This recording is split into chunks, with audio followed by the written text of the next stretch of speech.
baby. Pull up me back, beat, beat, baby. We've got to give The ourselves to YouTube this intro is struggle playing. until the end. Christians, Muslims, Nothing would Black be Hebrew more Israelites. I'm tragic doing one-on-ones than to today, so stop it's gonna be. at this point. I'm gonna try to get some one-on-one conversations in. Hold up, he gonna get this work. So gonna get this work. if you are a believer, Hold up. or you're a Christian, or you know a Christian, or you're a Black person that has questions, you believe in God, Hold up. request box, and we will be Hold up. conversing Please let me work. shortly. Please. I Please hope let me everyone work. having a grand morning, Let me work. day so far. Whenever I'm not in a good mood, I have to listen to my own music to get me in a good mood. You gonna get this work. You gonna get this work. Turn that Black Atheist ransom on me. What was I sad about? Talk shit, right? Let me work. Give me 1 second. Please. YouTube intro. Please let me work.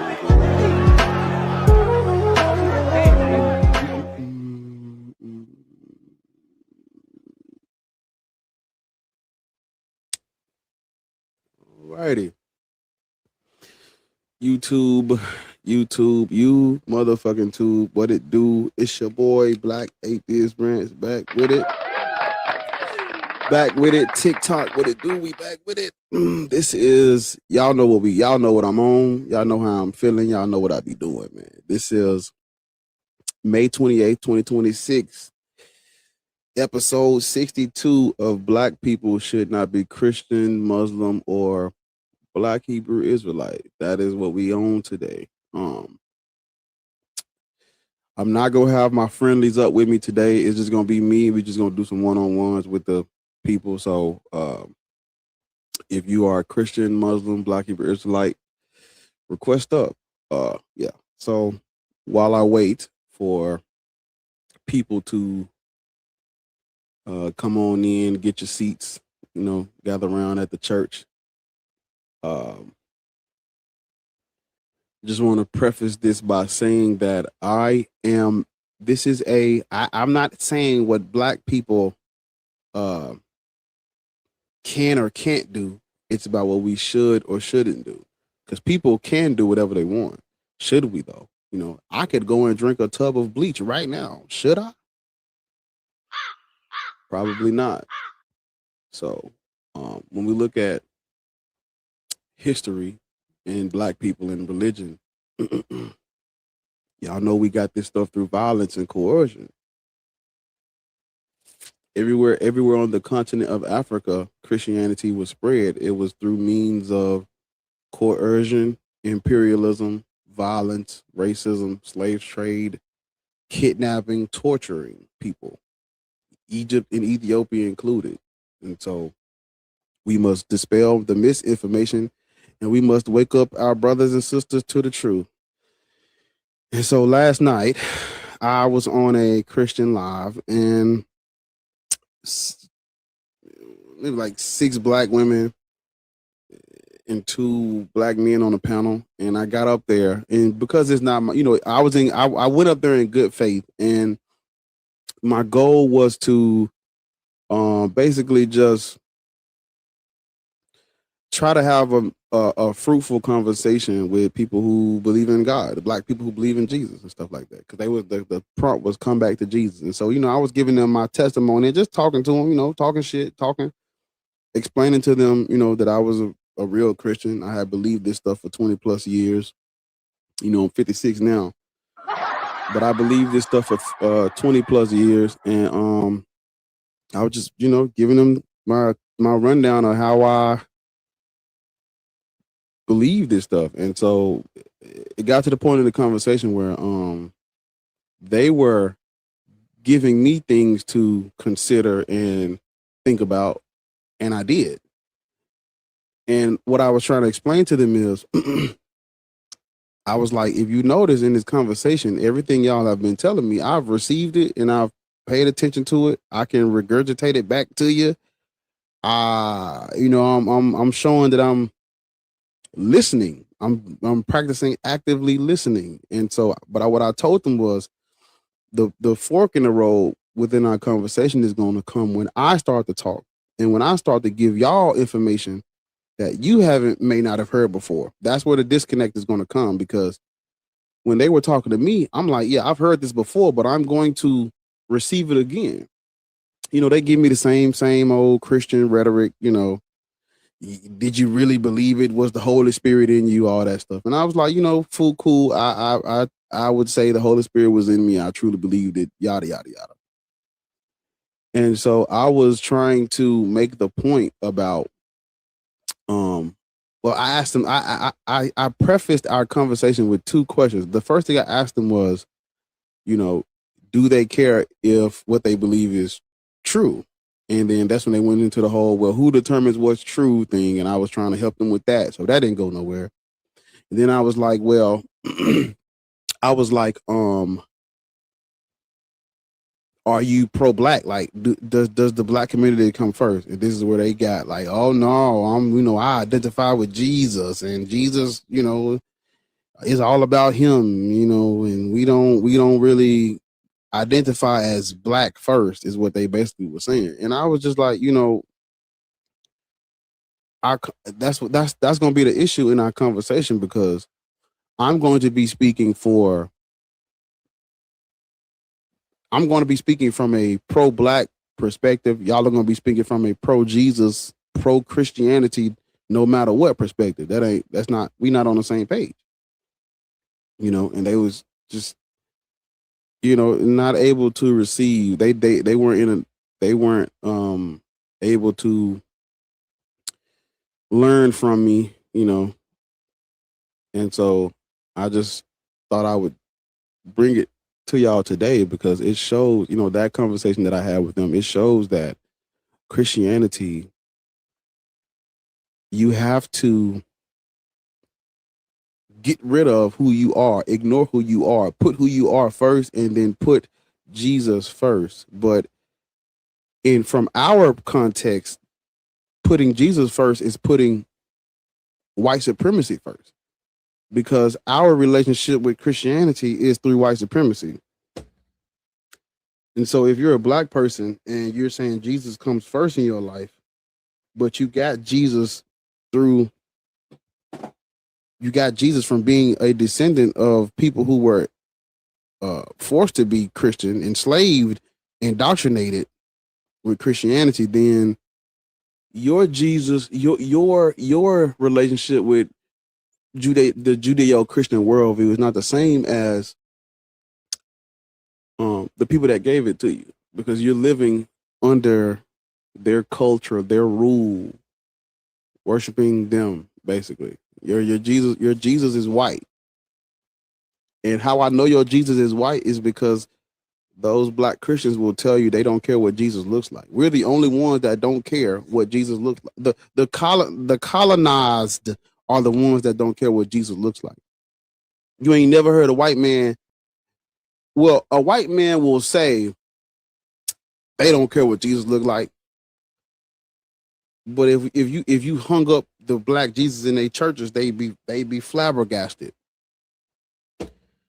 They thought you were trolling, you know. And so I just think we should do I want to pour that down? I don't want to pour that down. I think I do want to pour that down so it can be, I don't know. I'll put it like, ah shit. Put it like that. There you go. Manisha on the beat, shebang. Um fuck. No. I don't want the hold on. Don't speak yet. Just give me a second. Yeah, 1 second. Hold on. Just give me a second. I'm trying to go one at a time. So if you in the request, just hold on. I'm not bringing everybody up today. Dark Watchman. You on Teacup, brother. So yeah, come off Teacup, brother. If you just now tuning in on YouTube, make sure you hit the thumbs up. Over on TikTok, make sure y'all tapping the screen. I'm gonna just do it like this right here. Hold up. Let me just do it like this. How's it going? Manish on the beat, shebang. What's up? What's up, Slime? Hey, so do reach me, baby. Call my phone and say you need me, baby. I'm still scorching hot in these streets, baby. Hello, how old are you? Yeah, I'm 22. You're 20. What? 22. Christian, Muslim, Black, Hebrew, Israelite. I'm actually atheist. I just wanted to say that I met somebody. One of my older friends was Christian, and I was talking to her about it, and she genuinely believes that the Earth is like 10,000 years old, and she's like very skeptical of dinosaurs and all this other stuff, but she believes in the Ark, like Noah's Ark. Yeah, well, religion is miseducation for people. Like, if your belief system begins with a creation story where the God creates everything out of dark nothingness, and people are if you got a creation story where they're talking about people being made out of dust and mud and the breath of life being blown into them by a man in the sky, you've been miseducated. So your friend is, indoctrination is real. People are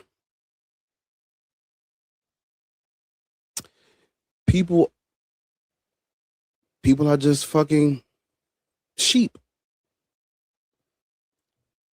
Yeah, that makes sense. How long have you been an atheist? Probably about maybe 4 or 5 years.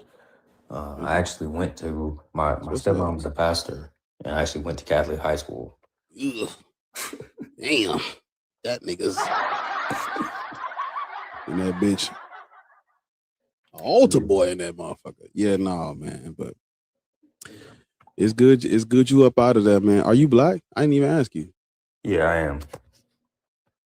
Yeah, that's what's up, man. It's good to see more black people coming out of the woodwork. Lena, you know what? Hold up,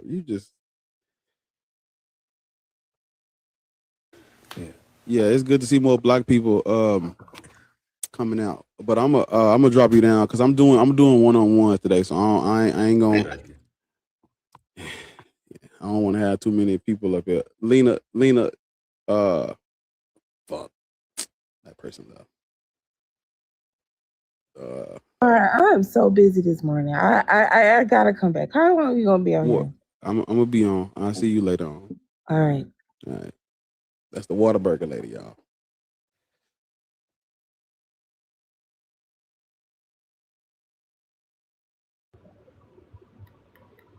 Hey, give me 1 second. Hi.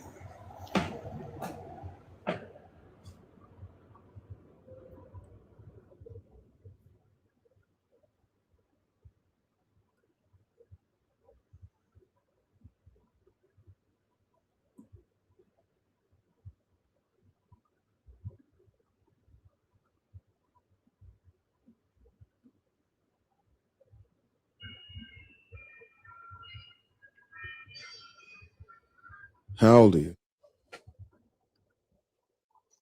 What up? How old are you? 30. Christian, Muslim, Black, Hebrew, Israelite. Black Hebrew Israelite. Remember I was cooking? You didn't want to bring me some info? You brought the Muslim info though. Say what now? Yeah, like a month or two ago, I was cooking. You didn't want to bring up none of my info, but you wanted to bring up the Muslim info, bro. And you know Islam is, come on, bro. Okay, so you think you're an Israelite? Yeah, I'm gonna show you. You know, Israelites come from Canaanites, right? I'm gonna show you something. So you got I can show you. Give me a big screen. I can show you right now. What are you about to show me? I'm gonna show you who the Israelites are real quick. No. Because you're educated on African history. You were just talking about it. So Yeah, I think you know about the kingdom of Kush. I think you know about that. The Cushites So, were not yeah, Israelites, sir. Israelites come from. We're gonna look up what we're gonna see. Israelites descend from Canaanites. Even the Bible talks about the patriarchs being Semitic people. Are wandering arm? Are black people wandering Arameans? Is that what we are? Yes or no? There are black people Aramaics. Black people spoke Aramaic. Aramaic. Are we wandering Arameans? Hold up. Are we wandering Arameans? Was Abraham Aramean? Well, those weren't real people. Oh, you said no, but okay. Well, that's fine. You can say that, but let's Semitic speaking tribal people in the ancient Near East. So let's just see who the Israelites are for real. According to the same book that you're saying, you're trying to say that these are from Arameans Syria. or they're not black people, right? You know, we're not from Syria, right? Okay, we're not. Is this about Syria? It's about said Kush. The Arameans are from Syria. Do you know where the kingdom of Kush is? You know, in Northeast Africa, kingdom of Kush. Do you know what that is? The Cushites are not the Israelites. Yeah. Do you know what they're not Israelites? It doesn't okay, matter. They're not Israelites. According to God or according to you? According to the Bible or according to where the Israelites, like who they are descendants of. They are descendants of the Canaanites. These people are wandering Arameans, Semitic people, Syrians. We're not them. What does this say? Read it. This is Cushai 3570 Hebrew Concordance. You're reading it says right the here, Hebrew Concordance? This is the Concordance. Yeah, this tells you what all the words mean in Hebrew. So it says Strong's Exhaustive Concordance. The name Cushai, Cush, the name of two Israelites. You see this? The name of two Israelites, Cushai. So the Israelites are black. So you can't just sit up here and say that, oh, they're Aramean or they're white people. What are you talking about? Okay. Give me. Listen, I just need. Give me 30 seconds. Give me 30 seconds. Give me 30 You need 30 minutes. Go ahead. 30 seconds. I just need 30 seconds. Hold up. Go ahead.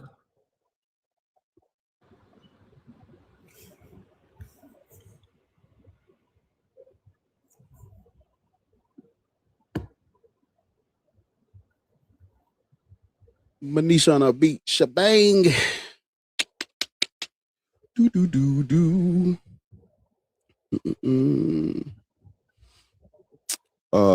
When you read the Bible, it talks explicitly about where who the patriarchs are, the upright ones. You just said they don't exist. So why are we talking about them? We're talking about the Israelites. But I'm going to have to. I'm going to have to read the. They don't exist, buddy. I'm going to have to read. Why are you trying to delete the people that don't exist? I'm going to have to read the Bible to you, so you can understand whether. Hey, look. I'm actually chill. I'm really chill, bro. Don't do that. So even though these people are not real, because we are talking about this is basically, we're doing an internal critique now. So I have to read the Bible to you to let's see where the Bible says these people are from. All right. Here we go. So Genesis 11:31, it says,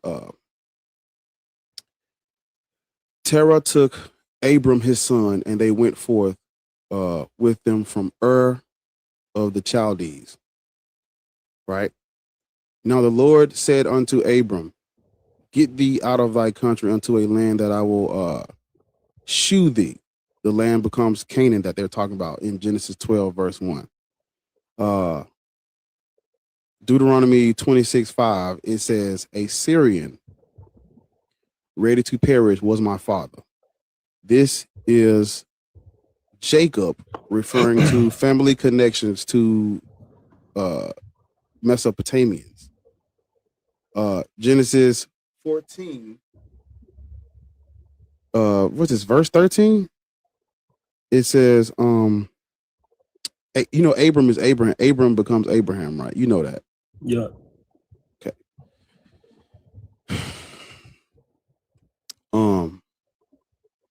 Genesis 14:13. I don't know why I pulled this up, because it's just talking about Abraham being speaking Hebrew, or You need Abram. Genesis It talks 10. about Abram the Hebrew. No, this is Genesis 14. It says Abram the Hebrew. No, you need Genesis 10 because that's Yeah. what determines all the tribes, and that's what you need to go to say that black people are Hamites, and Hamites We're are not descendants of Ham. We're not. Black Oh, people you are said not. Black people are not talked about. Well, Canaan. That's what you wanted to say. We're not. Black people are not Canaanites either.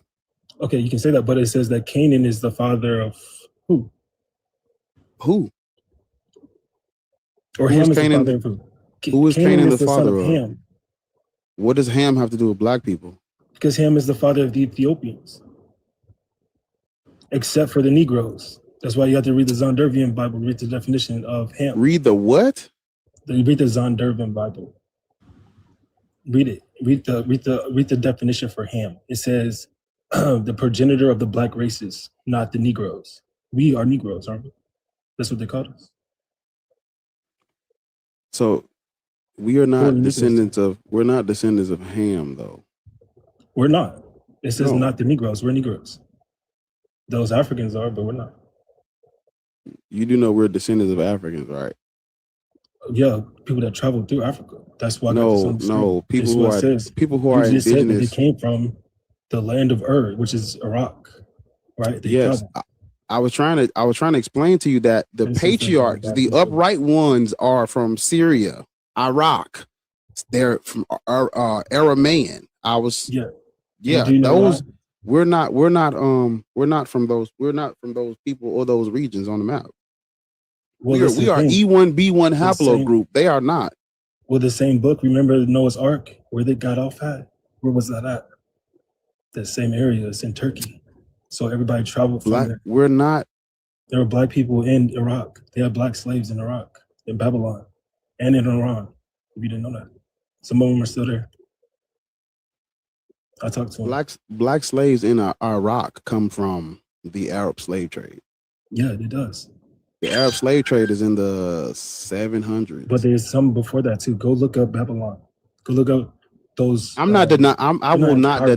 not deny that there were black people in the Middle East prior to the Arab slave trade. But so you're conflating our migration and presence and our trading and our moving and grooving throughout North Africa, Northeast Africa, the Middle East, the Near East. You're conflating that with us being the people of the Bible, and we're not. Yeah, we are. That's why it says it's on the screen. That's why everything happened to us like this. Let me ask you something. Why do white people? Why does the whole world hate us? But they want to steal from us. Do you know what you're doing is retrofitting the atrocities and the crimes that were committed against us into the curses of these people in the Bible. Those people in the Bible were persecuted and enslaved too, but that's a separate history from us. No, it's the exact same thing. That's why you're seeing it on the screen. The Israel, listen. They got slaves from Cush. Where do you think we came from? You just said we came from Africa, right? Who do you think they were hunting? Who do you think? Listen to me, bro. Black people are not the only. You're not saying nothing. Hey, black people are not the only people that could read the Bible and retrofit their pain and suffering to those curses. We're not the only people that were persecuted and exiled and G-sided. So these verses are referring to a different group of people. Although our situation does resemble some of the things that they went through, that's not us. You know, you said you're a black Hebrew Israelite. That wasn't a thing prior to the 19th century. You understand that, right? You understand that prior to the 19th century, what you're claiming wasn't even a thing. You know, this new group of black people claiming identity because they don't want, you know, I guess somebody had a fucking dream, and now y'all are claiming the identity of people who are not y'all. No, I hear you what you're saying. It's hard to accept, but that's actually not. It's a lot. Prime example. I'm gonna ask you like I asked the dude yesterday. Can we? Because You did you know that the Israelites were polytheistic prior to worshiping just Yahweh? Did you know that? Yeah, but he went to them and chose them. Everybody Let's slow was. down. Let's slow down. So, if you think that the Cushites and other Africans are these Israelites, all we got to do is follow the gods. We can literally follow the gods they believed in to see if we worship those gods and if we worshiped those gods, then you would see prior to our contact with Europeans, prior to our contact with these wandering Arameans, you would see us worshiping these deities first if we are these people, because Egyptians we're on the hieroglyphs. Egyptians were by force. They tried to kill us. Hey, Egyptians had their own deities that have nothing to do with the Canaanite pantheon. You can say that it's right next to each other, but there is no pantheon. That's just real life. They're just demons. You're not familiar with the Canaanite pantheon? I am. I said they're all demons. That's what God said they were. It's demons. The reason why the Israelites got Canaan is because they worship demons. Do the ancient Africans think that their gods are demons? Yeah. Listen to what I just asked you. Those are people who sold us to white people too. Did you know that? Hey, you're moving all over the place. Do you think that those ancient people? I'm gonna use you as an example. Thought they did. Do you think your God is a demon?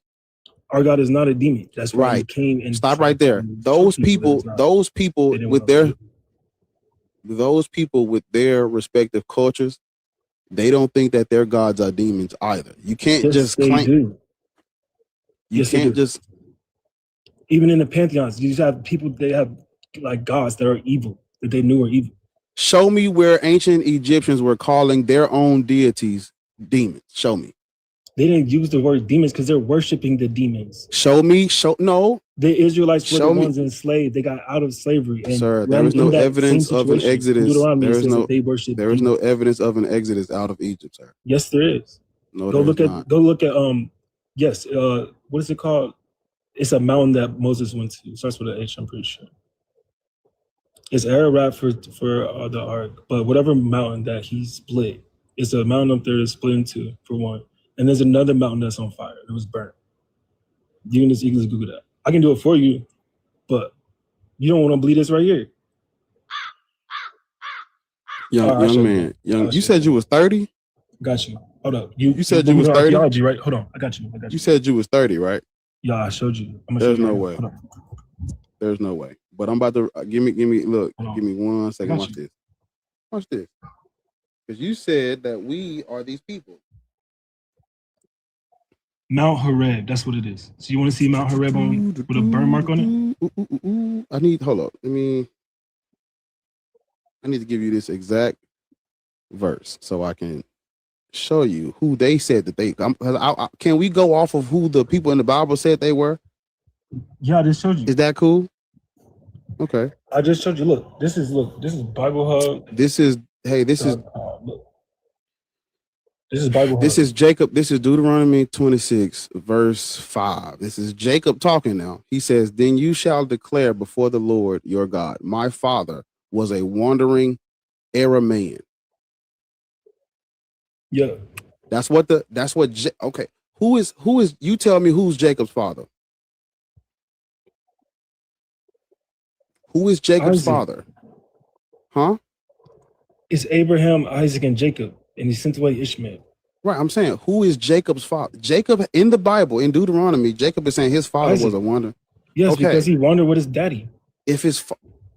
Are Arameans Africans? Brother, didn't we just establish that?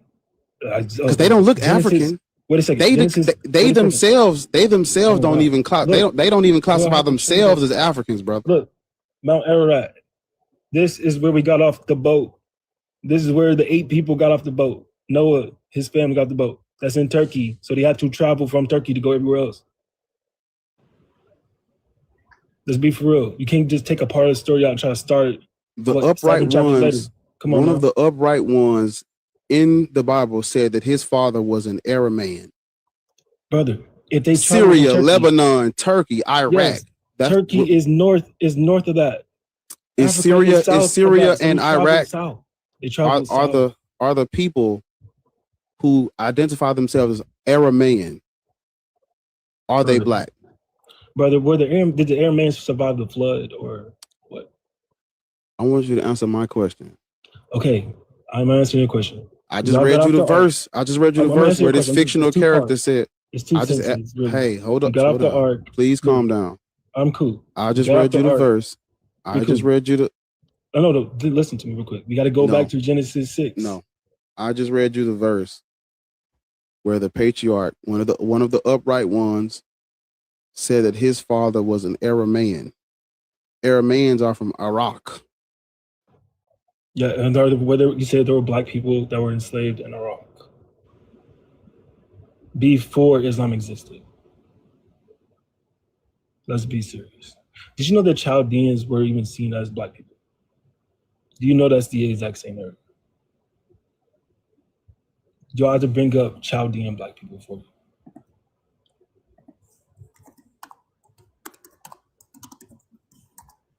You think I have to lie about this too? Come on, man.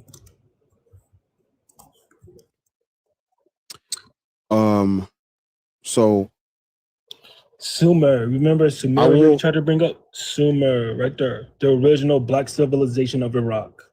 Let me make this bigger. The Chaldeans. The who? Hey, just because people have black civilization. Just because people have darker olive-colored skin does not make them African. Melanin doesn't make a person African. None of us are African if we got off the boat in the ark. Now it's none of us are African. Are you black? Because black people living in the United States, black people living in black people living in the United States of America, we are descendants of sub-Saharan Africans. We're descendants of these people. We're descendants of sub-Saharan Africans. Look, type this in. It's called Negro. We are descendants of sub-Saharan Africans. The people in the Bible said that they are from Iraq. They're Aramaeans. They're Syrians. That's not us. It is us. That's why they keep trying to. I gave you our. What do you think they're trying to do? It's a worldwide plot to enslave us, bro. I know you can't. I know you see it. I see what? The worldwide plot to enslave us. Do you understand that African people are not the only people with darker toned pigmentation in skin? Right. You know that, right? Yeah, but are you trying to say that we're not the original people? We're aboriginal to every place on this planet. The haplogroup of these people is J1 and J2. We are E1, B1. That's not the same we're not even the same haplogroup. And the people. Those are the white people that told you that. Are they not? Let's be serious. So are we not trusting white people's sources right now? Is that what we're not doing? Because what language was your Bible written in? Hold up real quick. You see this? Are we not trusting white people's sources now? Is that what we're not doing? No, right now we're gonna trust them. It's just what you want to do. Mm-hmm. We're gonna trust a map. You follow Jesus, right? Look, we're gonna trust. Do you follow the New Testament? Type in Negro land. I'm not typing in Negro land, bro. I know where West Africa is on a map. I literally have the fucking map around my neck. So in current day Benin, I have the continent around my neck. What is this right here? This is current day Benin. It says Guinea because it used to be Guinea. It says Kingdom of Judah, Slave Coast. This is where we got the slave. They got the slaves from. This is where our ancestors came from. You said came from Africa. They hunted our ancestors, Slave Coast. Guess who did it? You ever seen the movie Woman King about the Homie tribe? They enslaved a lot of our people and sold them to white people. They did voodoo. So yes, they summoned and worshiped demons. Got those ideas from demons and sold our people to white people who also worship demons. If you ever heard of Freemasonry, Sabbatean Frankism, Knights Templar, they worship demons. So we got two demon worshippers who sold our ancestors, and that's how we got. The Knights Templars were Christians. No, they're not. They worship demons after they got done with the Crusades. Go look that up. The Knights Templars. And they turned into the KKK because they worship demons. The KKK is a Christian organization. They are not the Christian if they don't love their neighbor.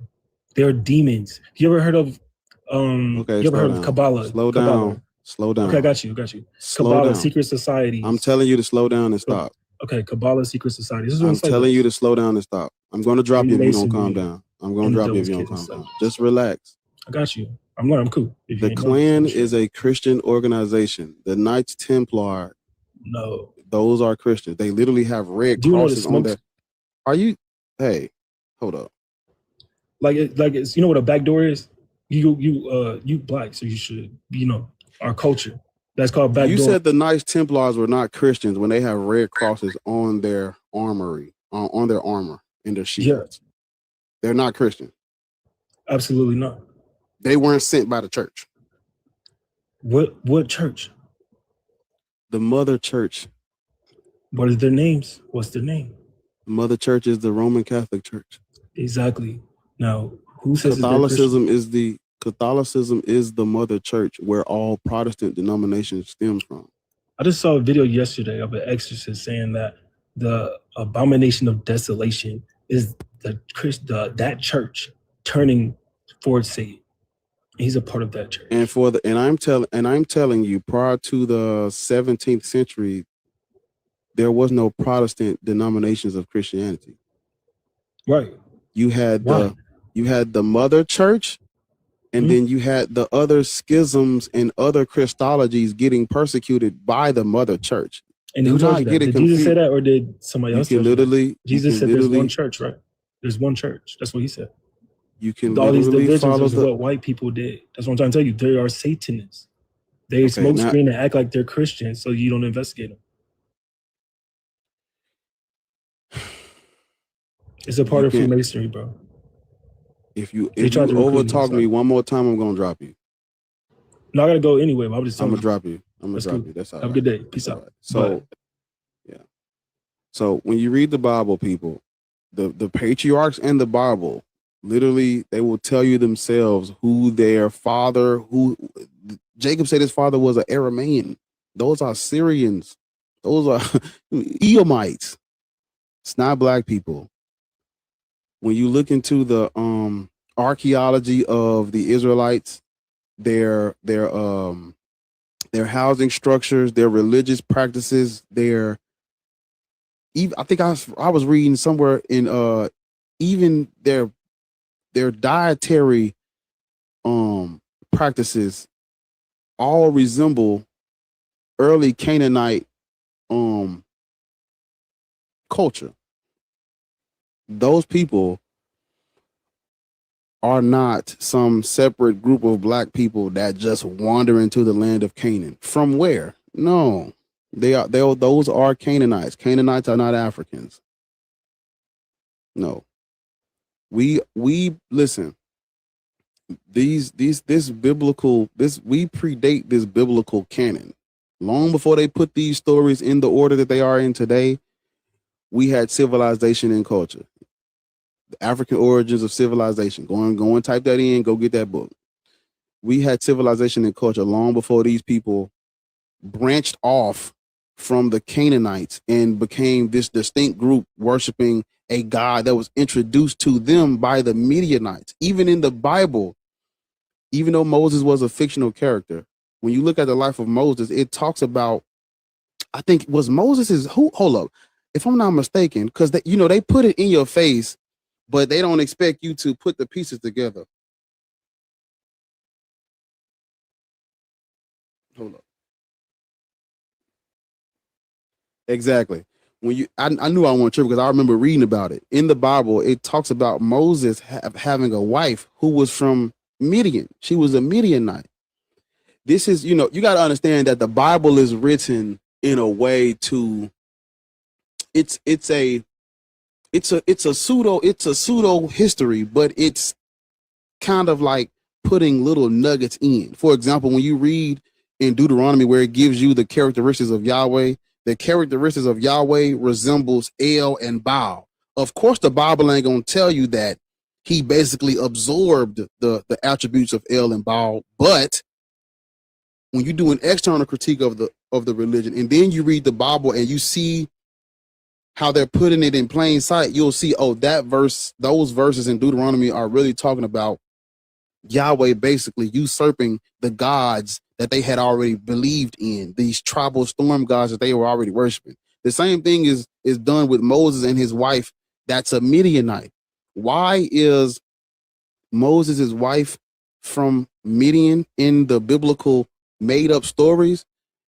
Because that's where their God is from. Their God is from Midian. The earliest inscription of Yahweh is called the Solub Egyptian inscription, and it's talking about the Shasu of Yahweh. When you look up who the Shasu are, these are desert dwellers, nomadic people from the southern Levant, aka Midian. That's why they have biblical stories tied to Midianite characters, because they have to tie it in somewhere, because their God is from Midian. Black people are not Israelites. Africans are not Israelites. You cannot, like I keep saying, you can't reduce black people or African people to a culture and a tribe that we predate. We were already building and had plumbing and water systems, and we was going up and down the Nile long before there was a Israel. Even the name Israel means to wrestle with El. It means to wrestle with God. God during that time for them was El. That's why El is in the name. That has nothing to do with us. If you think that these sub-Saharan Africans are Israelites, show me where in sub-Saharan Africa prior to colonialism we were worshiping El, Baal, Asherah, or Yahweh. Show me that. And if you think we're these people, where do you find their culture in our lands prior to colonialism and introduction to this culture by the Arabs, the Syrians, the Arameans, the Europeans? Where do you see this at? You don't. That's not ours.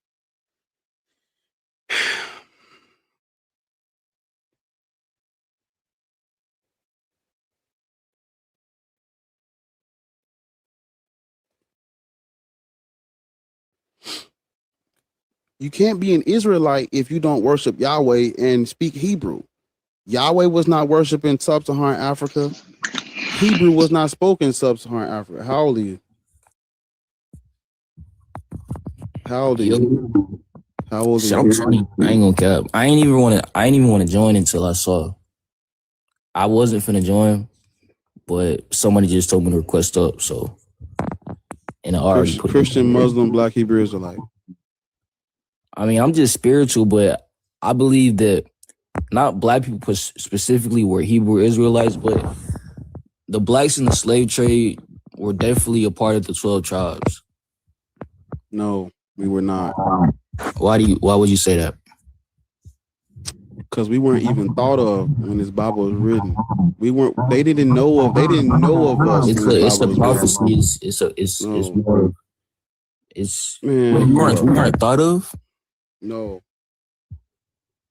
Wasn't the slave trade like 1,400 years after the Bible, or after Jesus came, around there, 1,600 years after BC? So what are you talking about? What do you mean we weren't thought of? Your question don't even make sense, little bro. Was that not? I'm just saying, was that not? Nigga, I'll put you in a headlock and do this to you.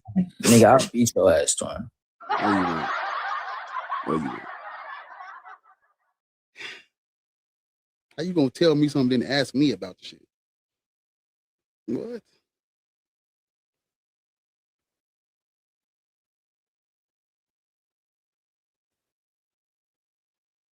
Yeah, they're not. Those 12 tribes have nothing to do with us. Yeah. Because you can't reduce us to sons of Jacob.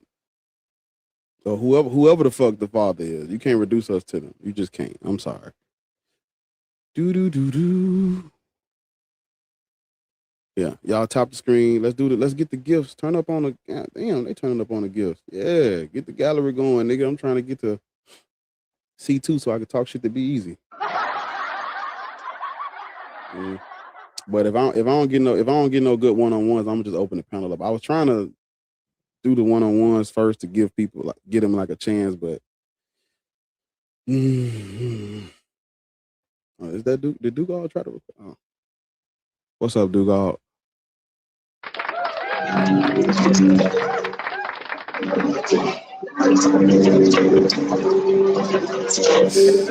Everybody going to see you, Otis. Yeah. What up? He was, yeah. But do. Tap the screen. Over on YouTube, hit the thumbs up.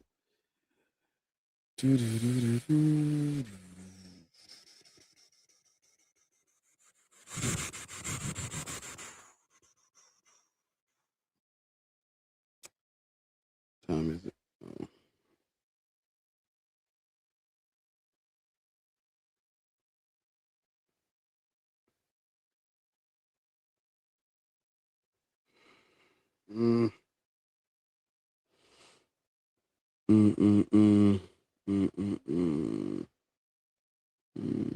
I don't think Dugal tried to request up. You know, you got to leave the app open to watch the live, so they probably.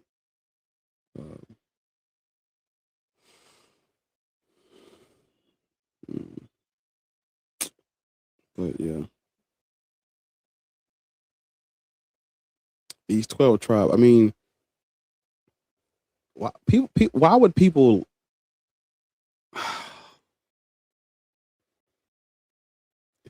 Because okay, you have to follow the logic. If you're saying that we are part of the 12 tribes, 12 sons of Jacob, but then Jacob is saying his father is a wandering Aramean, a Syrian man, and then that means he's a wandering Aramean, or the son of a wandering Aramean, a Syrian man. How can because what black woman birthed these half Aramean, half African children? What was her name? You got 12 tribes with no black women, but we black?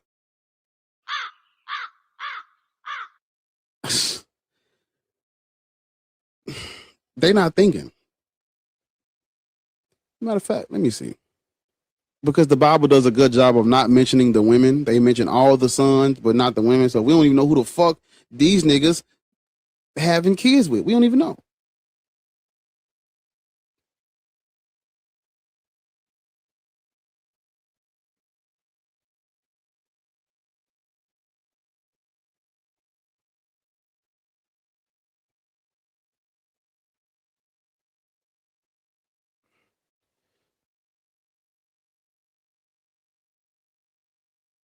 Yeah.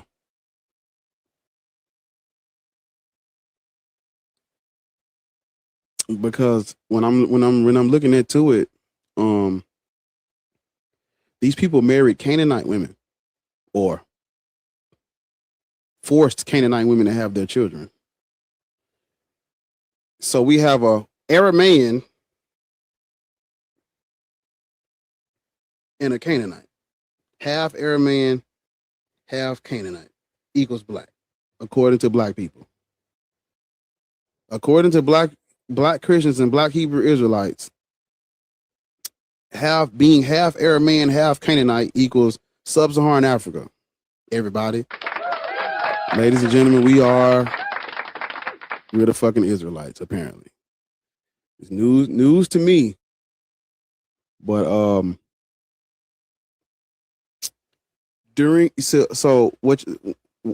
why do so many people think that we're these people in this book?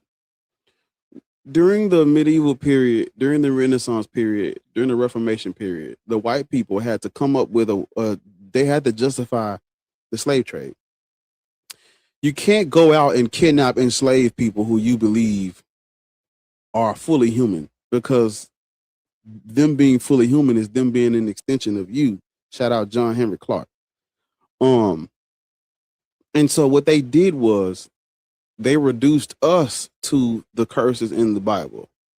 They reduced us to being descendants of Ham. They came out with all this fake history, all this literature talking about we're destined for servitude. This is why black people today thinking they're able to make these accusations and these claims about them being a part of the 12 tribes, we sons of Ham and Shem and all this bullshit. No. The Europeans took the curse of Ham and made it about us, even though it has nothing to do with us. That is why people think that we are Hamites, but we're not.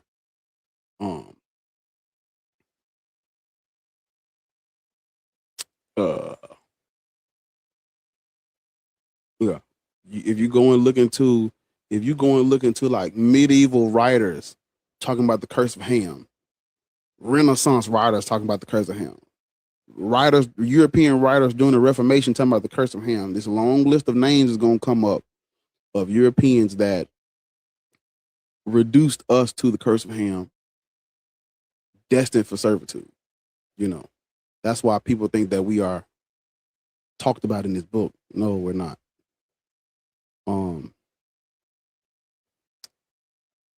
You know, black Christians have this funny thing about not trusting white peoples.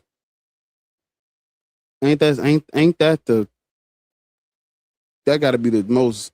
Ain't that the trick of the century? Ain't it? Black Christians not trusting white sources. Boy. Black Christians not trusting white people's sources.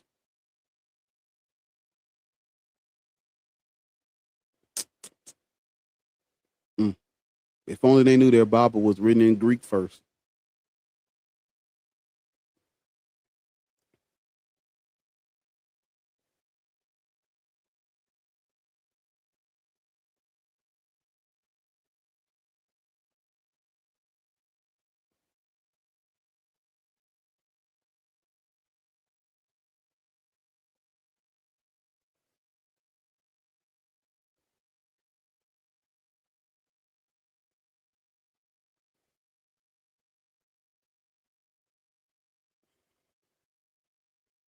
But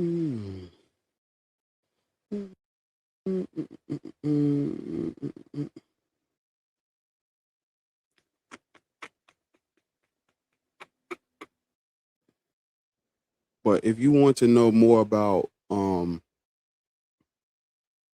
who these Israelites are, where they come from, and how we can know for sure that we're not them, you can go on. It's a book that I read. It's called The Bible Unearthed. I read it on Everand, but you can pick it up on Amazon if you don't want to do like a subscription thing. You can pick it up on Amazon. It's called The Bible Unearthed, and it's written by shit. I forgot the person's name.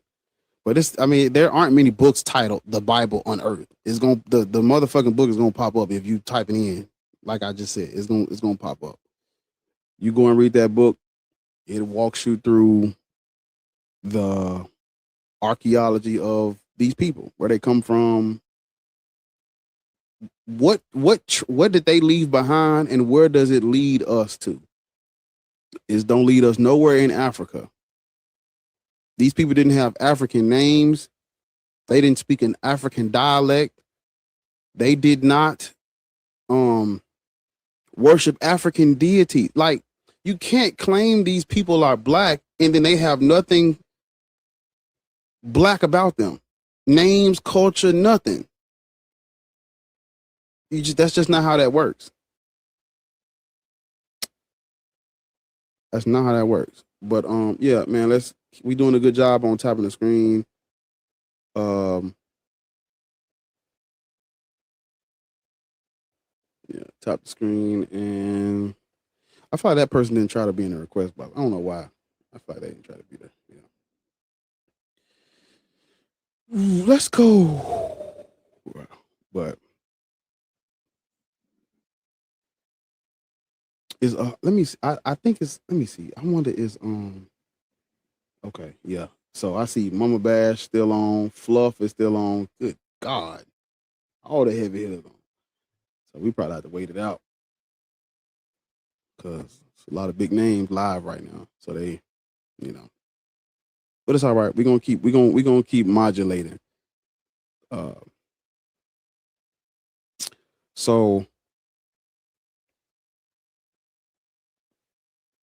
Christianity, I try to tell people that Christianity is the white man's religion. It's always been the white man's religion. Somebody said they listened to the album, great work. I'm trying to tell them. I'm trying to tell them Indio _Z on YouTube with the super chat. I appreciate it, man. I ain't even do the other super chat. I'm sorry. Oh, that was the same person. My bad. I ain't see your other one.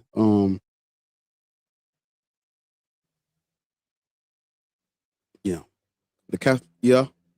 Yeah, they sure did. Thank you for the super chat, Indio. But yeah. What was I saying? Yeah, Christianity is Christian. You see, Christianity is the white man's religion because the white man controlled the Middle East, North Africa. The white man controlled North Africa, Northeast Africa, the Middle East, Asia Minor. White man controlled all of that when Christianity came about. None of that was none of those regions on the map were, except for Ethiopia, because of geography. They was in the mountain, they was in the hill regions, and it was hard to conquer them because you couldn't get to them. By the time you pulled up, you'd have to traverse the terrain and they'd see you coming. That's why Ethiopia was not conquered and colonized like Egypt, Syria, Armenia in the Middle East. But I said that to say Christianity comes out during a time period where all of those people were Hellenized. Everybody. The Jews, the Africans, the Asia Minor, everybody was Hellenized. Hello, how old are you? I'm 30 years old, my friend, from Arabia. Are you an Arab Nice from Arabia? Yes. I'm assuming you're Muslim. Alhamdulillah, and Eid Mubarak. Are you Muslim? Peace be upon your prophet. No, I'm not. Oh, I'm sorry to hear that. You are aware of Aisha. You are aware of the I don't Islamic support tradition in PDF Africa? files who sleep with 9-year-olds. I don't support that. I don't think black people should support PDFs who sleep with 9-year-olds. That's just me because I'm a black person. I don't think black people should rock with that. Well, religion. there's no consensus on the age. There's a split. There's a difference on the age. Cool. Some say 16. How old do you think she was? Let's watch. Let's just. I know y'all. Just listen to. How old do you think she was? I honestly don't know. There's a lot of controversy over the age. Which consensus are you going with? Because I thought Muhammad was in his 50s, right? Yeah. A 50-year-old man shouldn't be nowhere near a 9, 10, 11, 12, 13, 14, 15, 16, 17, 18, 19. We can keep going. But that's, so whatever you go with, why is he grooming her? But that's the issue. We are not sure of the age yet. The scholars themselves. It doesn't matter the age. The accusation alone, I'm good. No, thank you. I'm good. She could be 28. She could be 30. I'm good. I'm good. I don't want black people. I don't want black people following religions out of regions on a map they wouldn't feel comfortable in. Well, we don't have this discrepancy between black or white in Islam. I know y'all don't. But we do. We see color. I see color, race, creed. I see it all. White man, yellow man, brown man, red man, black man. I see color. I ain't gonna lie to you. I see color every day, all day. I see colors.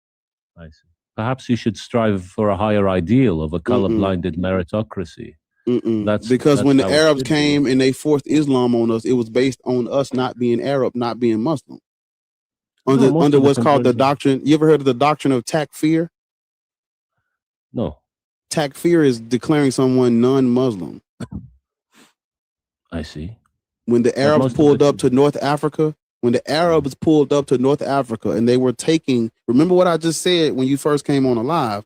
I said that The You North insulted my Africa. religions. I said North Africa, Northeast Africa, the Near East, the Middle East, and Asia Minor were all under Hellenistic rule. So when the Arabs came to North Africa, they were taking Byzantine territory from the Romans. Africans just caught in the crossfire. No, most of the conversion is in Islam, whether it be Indonesia, Malaysia, North Africa. Do not say trade. No, it occurred through missionary work. It did occur through trade. It created a unified They come empire. with this fucking trade shit, his missionary shit. Christians sent missionaries too. Christians introduced guns to Africa, and they introduced what's called the gun slave cycle. They introduced pew-pews to Africa, turned Africa into a war zone and an arms race, and then they came with the missionaries and built schools. They built schools. The missionaries built schools and hospitals in regions that they decimated. Well, the Muslims are very I don't give a fuck about no missionary. The Arabs came in and conquered North Africa and took it from the Europeans before any trade. No, but in Islam, there are three conditions. You either Sir, pay the jizya. the Quran condones slavery. I can pull up the verses right now. No, the Quran says freeing a slave is a virtue. وَمَا أَدْرَاكَ مَا الْعَقَبَ فَكُّ رَقَبَةٍ. Freeing a slave is a virtue. In the Quran, it says so. And so in Islam, it's crazy how y'all don't even I guess the Muslims don't read the fucking Quran either. Look at Surah An-Nur. It says وَمَا أَدْرَاكَ مَا الْعَقَبَ فَكُّ رَقَبَةٍ. What do you know about virtue? Virtue is the freeing of slaves. And so in Islam, freeing slaves is a virtue. You have to do it. It's a good thing. And in Islam, when they established their empire, they said, there are conditions. Either you pay the jizya, which is a tax, and exempt you I know. I've read about the Great Arab Conquest. I know all about it. About it. In order to spread da'wah. All about it. The Quran does not condemn enslaving people. It doesn't. I'm going to pull up the surah right now. Free slaves. I'm about to pull up the surah right now. Don't worry about it. Salam alaikum. Surah 16, verse 75. It says, Allah set forth the parable of two men, one slave under the dominion of another. He has no power of any sort, and the other a man on whom we have bestowed godly favors from ourselves, and he spends thereof freely, privately and publicly. Are the two equal? By no means. Praise be to Allah, but most of them understand not. So Islam, 1675? That was 1675. Islam comes from the Arabs. And so if Arabs are writing this Quran before their conquest of Africa, they're writing this Quran in their language for the advancement of their people and their religion, and they put in the book, one man enslaves another, they're not equal. They do not get to possess and share the same things in life. Does that verse apply to the people that they would have conquered during that time? Yes or no? Well, let's talk about this verse. Where does that mention black? You don't even supposed to be up here, so you got to answer my question. I'm gonna drop you. What's your question? In the Quran, when it's talking about one man possessing another man and them not being seen as equal, when the Arabs pull up to North Africa, does that verse apply? Yes or no? Well, no, it depends. Like when it says in that context, when it says abdan, there is no context where this is okay. No, abdan doesn't necessarily have to be a black person. Anybody can be. That's a slave. why I knew you was gonna say that. That's why I skipped ahead and told you. So there are Arabs. I made it specific. I said when they pulled up to North Africa, does that verse apply? Well, it could be yes. Anyone can be a slave. I can't work with could be. It's yes or no. I know that white people were enslaved by Muslims, Arabs too. I'm talking about black people though. See how that works? I don't think we should. In the surah, there's no mention of the geography. It says Abdul Mamluk. Exactly. That's why I'm asking you, does it apply to North Africa? When they went in and conquered North Africa and they moved south through the Sahel with their swords, kidnapping niggas, does this verse apply? Yes or no? But no. But this does kidnapping people is a sin in Islam. You can't be kidnapping people. The Arabs, if you look, if you read about, there's a book you can go and read. No, listen. I got you. Can I give you some? Can I help you? There's two books you can go and read. One book is $13. It's called The Great Arab Conquest. The other book is called, because I was literally just reading this book yesterday. I have a list of books on Islam and the Arab that I've been going through, and I have to have them in a separate list because the Christian, I got a section for Islam, I got a section for Christianity, and I got a section for the Jews. When we look at Islam, the book that I'm reading on Islam, well, one of the books I'm reading on Islam, it talks about, God damn it, where that shit at? But Nisha, yeah, it's called Slavery and Islam, written by Jonathan A.C. Brown. That's one. That's a good one. The Great Arab Conquest. I don't know who the author is, but I have the book on my my Kindle. There's another good one too, written by Walter Williams. He talks about the historical origins of Islam. Also, a friend of mine from Africa, he actually sent me a book that he wrote on what the Arabs did when they came. Give me 1 second. Give me 1 second. Well, kidnapping slaves is forbidden in Islam. Applying any violence to get them is forbidden. Islam also says that freeing a slave is a great virtue. It's mostly confined. Slavery is mostly confined. A friend of mine from the continent of Africa, he actually wrote a book. It's called The Untold History of the Black Race and the African Origins of Civilization. I want to read you what he wrote about the Arabs. Is that all right? Yes, please do. Thank you. I know it was going to be all right anyway because you're a guest here. You don't even supposed to be here. I don't even like bombs. I hate a bomb. So I have to keep my distance from you niggas because y'all blow shit up. So the Arab Muslims, it says, the last of all foreign invasion of ancient Egypt were the Arab Muslims. In December of 639 AD, Amir ibn al-As left for Egypt with a force of 4,000 troops. Most of the soldiers belonged to the Arab tribe of, I can't pronounce that. It says the Arab soldiers were joined by some Roman and Persian converts to Islam. However, Umar the Muslim Caliph considered his orders to Amir, thinking it foolhardy to expect to conquer such a large country as Egypt with a mere 4,000 soldiers. In the later part of December of 639, the Muslim army reached Pelusium, an Eastern Roman garrison city that was considered Egypt's eastern gate at the time. The Muslim siege of the town dragged on for 2 months. This is also in the book that I gave you called The Great Arab Conquest. These dates are in that book as well. So my friend from Africa who sent me this book in the mail, he knows what he's talking about. It says, let me go down. So I want to skip to the because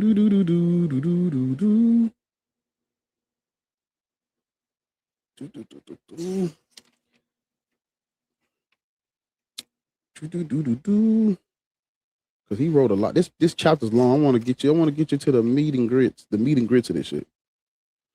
Can I just make a point? Yeah.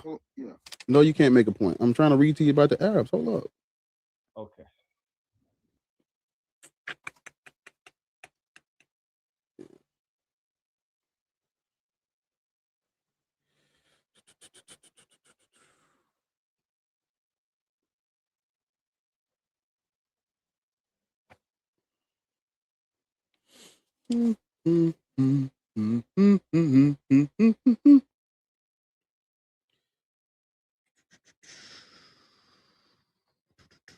Okay, here you go. This is what I want to read to you.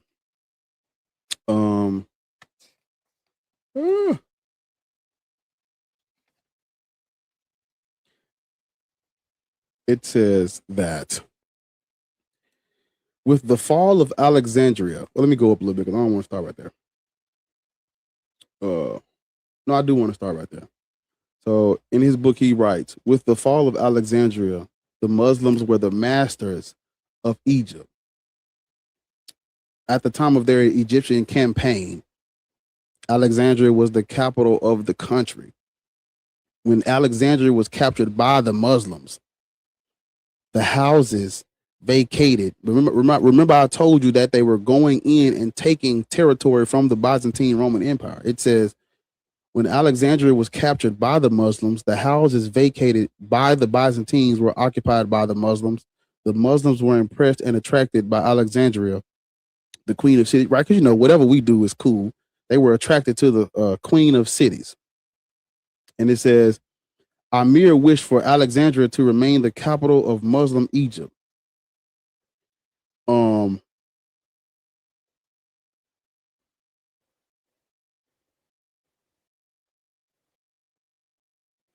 Basically, let me skip down. So basically, what it's basically saying is that the Muslims came in, they conquered with their military campaign, they took over Alexandria, Egypt, and the city became the capital of Muslim Egypt, aka Muslim Africa. All the various invasions of Egypt by foreigners was accompanied by stealing and taking away of ancient Egyptian civilization and the plagiarization of African myths, history, legends, cultures, and traditions. When the Arabs first came in, it wasn't no trade, nigga. This was military campaign taking over North Africa. You got to understand that. So don't be talking about no trade. Don't be talking about no missionary work. That comes after they put their foot down on them Romans. That's how, because, you know, we do know that Arabs enslaved Europeans because Arabs kicked their ass, because the Europeans were persecuting the Arabs who were Christians. Did you know that Arabs were Christians before they was Muslim? Did you know that? Nicene Christians, yes, but you're simplifying history, I think. I'm not. This is a simple conversation. Were the Arabs Christian before they were Muslim? Yes. What type of Christianity did what type of Christianity did the Arabs practice, you may ask? The Arabs practiced what's known in history as Miaphysite or Monophysite Christology, and the Europeans was kicking their ass for that. There's a long list. If you go and read the historical origins of Islam written by Professor Walter Williams, he gives you the dates and the names of all of the Byzantine European rulers that persecuted Monophysite Arabs. It's a long list, and they persecuted those Arab Christians, and to the point where those Arab Christians created their own monist Muhammadanism. It's called monist Muhammadanism. That's what it was called by the Europeans. The Europeans didn't call it Islam. They called it monist Muhammadanism. That's what they call. I'm sorry, they called it they called it Muhammadanism. And so these Arabs that have been getting their ass kicked by the Byzantine Empire, they took some Persians, they took a few people from the surrounding areas, and they banded together and they went and conquered and took that shit and enslaved those Roman people, those Europeans. And then they took over Africa, because see, just listen to this history, little nigga. The Africans were Monophysites just like the Arabs were Monophysites. But see, the Africans were not attacking the Byzantine Roman Empire like the Arabs. The Arabs were attacking because Rome was at war with Persia, and Persia had influence in the Arabic world, and the Roman Empire had influence in the Arabic world. So because Rome and Persia are fighting, it's called the Roman-Persian Wars, Arabs are caught in the crossfire of that. And they getting persecuted for not believing in the Council of Chalcedon type Christianity. So these motherfuckers get mad, band together, kicked the Persians and the Romans' ass, and then came and took over North Africa, where we was at, where black people was in North Africa being persecuted by Rome as well, but we were not attacking we did not attack the city of Constantinople, and we did not attack the Hagia Sophia. That's what the Arabs did. And so we chilling trying to, because one of the Byzantine Roman empires, he came out with a decree. The Roman Empire, they came out with monothelitism and monotheletism. They were trying to reconcile with the Coptic Christians who could not agree on the nature of Christ. The Arabs wasn't trying to be civilized like that. They was trying to go and destroy some shit. And so They banded together, formed their armies, took all that shit. We trying to debate and just worship this image that was forced on us. We just trying to worship the image that was forced on us. The Arabs come in, took over all that shit. We caught in the crossfire for no reason. So no, we shouldn't be Muslim, because when the Arabs pulled up, it was Muhammad or die. They wasn't trying to debate with niggas. Let's have a council of Egypt. No, it was convert or die. Muhammad or die. That was our. How would you feel if a white person pulled up to you and said Jesus or die? What would you do? Well, listen, my friend, you have to make the delineation, a distinction between what people do and what the religion and the scriptures teach. When Muhammad went into Mecca after invading it, he says, do not cut a single tree, do not attack a woman, do not attack the elderly, do not burn homes. So this is scripturally, the discourse is that ideally Islam should spread that way. You are not allowed to kill civilians. You're not allowed to kidnap people for being POWs. And I think what you're saying is a very he thinks Arabs use their religion and culture wrong, y'all. He wants black people to practice an Arab man's religion because he feels the Arabs use their religion incorrectly. I don't give a fuck how you feel about how they used it. We got it through violence. That's why we shouldn't practice it. You can practice it because you're an Arab. We don't. That don't have nothing to do with us, gang. Okay, it's a shame you're looking at this through a racial or skin color because you had said that you never heard of the doctrine of takfir. That's what you said. I'm telling you, it's not racial, or neither is it ethnic. This is a religious stance to be a kafir. It has nothing to do with the race or ethnicity. I'm trying to explain to you that that's not always the case, because when Islam was introduced to, when the Muslims took over the trade routes, the spice trades and things of that nature from the Romans, African kingdoms or Africans, I don't even know what to call them. There were rulers in Africa, yes, who could not refuse the top dollar that the Arabs were paying for black slaves. I mean, the richest African kingdoms were under Islam, like the kingdom of Mali and Mansa Musa. This was an African but we're talking about, and he would thrive during the Islamic age. You have Benin as well. This was a great empire. You're not thriving if you're not thriving if you had to convert to someone else's culture to be sick. That's not thriving.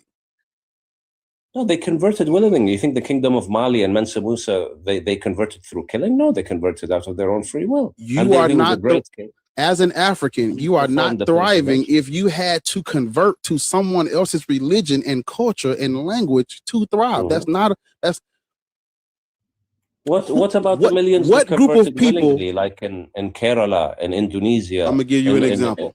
I'm gonna give you an example. Can you and I agree that every single language has a different word for God, creator, whatever, right? Right. There's a semantics, but the nature is the same. Yes. There is one God worthy of worship. In every language, they have a different word for God. When you speak a language, like we're gonna use English for an example. When we speak in English and we're calling that supreme being God, God is a Germanic word. It's European. By nature, we are invoking white people's deities. If you're speaking Arabic and you're calling on Allah, by default, you are invoking an Arab man's God, therefore deifying an Arab man's culture. That's how that works. Whatever language you speak in, whatever language you speak, the culture that language comes from is the culture you are deifying when you praise or call upon whatever word they use for the supreme being in the sky. When black people are converting, I'm almost through. When black people are converting to Islam and they worshiping Allah and they're gaining access to the spice trade, and you literally said earlier that it was convert to Islam or pay the jihad, the tax, right? Jizya, yes. You're not thriving if you got to convert to a religion to circumvent paying a tax, nigga. This nigga ain't even hearing himself. Well, let's you can respond now. I'm done. You can respond. Okay, thank you. Well, let's address the first point. I don't think the etymology matters of the word, whether you call it God or Hashem or Elohim. That doesn't matter. What matters is that you're monotheistic, you believe in the one God, and you perform the scriptural traditions of worship, prayer, scripture, pilgrimage, all these sorts of things. Now Islam as an empire, it had to spread as an empire and had to make da'wah. Of course, there are conditions to sustain this empire, one of which is conversion or paying the jizya. Now, if you pay the jizya, then you can stay in whatever religion you want. You need to pay the jizya because this is how we sustain the empire. You are exempt from military service, and it's a money given to protection, to sustain the empire, and it's always been that way. So dhimmis have always lived under the Islamic friends are empire. here. My friends are here, so they're going to talk to you now. My friends are here. Eid Mubarak. Tafadhal. Please. Okay. Hello, M's and say them. Nice to see y'all stopping by. Hello, M's. He's all y'all. Hey, I've washed my hands with him. Have at it, brothers. Have at it. What is the topic? He's Last thing he said was jizya was necessary for the continuation of the empire, and how the dhimmis were actually being protected by this because they didn't have to do military service. Yeah. So you think that the jizya is for military service? Well, the money is allocated according to the Bayt al-Mal. Why is there a jizya? Well, you need to pay the tax to sustain the empire. That money is paid to why is there a jizya imposed on non-believers of the Al-Kitab? By Allah, why is there a jizya? And who? Wait, what's Al-Kitab, Akhi? Sheikh Hams, can you tell everyone what's Al-Kitab? Ahl al-Kitab, people of the book. The jizya can only be taken from Christians and Jews. Anyone but has to convert or die. Wait, so Abu, hey, come back. I'm confused. So you're saying that, for example, let's say an Abdul comes to you mentioned Kerala before. So an Abdul can come to India and then conquer India, and the Hindus would be. What's going on? What would happen to the Hindus? They would pay jizya or they would get unalived? Because that's what Sheikh Hams is telling us. No, about Kerala? I gave the example of Kerala. Hindus cannot pay the jizya. What does Ahl al-Kitab mean, Akhi? Ahl al-Kitab are Christians and the Jews and the Muslims, the Abrahamic religions. Right. What happened to Hindus when an Abdul comes and conquers it and invades it? What happens to what? Sorry. What happens to Hindus under an Islamic regime? Well, ideally, nothing if they pay the jizya. No. Nothing should happen. Hindus do not pay a jizya. You said. Yes. No. Yes. Hindus do not pay a jizya. They do if they are conquered by Muslims. No. Pay the jizya. No. The jizya, Habibi. Just give me a second. Give me a second, please. Jizya is only accepted from Christians and Jews, and according to some madhab, sometimes even Zoroastrians, but it is only accepted from Christians and Jews. Anyone but Christians and Jews has to either leave the land, convert, or die. This is not controversial. This is agreed upon by all the scholars. Hindus, you cannot take jizya from the Hindus. Can you explain, Abu? Why are you lying? اليهود والنصارى ومن يلحق بهم. Correct? Who goes with Ahl Kitab, but you cannot take the jizya from a non. Hey, Ems, can I, did I hear you correctly, Ems? Because I didn't know that. Let me. I got this little notebook right here. Like this is not controversial. This is like basics of fiqh. Again, the fiqh of a jizya, it can only be taken depending on the madhab, either from the Christians and Jews only, or from the Christians and Jews and Zoroastrians. But Hindus, you cannot take the jizya from a Hindu. From the Quran. The Quran itself says, Surah At-Tawbah 5, right? He said he said Islam don't condone slavery too, y'all. I'm snitching. He said Islam don't condone slavery. Oh, this should be good. That's what he said to me. Disney. Hey, he said that to a black man. He said he told check the history. Hindus would pay jizya as well. No, they wouldn't. Look in history. I'll give you the source. Habibi. You want the source or not? Again, Again, You want the pointing source? could you let me finish talking? Okay. Again, you pointing to a point in history in which a random Muslim ruler has allowed them to pay jizya does not mean that they're allowed to pay jizya. According to the books of fiqh and the madhab al-arba'a, Hindus cannot pay jizya. They're not allowed to pay jizya. It is just simple fiqh. It is not even controversial. This is agreed upon. No, it's happened in history. Sultan of Delhi. It happening in history, Habibi. Yeah, Habibi. It happening in history does not mean it is allowed within fiqh. For example, al-hakim bi amri Allah Fatimi, al-hakim bi amri Allah Fatimi. Literally all the four madhahib agree upon the fact that jizya is only accepted from Christians, Jews, and sometimes Zoroastrians. But it is not accepted from Hindus. This is not a controversial take at all. Like at all. This is just consensus. And it happening in history does not mean it is allowed within fiqh. Because again, within things that happened in history. Why did they pay it? And Sultan of Delhi paid it. Many sultans. Because again, a lot of Muslim rulers, Yeah, Habibi Isma. Yeah, Habibi Isma. Listen.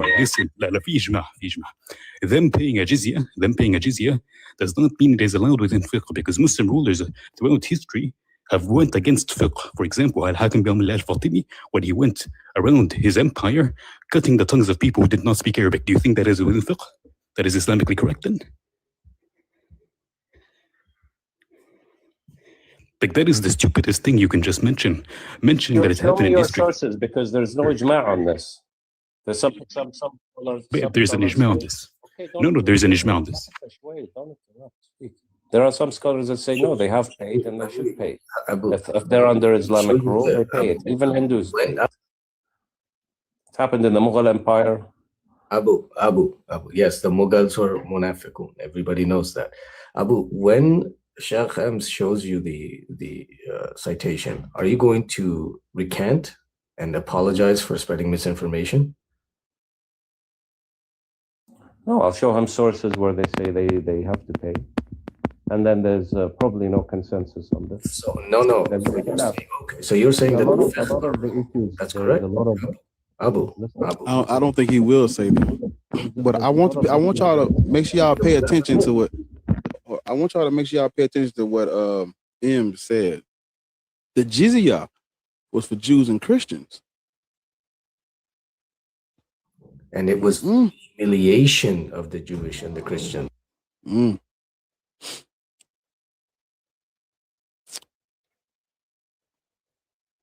You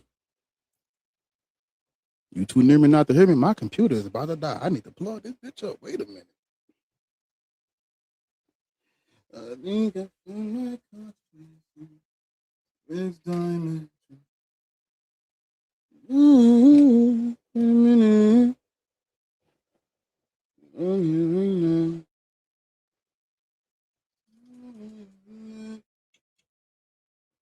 Hey, put me on the screen. Yes, sir. You left my consciousness in the sixth dimension. Let's go get him. Okay, MJ, look at this. I'll post something here. It says حكم أخذها من غير أهل الكتاب مثل الوثنيين في خلاف بين المذاهب الإسلامية. So there's no consensus on this issue. MJ, are you there? Hello? His name is Ems. Oh, did he drop? Is he still he's pulling it up. He asked me to give him the big screen, so he must have something. Okay, yeah. Because I sent him a source there.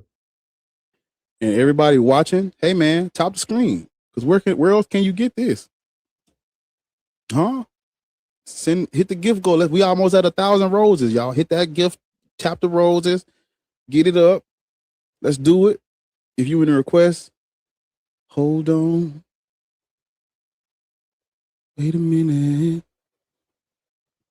MC and Al-Hanafiya, this is a jurisprudence in Islam that say that you can't take the jizya from polytheists, Zoroastrians, and etc. So it's not just the people of the book. Al-Hanafiyin. Did you see my source there? He's on mute. I'll wait till he come back.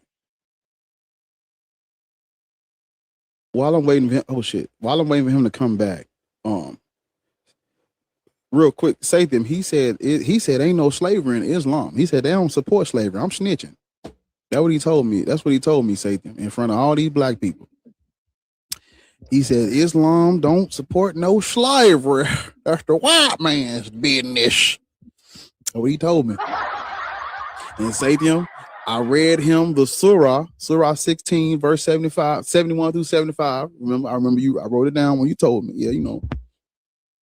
And I didn't say that. I said okay. Look, hey, we're gonna come back to that slavery thing. We're gonna come back to that slavery thing in a minute. Ems is back. What you got for me, Ems? Ems, did you see? You read Abu Nawaf. I will check your sources. Can you read it in English? Because you know, black folk, we don't speak no Arabic. Okay, put in the. What's the source of this? I meant Ibn Baz. Okay, I put. What did you put? They said Ahnaf al-Hanafiya. Look what the Hanafiya say. Did you read what I wrote? I put it on the text. Hanafiya. من غير أهل الكتاب مثل الوثنيين فهي خلاف بين المذاهب الإسلامية. What is the khilaf then? So there is a difference.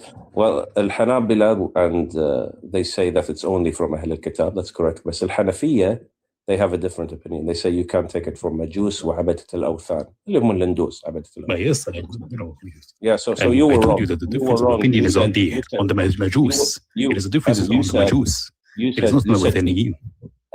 You said that fi ijma' that the jizya is only taken from the people of the book. You were wrong. There is the no difference is what? What did I say the difference was on? Don't interrupt. What did I say the difference was on? لا تقاطعني. يا حبيبي. What did I say the difference was on? Ems, can you you left me hanging. I don't know what just happened. Can you speak English for the for the black folks in the back? It was just to summarize what was said. That was Ibn Baz saying that there is the non-believers are divided into two: Jews, Christians, and Majus, and those who are not Jews, Christians, and Majus, and you're allowed to take the jizya from the Jews, Christians, and Majus, and not from the non-Jews, Christians, and Majus. And that they're given the opinion to fight, leave, or join Islam.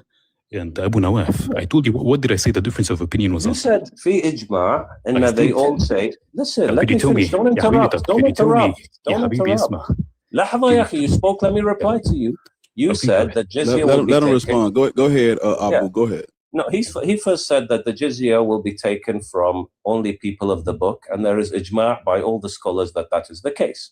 I looked into it, and it's not. And what did I say? Could you finish what I said? Don't interrupt. Could you finish what I said? Because you're lying about what I said. Don't interrupt. Let him finish. Let me finish. We're gonna come back to it. So he's interrupted. Let him finish. Okay. Go ahead. All right. He said that all major fiqh schools said that the jizya is only taken by people of the book. That's what he said.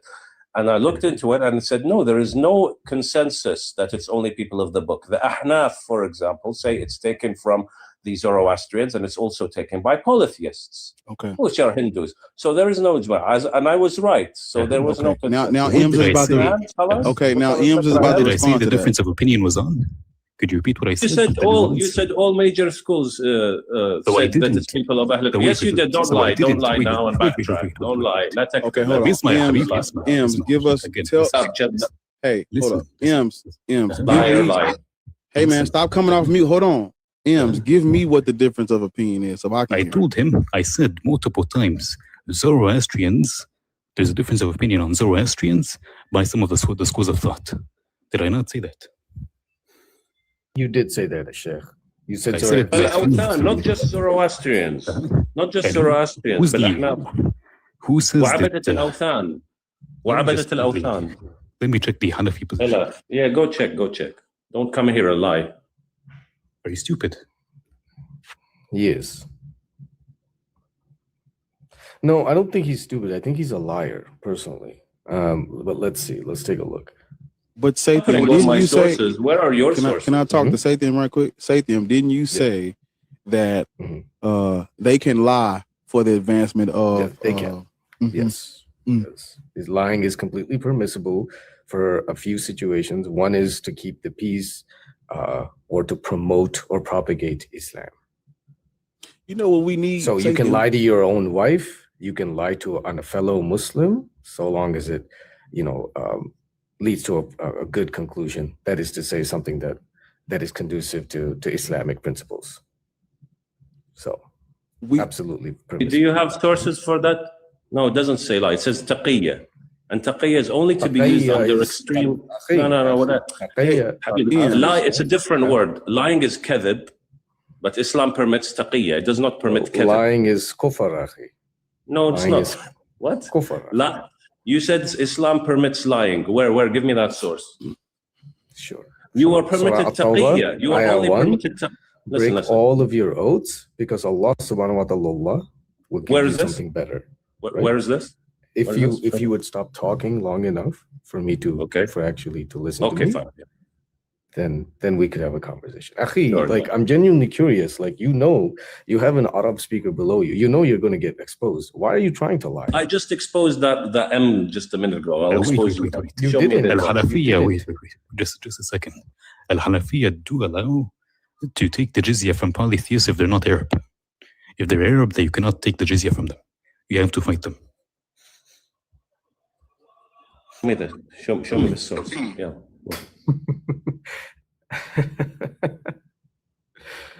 There's no mention of them being Arab. It says awthan, polytheists. I'm just curious where they even got this from, because as far as I know, it explicitly says, let's see, and I'm reading As'adi, Qadir, Baghawi, people of the book only. It explicitly mentions the people of the book. It doesn't say for everyone else. So where does this come from? It does. Al-Ahnaf. Can you show us the deal for? Yeah, can you show us? Look at the Hanafi school of thought. Look at that. Show us the dalilis, akhi. Okay, yeah, I'll show. Put me on the screen, please. Abu Nawaf. Call me sipping this hot shit. Go ahead. Abu Nawaf, come back. I'm listening. You're gonna have to read it for me. I don't know what that say. Put me on hold and come back. Engage with the conversation. We'll wait till he comes back. Yeah. Abu, can you read? He on teacup. But we don't wait on the screen from Abu Hanifa. I know he can read that. I can't read. Motherfucker. Can you please look? Can you read this for me? Go ahead. It says that Abu Hanifa said, the person that he was quoting, that it is taken from the people of the book and the Zoroastrians and the polytheists from the non-Arabs, and it is not taken from the polytheists from the Arabs. So, as long as you're a non-Arab, you can do it. So, for example, in the case of a Hindu, according to this specific scholar, then yes, you can take it from a Hindu if he's an Indian Hindu, but not from an Arab who's an atheist or an Arab who's a polytheist or a pagan, etc. But Sheikh, my question for you, Sheikh, is: doesn't the Quran specifically say that it has to be Ahl Kitab? So it does say Ahl Kitab, but I'm assuming this is just to make it easier. I know why it was, because the Mongols realized that they couldn't, that's what, like 100 million Indians and tons of gold. They can't G-side everybody. So they made this ruling specifically for them, as far as I understand. It would make sense. Yeah. Mm-hmm. It doesn't make sense because it goes directly. I mean, all of them use the Quran for their own football games. They do it as they wish. My question is, how the hell do they justify this? Because the Quran is super clear about Ahl Kitab. And I know Sabians and Zoroastrians might get an extension, but there's no way you can say a straight up mushrikeen like the Hindus could qualify under this. I'm not sure. I'm really not sure, but they do agree that you cannot take it from an Arab. An Arab has to become a Muslim, and you cannot take it in Arabia. Arabia has to be completely Muslim. It just seems like it's just bullshit. Hanafi Hanifa's school, whatever. They just decided we're just going to make this up and that's it. I would love to. While I have both of y'all here, that Arab man told me, in front of all these black people, that Islam does not condone no slavery. That That's what he is said, y'all. absolutely false. It literally says in Surah An-Nahl 71 that a slave will never become, or a master will never become equal to a slave, that this is the way of life. So he's just lying. I mean, that's just lying. And if a slave like runs away from his owner, then his prayer is not accepted, and he dies a disbeliever and goes to hell. Damn. You literally have to remain a slave. While I have y'all here again, because you know I might as well. While I got y'all here, I might as well get it out. So most people who are black that are learned in Islam, they're gonna bring up Bilal, right? We've talked about Bilal a few times, Sathiam and Ems. Sathiam, real quick, can you tell all of these black people why tell them why Muslims bringing up Bilal does not, it's an affront to the dignity of your kind. Talk to him. Not to say you're different people, but that you're a black person and you're talking to me about the most famous and first slave that became Muslim and continued to remain a slave until long after Muhammad unalived and had to go and ask Abu Bakr for his freedom. You're a bunch of clowns that you're coming and you're. What's the significance? What's the significance? Hey man, hold up, man. My brother is speaking. Wait, please. I will drop you. Sathiam, give me a second. Hey man, look. No, don't drop him, please. Don't drop him. He's Okay.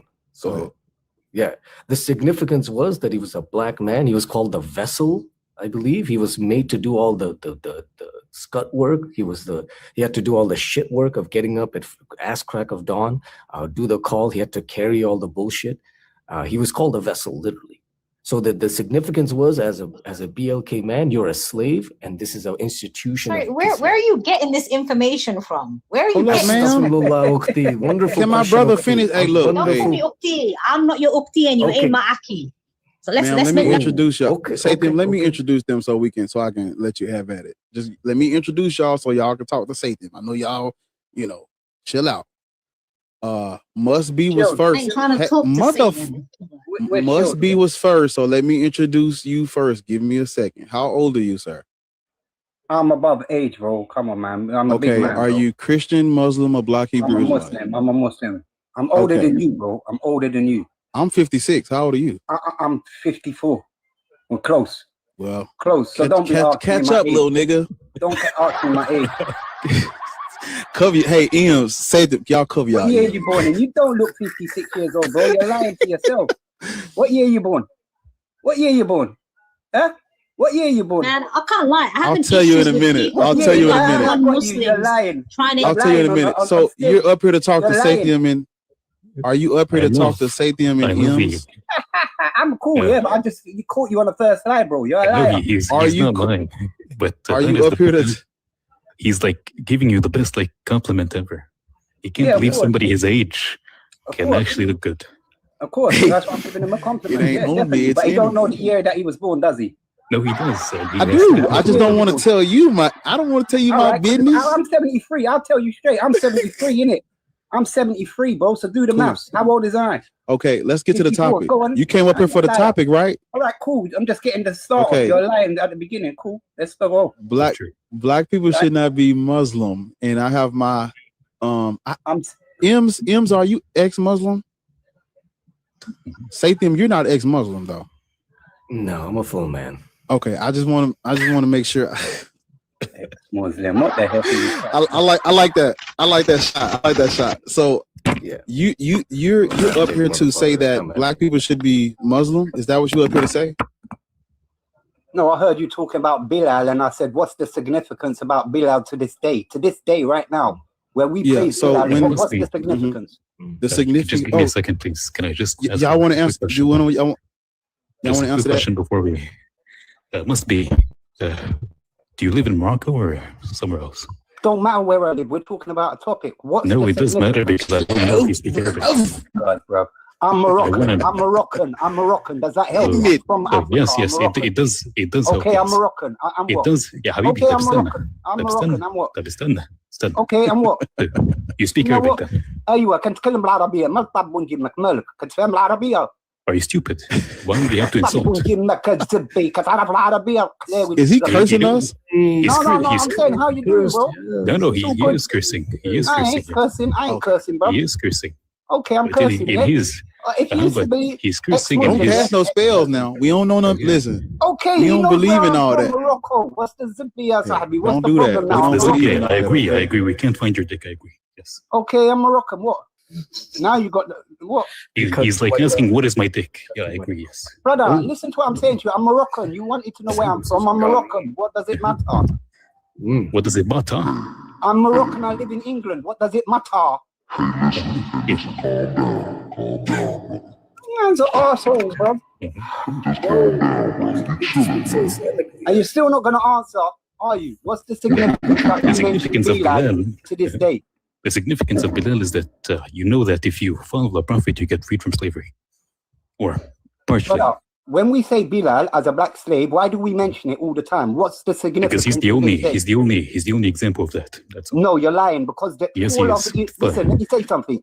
The call to prayer to this day, anywhere around the world, is through Bilal. To this day. It's not. It is not. Okay, so why are you lying for? Go and look it up. It is not. I don't have to look it up, yeah, Gabi. Look it up. In a Muslim country, you're a liar, bro. You're just Bilal is the call of prayer. The first no, he's call not. of prayer. Bilal is a man. No, he's not. Okay. He's a man. He's the first person. Wait. Stop making assumptions, bro. You're lying. Wait. He's the muezzin who was chosen by the Prophet, but he's not. Okay, so he's the muezzin in it. So to this day, what I'm saying to you is, he's not the muezzin. Hold on, it is not the same thing. Hold on, he's not the muezzin of every mosque. Yeah, he can't be, because he's the foundation. The foundation. So when the calls to prayer around the world, he is the founder of that. He's not. Can we hold up, Ems? Okay, no, he's must be. Can we respond to that now? I'll let you get it out. He's telling me I'm not. I'm telling him he is. Can we respond to you now, or are you gonna keep interrupting? What are we gonna do? Well, he's already responded. He said, okay. I'm lying. Okay, I'm gonna let you get it out, and then we're gonna respond to you. Okay, all right. Listen, I know when you see this countdown, you're gonna think about something else. This is not that. This is a countdown for you to finish your statement. Don't blow things out of proportion. Go ahead. No, I've already said what I've had to say. Your friend M, the ex-Muslim, is saying it's a lie. So because you are lying. So I'm still saying it.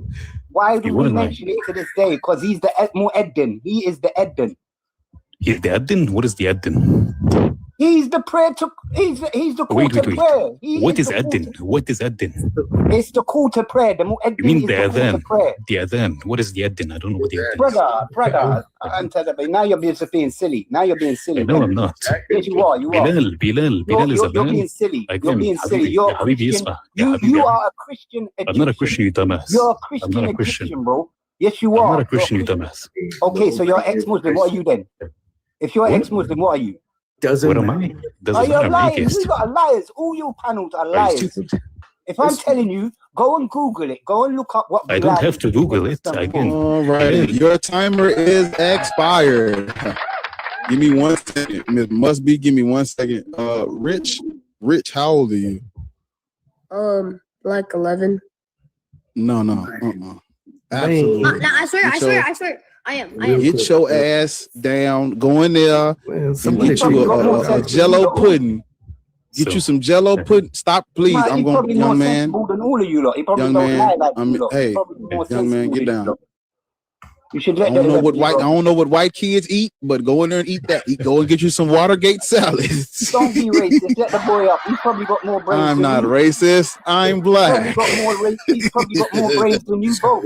I don't control the infrastructure. I don't control the infrastructure. He's probably got more knowledge than you and M. The little kid's probably got more knowledge than you and M. Hey, why don't you let him up? To that young white man that just came up, go in there. Put you some So I must be again. Where do you think the Adhan came from? You tell me. You know more about Islam than me, brother. The Adhan is question. The Adhan is revelation. It is not. It wasn't invented by Bilal. Created, it's from Allah. What, the call to prayer? Yes, it is wahi from Allah. And given to the Prophet. who was the founder of the call of prayer? Who was the main guy? Allah. See, brother, what are you talking about? The adhan is literally wahi from Allah. It wasn't created by... Why are you lying? Why are you lying? Stupid? Are you genuinely that stupid? So are you genuinely that why stupid? Are you lying? Are you genuinely that stupid? Must be. Are you generally a liar, a kafir, a liar? You can't even say the word right. Like, what type of Moroccan are you? You're speaking, you're literally speaking Darija. You don't even know how to speak Arabic. Give me a second. Hold up, y'all. Hey, must be. I'm from Morocco. I'm Morocco. I got you. Yeah, I don't speak your language, brother. Give me a second. Okay. Arabic, bro. Bruv. Hey, bruv. In it, bruv. Calm down. Let me ask you something. You ever heard of the, well, I don't know if you haven't responded to what the topic is, right? So the topic is black people shouldn't be Christian. You understand? Yeah, they shouldn't be Christian. Definitely. I'm sorry, they shouldn't be Muslim. I'll tell you why they should be Muslim. Tell us. You know, at 7-Eleven, I don't know if you know your history, 7-Eleven, before Christopher Columbus, yeah? Yeah. When you lot claim to be the Moors, you claim to be the Moors, yeah? We were united, right? Yeah, type shit. Weren't we united? Weren't they? No. Hold on. The Moors claimed Morocco, Algeria, Sudan. We were not united. Ghana. No. Hey, I think he meant 9, Yash. It was all united. It was all peace. I'm sorry, y'all. I'm sorry. That might be a bet. That might be a bet. Google this stuff up, man. You don't know nothing. I know about the Moors, brother. And we were united. This book right here that I'm reading is called. So when Christopher Columbus came, what did he do to you lot? I have a book right here. Hold on. So what did he do when he came? He shipped you all across the Atlantic. We know the Moors civilized. I wish you would just calm down, brother. You're blowing things up. He has the British energy. I'm telling you, bro. He was naturalized as a British citizen. Just look at the history. Before 7-Eleven, we were united under the Moors. No, we weren't. No, we were not. Not you. Moors. You're probably in a cave, bruv. Not you. So, I'm talking about united Arabs. You think I'm Muhammad? From Morocco, Algeria, Tunisia, Senegal, Mali, Nigeria. It was all one, brother. We were all living in peace for 700-800 years. Go and Google it up. Go and Google it up. Under Islamic law. Okay. You idiots. So Mr. Must be. Okay. So am I lying? Okay. And then once Christopher Columbus came and shipped your ass over to the Caribbeans and to that North America. The amount of hate this guy has. Hey, what happened? You don't weren't allowed to speak your own language for 700 years, bro. Calm down, bro. Calm down, bro. Sabr, akhi. Sabr. Calm down, Drink Jesus. Some more camel piss, akhi. Drink that. I got something. Maybe this will calm you down. Hey, look, just stare at this for a moment. This will calm you down. Just stare at that. I'm calm, bro. I'm calm. There are those numbers on the screen. I just don't like lies.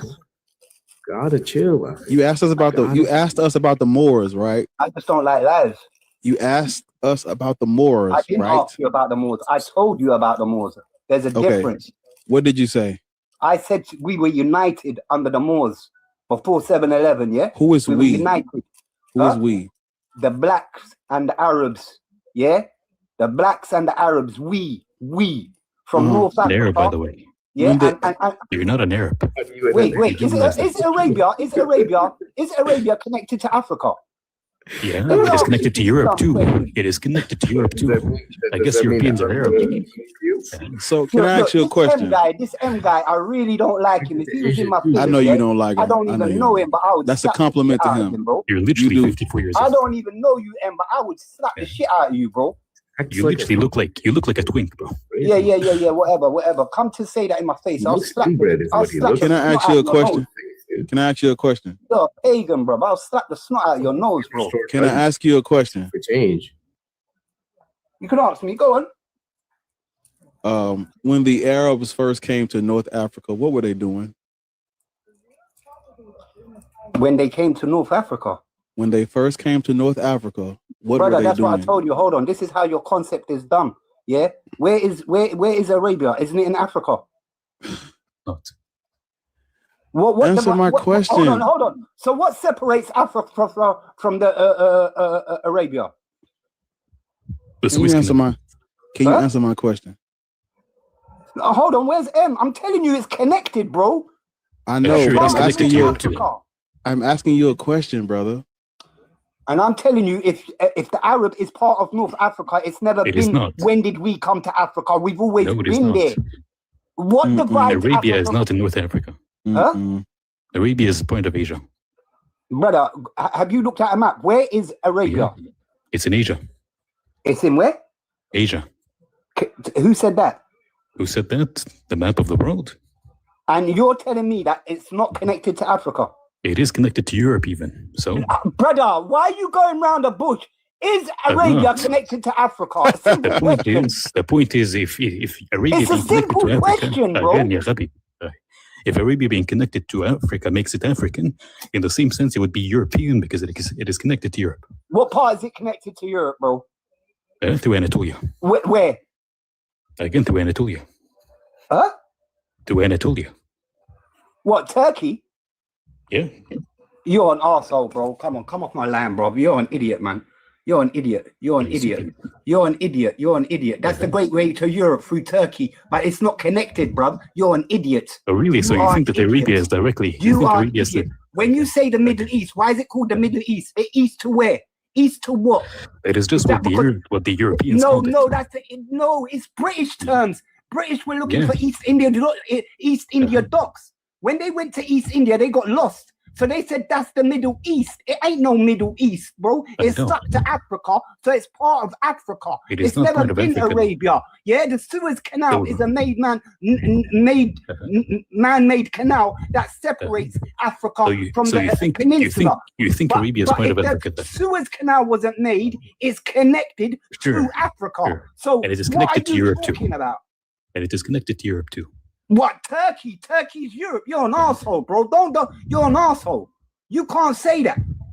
Yeah. So when you say to me the Middle East, we're talking about is Arabia stuck to Africa, and it is. It is. You want to throw in your divided, and say, well, it's connected to Europe. Okay, it's connected to Europe. Again. Okay, it's connected to Europe, but is Africa connected? Okay, but is Africa connected to the Arabia? It is connected to the Levant. No, not to Arabia. Brother, please go and look at a map. Please look at a map. I'm looking at the map right now. Okay, so the Red Sea is the big sea that separates. But apart from that, if you look at the top, it's connected. It's connected to Africa, bro. To the Levant. That's not. Look. This guy's an arse. This is what I'm saying to you, bro. But it's also connected to Europe as well. It's literally it's connected to Asia, Europe, and Africa. My point is, when you said Arabia, when did they come to Africa? I'm telling you, they're in Africa. No, he wants to start telling me they're in Europe, they're blah, blah. Bro, understand logic. You're just stupid.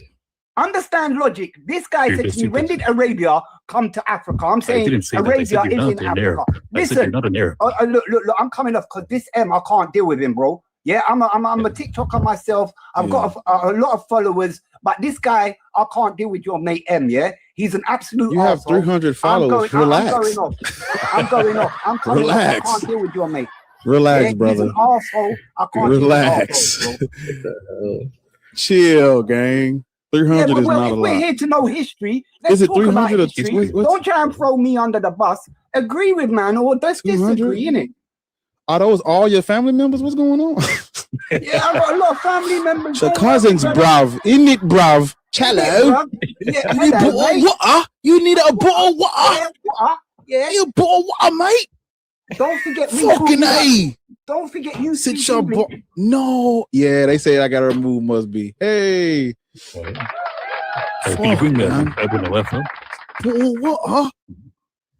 Y'all don't go nowhere because the other dude is back. So he might. Y'all might have some work. I might have work for y'all if y'all are not busy. Don't go nowhere. He's in the request box. Ro, how old are you? Is it Ro like Joe Rogan? It's a play on Joe Rogan.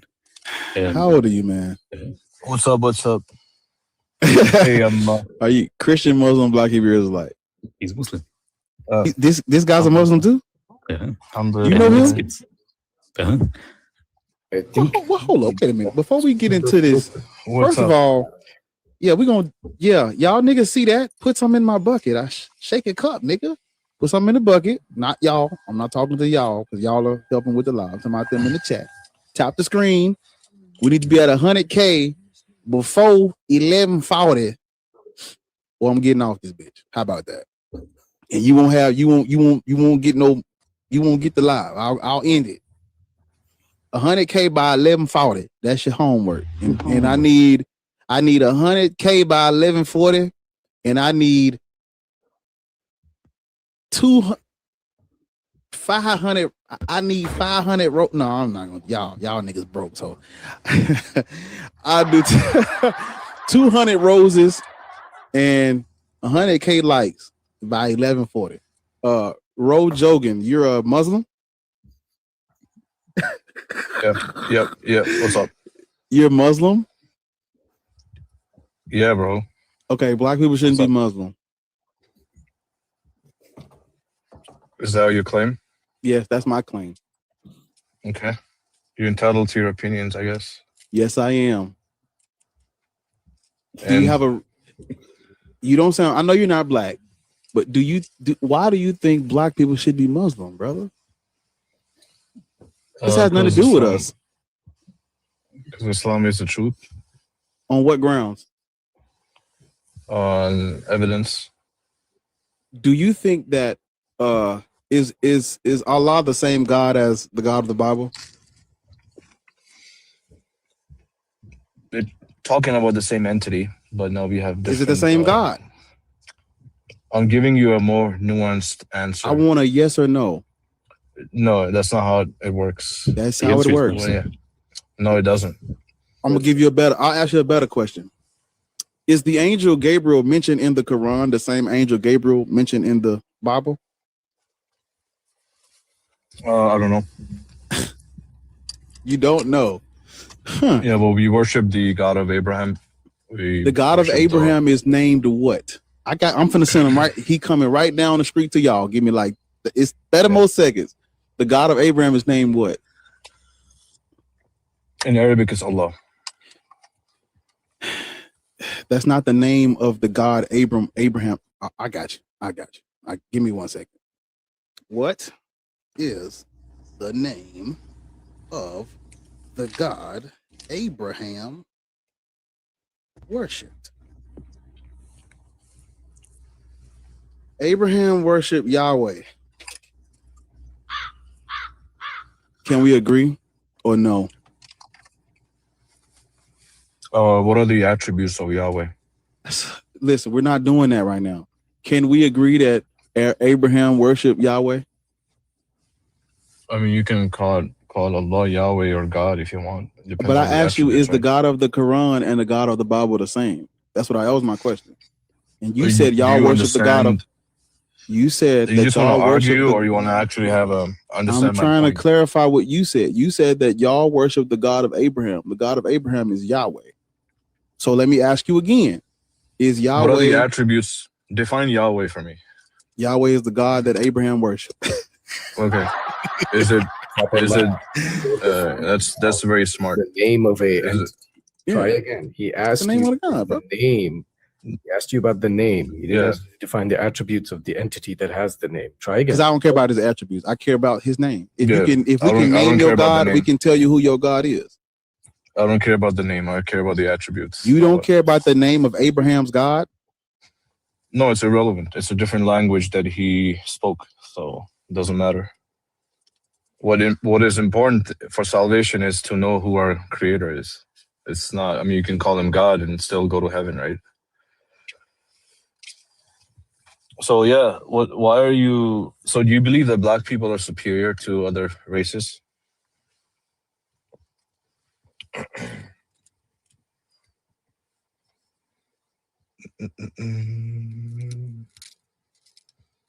Hello? What happened?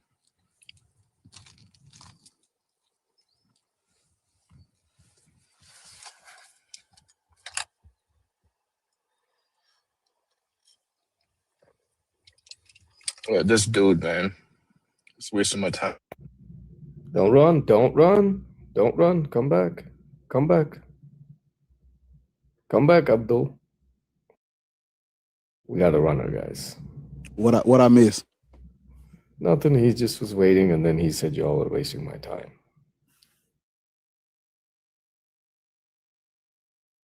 What was that in my eye? He's about to run. Yeah, as he should. As he should, man. Oh well. Hold on. See, we got the other Muslim. He want to get his ass kicked again. Abu Nawab. Okay. Yeah, but so to the black people watching, I want you to understand what's happening. So when the Muslims come up and they say things like black people should be Muslim because Islam is true, I ask on what grounds? And the reason why I ask that is because if remember what I tell y'all, you know, I in my church, what do I tell y'all? If you can name their God, you can trace it back and tell them who their God is. I just need a name. Allah isn't really a name, even though that word they pre-Islamic Arabs use that word to refer to other deities. That don't really, you know, as time progressed, it became more of a all-encompassing. Like we're talking about the God when they say Allah. Allah literally means the God. So it's not really a name. It's still more of like a title. Like when we say God in English, people say God. When we say God in English, they're talking about they're giving things the title God, which is basically what the Muslims are doing. But in the Quran, there are biblical characters, biblical stories, biblical people doing shit. And so if we can attribute Allah to Yahweh, I can tell them where their God come from. But if they say no, Allah and Yahweh are not the same, and then I have to ask them, okay, if they're not the same, why are characters out of the Bible in the Quran? That's where we get the. And if they say, yes, Allah is Yahweh, then we can just tell them, oh, your God is from the Levant, the Near East. Southern Levant of Midian. That's how that goes. That's why you have to ask them that, because as you all know, if you've been on my channel, in the Quran, in the Quran, in Islamic tradition, because it's in the Islamic tradition, the angel Gabriel is the one that revealed the Quran to Muhammad. But when you look at who the angel Gabriel is in the Bible, he's the one that told Mary she was going to conceive of Jesus. So you have a narrative that contradicts, because if by the way, it is the same angel that went to Mary. Is it the same angel? Yeah, it went to Mary. It's the same angel, right? And told her about Jesus. Mm-hmm. So how can the angel who told Mary she was going to birth the Son of God also be the angel that told Muhammad he was the last prophet, and so Jesus is not the Son of God? It would be that the Bible is distorted from the truth. Mm-hmm. That's what they tell me. That's what they tell me all the time. Yeah, well, I have you here. Like, I don't get this point. Like, even in the Quran, it says that like Allah subhanahu wa ta'ala breathes his spirit or his ruh or whatever into Mary's, you know, her private part, right? Her vag.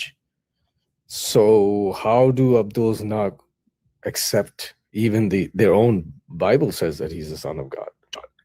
It doesn't say he's the son of God. It just says that he breathed the spirit into him. Yeah. So in the sense that he made it happen, but he's not the father. But if he's the one blowing his ruh into her, then what do you like? Then he is, by definition, he is the cause, the father. Like I don't know how you can get around causing something to happen. For example, if I take a cup of semen and then yeah, but if it's my semen, then I'm the person's semen, for example, and it's not mine. I inseminate a woman and she gets pregnant. I caused it, but I'm not the father. He's breathing his ruh, right? But he's breathing his ruh, right? So from what it means is one so God owns souls. So he's breathing one of his souls, not as in his personal soul. It's like his property into her. He's breathing his property into her, but he doesn't have semen. He's not like impregnating her. He's breathing his property into her. It just seems like you can't get around. Like it just seems like some sort of sophistry to you wouldn't to deny that he's no. Yeah. what you do with the actual text is try to find the meaning that was trying to be conveyed by the person who made up this text, which is the prophet, and you're gonna have to take his own interpretation because he's the one trying to convey a meaning. So you're gonna take his meaning for what it is. So you cannot just if I write a passage and I'm telling you this passage means so and so, even if you disagree with my wording, but what I wrote and how I meant it is how it is supposed to be taken. Yeah. I don't deny that. I'm just saying that you cannot just tell them, oh, the wording says so and so, if the prophet himself who made this shit up is telling you it's supposed to mean so and so. You're gonna take the author's word for it. Of course, but it doesn't. I mean, I'm gonna have to read it again. It's been a while, but as I understand, he goes and blows directly into her vag, and he blows into her it says from our soul, but our is like possessive hour, like as in one of my property. So he's blowing into her from my property, causing her to get pregnant, which is God is technically the cause of every single pregnancy and every single person to come into existence. So in that sense, everybody is the child of God if you put it that way. But then, like, everyone else doesn't have the father required, the human being. I mean, so the whole not requiring a father is pointless because God can make a human from anything. Because in the Quran it says that Jesus is the same as the example of Adam, and he created both. Created directly by So, but in that sense, you would say that Adam is the son of God too, but he's not. And also Mary was created without a mother. But whereas Adam was created from the clay and the dirt, Jesus here is created from the spirit, blown into. It doesn't matter. It doesn't matter how the person came into existence. Like there is no special credence given to being born from a vagina or being born from clay. Like there is no difference. Just like different methodology of creating a person. Yeah. And again, you have to stick to what the author. You have to stick to what an author has intended by the words he's using. Sure, for sure. I'm going to have to talk to an Abdul about this and grill. I mean, we never get to it, but if I ever get a chance, I want to grill him down on this. But anyway, thanks, Abi. Okay.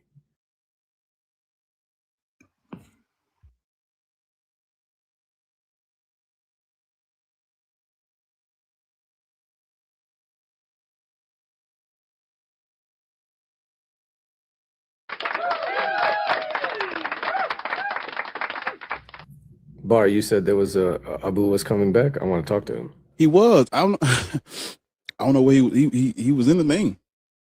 I would let him up first if I would know Ro Jogan was gonna leave. Yeah.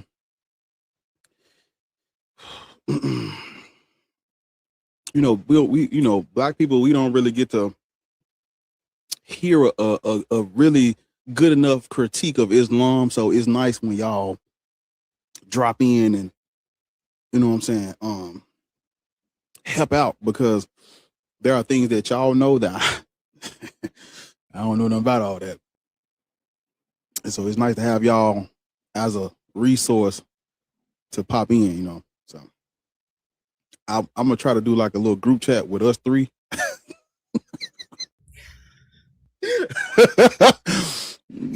Yeah, I'm just gonna be like a bat signal. I don't know where y'all be at, but every time there's a Muslim, one of y'all pop in. I don't know what. I feel like somebody be sending y'all the live type shit. No, just scrolling by. Sometimes it's. Sometimes, yeah, I know they do. Yeah. So I appreciate y'all helping out with these. Yeah. By the way, Ro Jogan, he's very known for being like a guy who defends child marriage. He says he has an example in which he says, you force your child to go to school. What difference is it between forcing them to go to school and forcing them to marry? Yo. Yeah. And he also says that if you ask permission from your wife to sleep with her, or you take no for an answer, that makes you a cuck. Wow. Yo, these people are straight up evil, man. I haven't had the displeasure of speaking with him, but apparently we have spoken, and I don't remember him. He's just another Abdul to me. I hear it in every time on every live. I just repeat what he says, and he just denies it over and over again. But He literally said that it makes you a cuck, and also he repeats it every single time you debate child marriage. He says, well, you force your child to go to school when they don't want to. Why does consent not matter here, but it matters for making them sleep with an adult man? Crazy work. That way.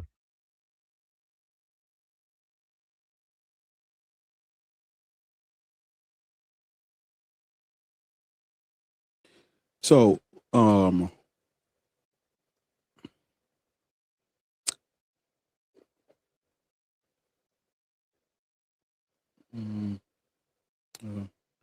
what I was about to say. So, people, it's almost 11:40, and we're not there. We need 200 roses and 100. Hey, man, I'm not playing. Y'all niggas better tap this shit. It's gonna get rough. I ain't helping tap. And Lord ain't helping tap either. And Lord say them in M's ain't helping tap either. Nope. Y'all gonna do it. So I know all of y'all. If all of y'all tap, let me do the math. Hold up.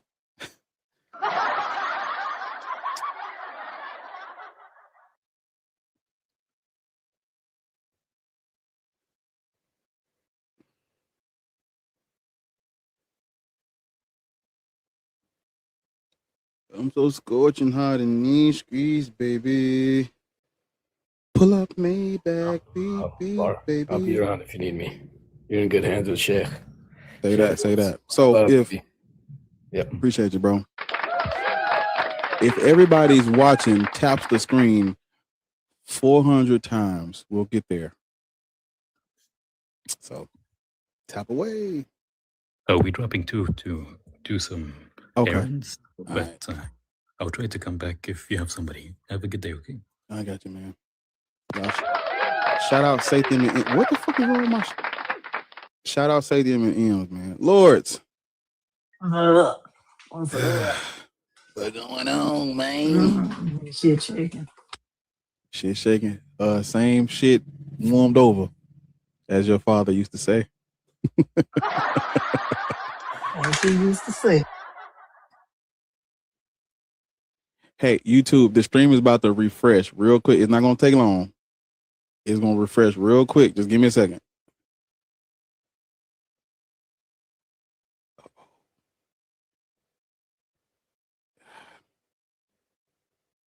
God damn.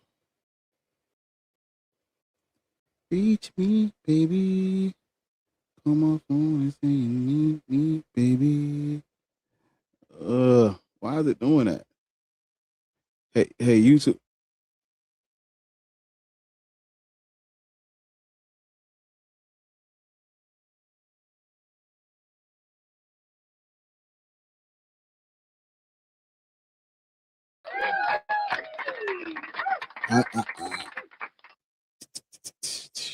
There we go. All right, y'all. We back. I had to refresh the screen because it wasn't letting me tap. So I'm gonna tap too. I'm gonna tap 300 times. Let's see how long it take me to tap 300 times. And if I can do it, everybody else can do it too. So 100K. We got 8 minutes. Let's do it. You don't listen. We get to 100, we can coast for like 30 minutes. We don't have to tap for 30 minutes. But we got to get to this 100, and we need to get to 200 rows. Oh shit, we hit the roll. See, 448. There you go. So everybody got to follow in Monique Jones' footsteps. Look at Dugal. 800. Above and beyond the Call of Duty. I'm at 139. So I'm gonna see how long it take me to go to the number. 643. I see you, Minnie. Okay. Let me see. Damn it.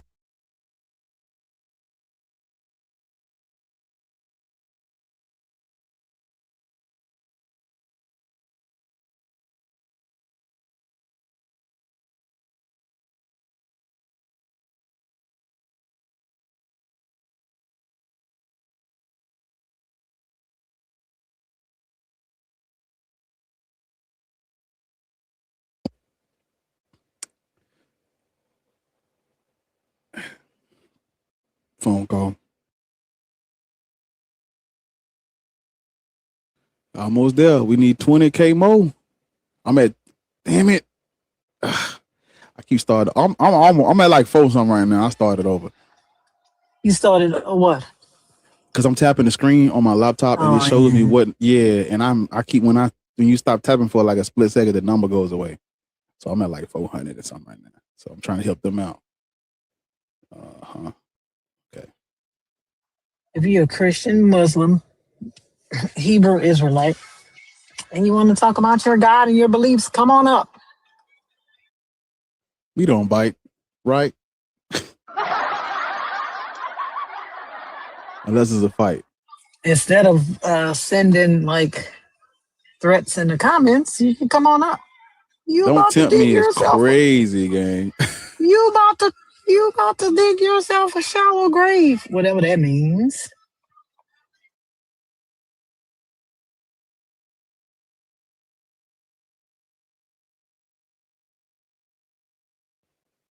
I'm at 300 right now. So I'm all, hey man, look, we 5 minutes away. I'm at 300 on mine. So if I can tap it, I'm doing all this shit, looking at YouTube and tapping, and y'all can do it too. I'm almost at 400 on my side.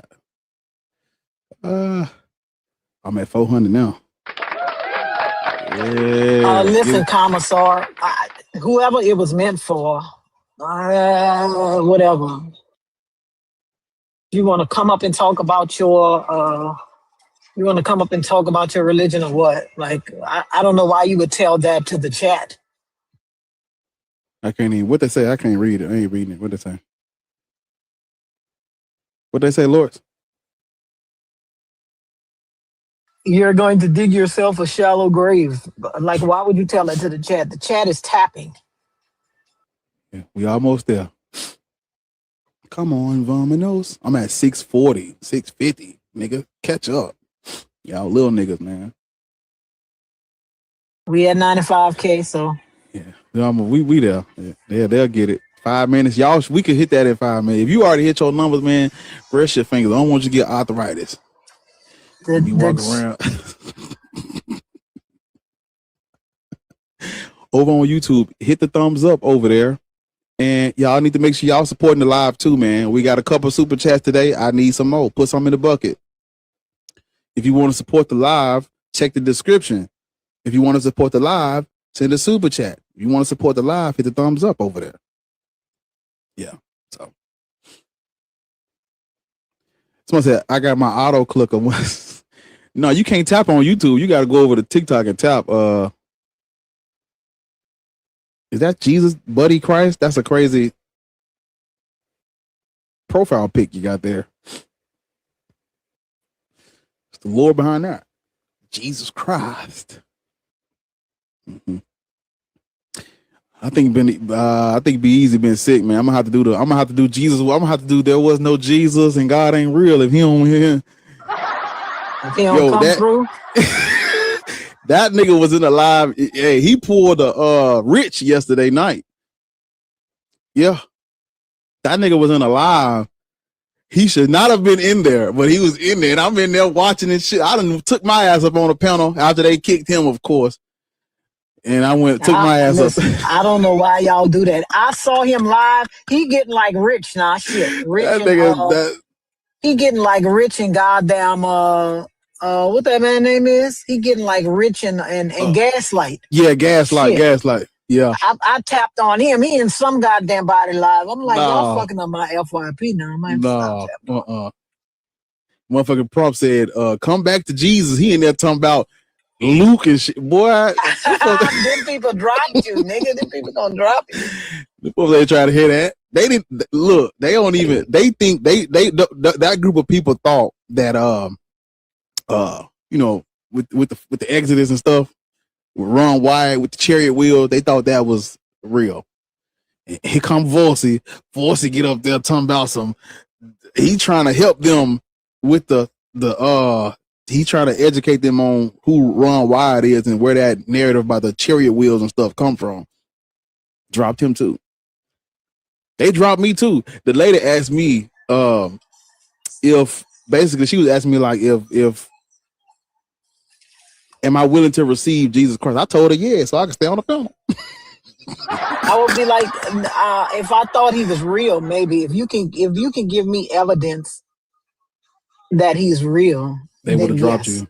They would have dropped you so fast. No, I know. You don't want to talk about it. I know you don't want to talk about it. I know the only thing you can give me is platitudes. Like I'm so sleepy right now. I don't know what to do with myself because I was up till 1 o'clock in the morning fucking with Empress. And that nigga on Empress, you talking about blackstrap molasses? Baby, when I tell you that motherfucker is blackstrap molasses, you hear me? That nigga is molasses. That, ooh, Lord, when I tell you that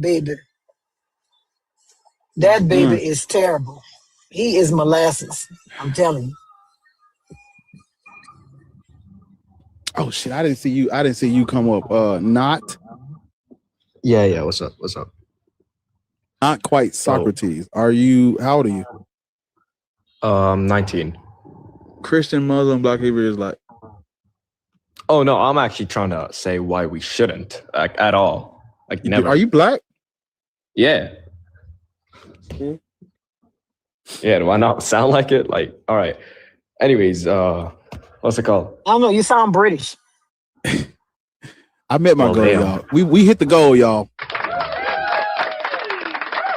Congrats, bro. Do you believe in God? No, I do not. I grew up believing in God, but I eventually phased out purely because of science in the beginning. But now it's because, like, the God that is presented as a moral, loving being, right, and all powerful and all of this. But researching it is super immoral. Actually, it is cruelty. As in, God cannot be all loving and all powerful, yet allow suffering to exist, especially for Black people, right? Through the transatlantic slave trade, through 400 years of thousands of years of slavery. And, we adopt the God that was given to us, even though it was given to us by the colonizers, right? And if we take time, right, and look at it logically, God kind of falls apart. How can you have a perception of reality without suffering? He wasn't talking to you. Hold up. That wasn't for your. I can answer questions. I can. But he was talking to me. Abu has been here before. He's already. Yeah, that's how they broke into people's country and converted them to Islam. Yeah. They just come in and kick down the fucking door and just start talking and taking shit. No manners, right? I actually know a lot about Islam, so I think I can talk to him about it. Well, is there any other civilization? Sir, shut up. Shut up. So not quite. What do you know about Islam that will help? That would help us. Okay. Legislations for slavery. I'm trying to see, maybe some that other Black people don't know or they haven't heard about Islam. So what you got? Okay. Right now, although I born in America, but now I live in Dubai, right? I live in Dubai, which is a Muslim place. And under in Islam, right, although the sayings do say that all people should be equal, there is the kafala system. It's a kafala thing, right? Which it's basically legislations for slavery. That's why modern days right now it's being used for Southeast Asian people, right? Indians, Bengalis, Pakistanis, right? But back in the day, it was used for what? Slaves, right? It's basically like how you can be a slave owner, but be good, which is contradictory. Allows for, and the racism that is basically widespread because Arabs basically have it's like a God chosen people type thing. Superiority complex, right? It's like a superiority complex, but that plays more into the culture aspect that Islam kind of dominated over the Arab world. Because like in countries like Sudan, Somalia, their people are not ethnically Arab, right? They were Nubian, and I forgot for Somalia, but yeah. They're Nubian people who were bred into being Arab. So when you go there, their culture has been taken down. As in, They are now Arab culture, even though they had that for probably 200 years and forgot about the Nubian culture that they had for thousands and thousands of years before that. Why did they forget about it? It wasn't by choice. It was by colonization, right? Arab colonization is like Islamic colonization is something nobody talks about. We don't talk about it. Basically wiped and domesticated, right? People to live in Islamic values and become Muslim. What do you know about the Arab slave trade? Oh, the Arab or the slave trade. trans-Saharan slave trade, as they call it. It's technically right now, it's still kind of going on. It's still kind of going on. Like in the country that I live in, Dubai, right? You know, there's hyper futuristic cities and big skyscrapers and all that. It's being built by slavery, literal slavery of. It's not black people now, but it's Southeast Asian men, right? They take their passports away. They prompt. It's like human trafficking. But then when they're in the country, the state, which owns the company that takes them, right, takes away their passports, their IDs, what's it called? Like their salaries.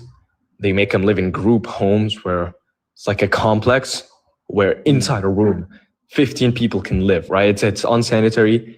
Actually, in the UAE, suicide rates are low. Where does it spike? In one demographic, Southeast Asian men, because they can't take it. And they're forced to stay because oftentimes they have to send money back to their home country and making them basically live in the bare minimum, yet do hard, grueling work in the heat of this country and its construction for low pay. It is technical slavery. No, it isn't, because slavery. This nigga must be over 60. No. This is something he has to be over 60. He gotta be. It hits home. I mean, I don't know if he's. I don't know if he hard of hearing. He got a hearing aid. If he's gonna pull up a Muslim hearing aid that don't work. If he's gonna say that it's not slavery because they chose it, no, they did not. Power dynamics here come when a state that powerful, right, takes poor, right, living in poor and uneducated places, societies, takes them to a country, withholds their legal papers. Now they have no power to leave. Basically traps them. That is textbook what? Just taken to the country. It's textbook human trafficking. But then it's slavery because they don't let them go out. They don't pay them properly. It is slavery. Let me get Rossetti. Slavery has an ownership clause. These people are. Hold up, Can I answer her, please? Which is the kafala system here. In a minute, give me a second. Rossetti, how old are you? I'm 47 years old. Christian, Muslim, Black Hebrew Israelite. I'm a native, a copper man, a earth man, a original man of the earth. You feel me? Before any Hebrew Israelite was around, before any Christianity was around, before any Muslim was around, I was around, my people was around. You know what I'm saying? And adding to that, that was sealed earth people worldwide. Who is the earth people? Copper people. That's what got we in the situation with Israel now. Are you a Christian, Muslim, or Black Hebrew Israelite though? That's fine. I'm not, sir. I'm not, sir. And I can explain. Where do you think your people are from? Like I said, we was before all these concepts. Where? Philosophy. Where? That I'm from the earth. I'm from the earth. I'm the earth. Oh my goodness. Do you believe in God or not? I am God. I'm the manifestation of God. Thank you. Ready. What else you want me to say? Huh? I don't follow me. Why do you think you're God? Why God think he means God? Especially since gods were made up by men. Why do you think you're a fictional character made up by men? Like I said, I'm not even putting man in my tongue. I'm talking about myself. You know what I'm saying? Because whoever create me to be who I want to be. You know what I say? It give me that power to be who I want to be. Who stopped me from being who I want to be? It's a next man like me. Probably a next man that got more people in his army than me, that I gotta submit myself and do as they say. But if it would be a free world, hey man, where you from? Fuck I wanna do.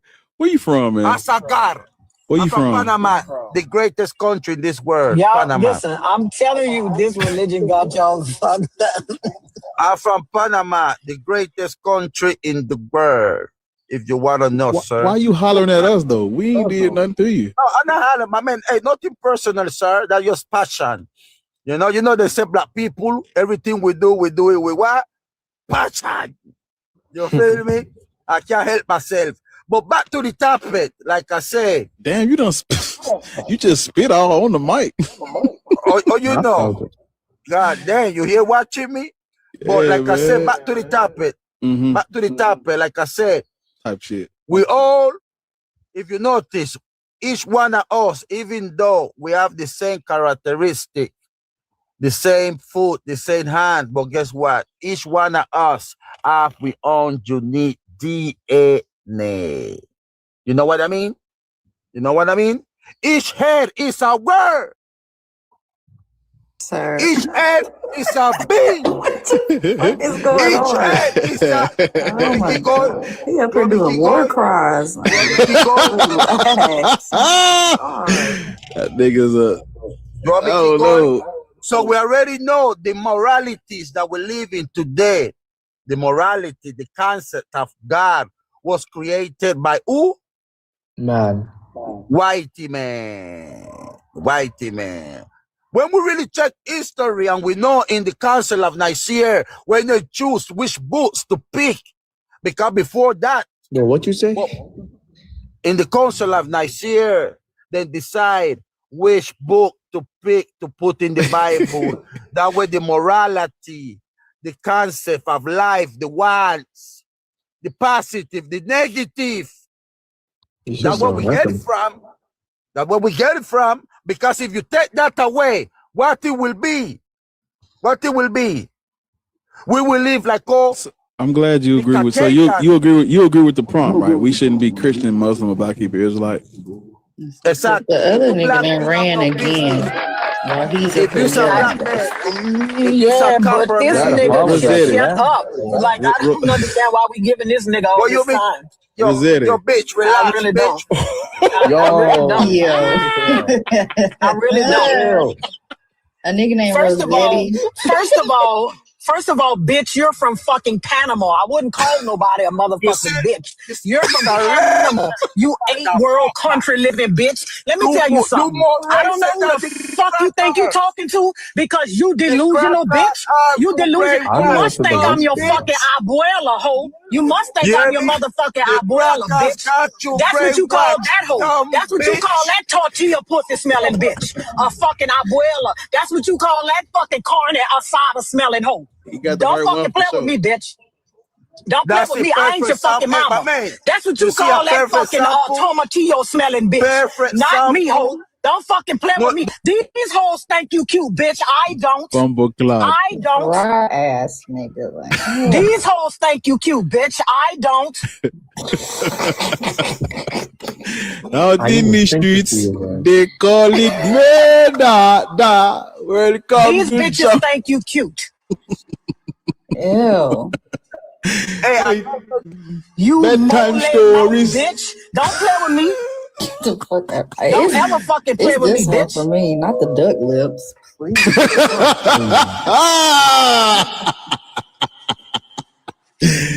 Whoa, brother.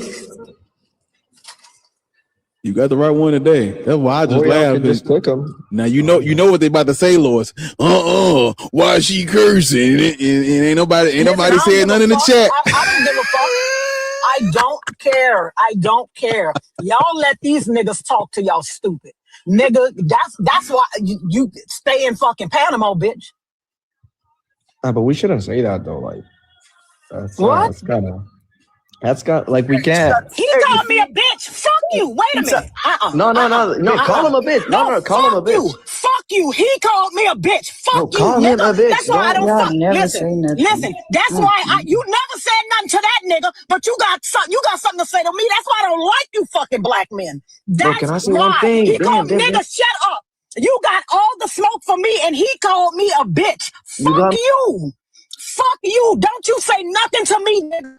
All that shit you was telling me, you didn't say shit. You niggas is dick riders. You niggas is dick riders. You bitches is in love with each other. Don't say a fucking thing to me, bitch. Nothing. Because you let that nigga call me a bitch. You didn't say shit. No, I'm saying you can call him a bitch. Don't tell me nothing, bitch. Don't tell me a fucking thing. Don't tell me shit. All right, my bad then. My bad. Like, I mean, you could call the man a bitch, right? I don't give a fuck. He called you a bitch first. Just don't bring up like.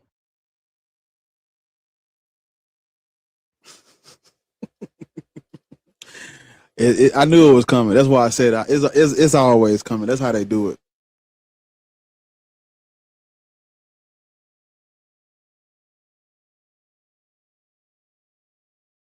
Y'all fucking with the right one. I just want y'all to know that. I ain't mean to press that. Oh. Y'all fucking with the right one, man.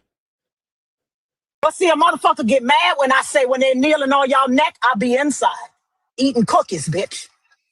Because you niggas got a problem. You got one, and it ain't. Let that man, you sit there and you let that man call me a bitch. But you had something to say to me. That's why I don't trust y'all. That's why I don't trust y'all at all. Black men are not to be trusted at all. You cannot be trusted. You like the fucking snakes behind the door.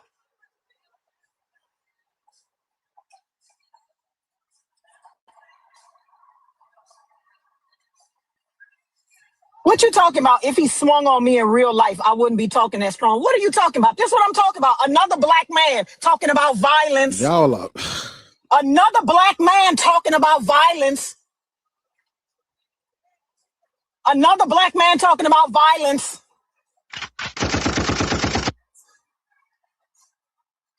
Black men are dangerous. Ladies, keep your shit and unload it on them hoes if they eye twitch. If their eye twitches, unload it on them. Because you are 6 times more likely to be unalived by your intimate partner than a white woman is. If them niggas turn too quick, let it loose.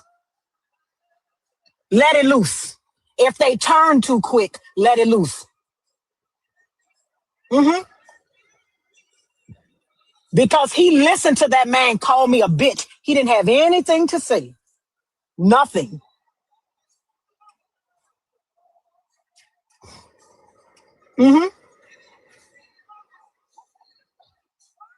What you mean, how can I put down black men? I just listened to a black man call me a bitch and another black man tell me I shouldn't say nothing about it. What you talking about, Casey? What you talking about, Casey Mobile Breaks? A black man just called me a bitch and another black man said, well, you shouldn't say that about him. No, I called his mama a bitch. I say she smelled like tomatillos, actually. Listen, sir, I'm not claiming to be better. What are you talking about? I never said I was better than nobody. Y'all black men, this is what I'm talking about. Look at the chat, y'all. Look at all the black men that think that I should have stayed quiet while another black man called me a bitch. Look at Casey. Look at Casey. Well, not all black men are like that. Look at Casey. You know this is every day. Crack destroy black woman. Look at this black people. This is black men. This is black men. This is every day, bro. This is black men. Chucho, listen. Nobody said he was wrong. You niggas are in love with each other.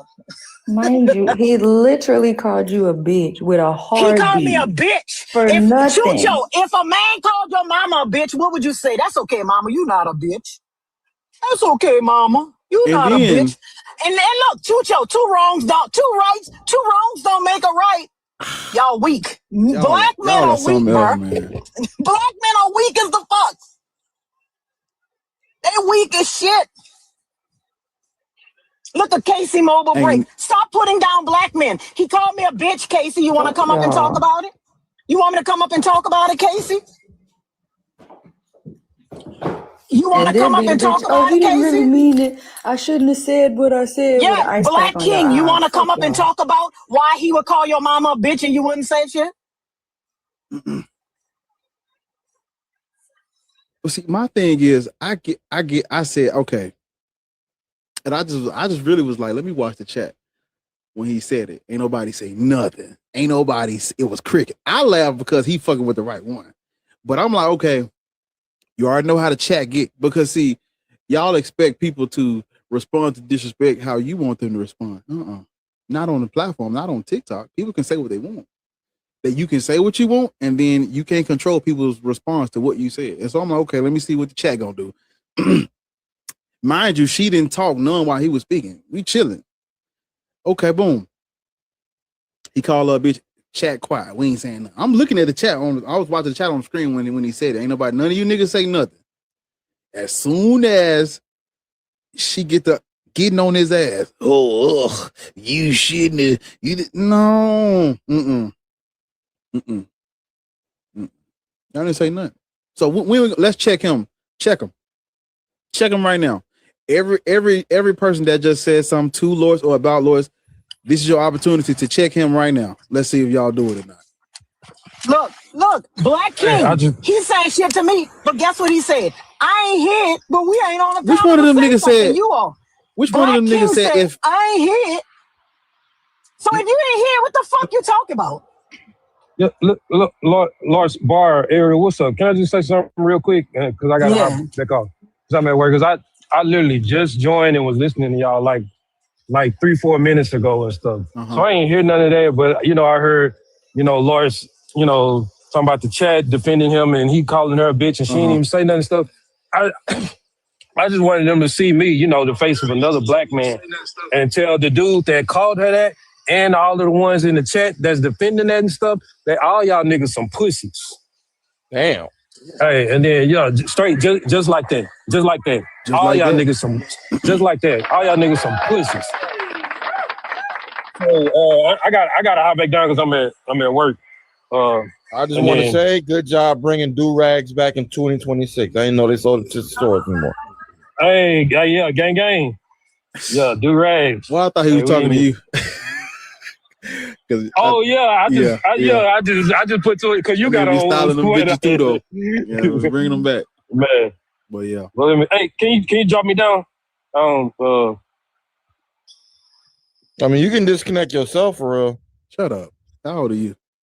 34. Christian, Muslim, Black, Hebrew, Israelite. I don't believe in none of that shit. Cool. So you agree black people shouldn't be Christian? I don't think we need religion at all, bro. Yeah, we don't. You're right. I don't think nobody needs religion, bro. Religion is like, it makes people dumber. Yes, it does. I don't think we need. Can I ask you a question, y'all, man? Was he in the chat? I don't know. Would you let a man call your mama a bitch? Yo, no. I mean, okay. No, why? All right. That's all I wanted to know. You missed out on it's some context you missed out on. It's some context you missed out on. it's a But good I just question. want to know if, as a black man, you would let another man call your mama a bitch. I ain't got nothing to do with race. I don't give a fuck. You white, black, Chinese, Right. not calling Exactly. That's why I said another man. It don't matter if he black, white, blue, green, indigo, or violet. Would you let him call you a bitch? Your mama a bitch? Nah. Okay. I just want to know. What happened? You late, Annie. I don't feel good. You know, the same old. Somebody get disrespectful. And then because Lord know how to take it there, when she does take it there, the people in the chat, they want to over police her reaction to the person that's disrespectful, but nobody said nothing to the person that instigated it. And I'm just saying about like, let me see, because when he said I started laughing, but I'm like, let me look over here and see if somebody say something like, you shouldn't have did it, and nobody say nothing. The people who are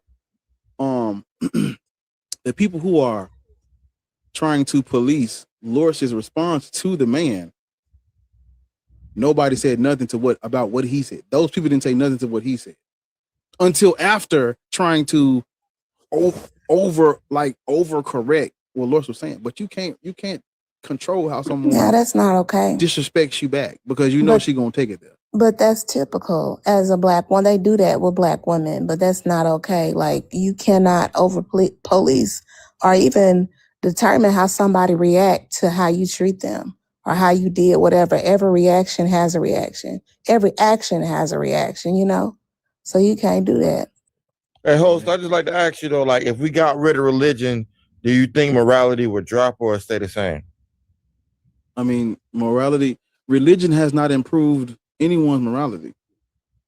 So morality predates all religions. We needed morality, but we wouldn't have made it to the point where we can make up a religion.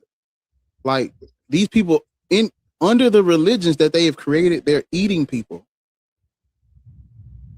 trafficking people, kidnapping people, unaliving people, lynching people, burning people alive, putting BOMBs in black churches. I don't know. I think if you're doing all that, I'm saying all of the things. I'm saying when we look at all of the things that they've done in the name of God, there is no we can't say without, like, what are we afraid of that they ain't already did in the name of God? What are we scared of? People eating people? They already did that. But you're actually following the religion because Jesus says, bring all the people who didn't want to follow me and slaughter them in front of me. You all. He says, I did not come for peace. I came with a sword. I came to separate mother from daughter, father from son. I think you're kind of taking that. I mean, I don't really believe in religion, but I don't think it was really meant to be used in that context. That's what he said. That's what the book says, though. Yeah, but I don't think that's what he meant when he said that, though. You don't think that's what he meant when he said, I came to separate mother from daughter, father from son? Yeah, that's I not came to what that separate the means. believers from the non-believers. What do you think he meant then? What do you think he meant? When he says he's going to separate the believer and the mother from the son and the father from daughter, he was talking about, like, this religion is going to be divisive. It's going to cause problems. That's what he meant when he was saying it. That's not what he was saying, brother.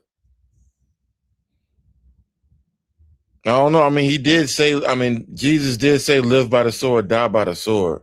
And if a nigga walk up on you right now and say, hey, look, man, I came and I'm trying to separate people from their family members. I want you to bring everybody who don't want to follow me in front of me, and I'm gonna handle them. What you think that man would be talking about if he came to you? Because this, according to this narrative, he was speaking to people. I need to find chapter and verse for that. Find me chapter and verse. Okay, hold on. She just read it. Hold on a second. I'll get it for you. It's not an exact quotation. That's why I need the chapter and verse. She's reading the exact quotations of that chapter and verse. Because he never said, bring them in front of me and we're going to slaughter them. I ain't never read that part. I was adding. That's what I'm trying to say. You adding stuff that ain't there. Hold on, but there's so many.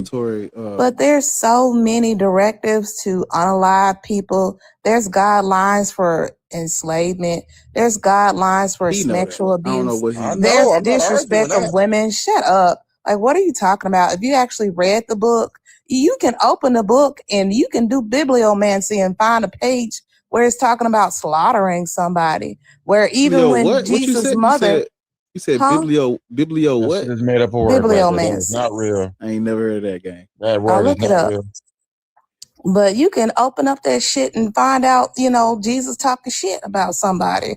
Or when Jesus' mama came to visit him, he said, who is my... That's why y'all like to disrespect women and disrespect your mama. Because even Jesus in the Bible don't respect his damn mother or anybody or respect women, period. That's why this delusional book from the Bronze Age have y'all talking out the side of out of y'all neck. Yes, the Bronze Age. This delusional book has y'all talking out the side of y'all neck to women in the here and now, because you believe that you can lord over women. Shut up.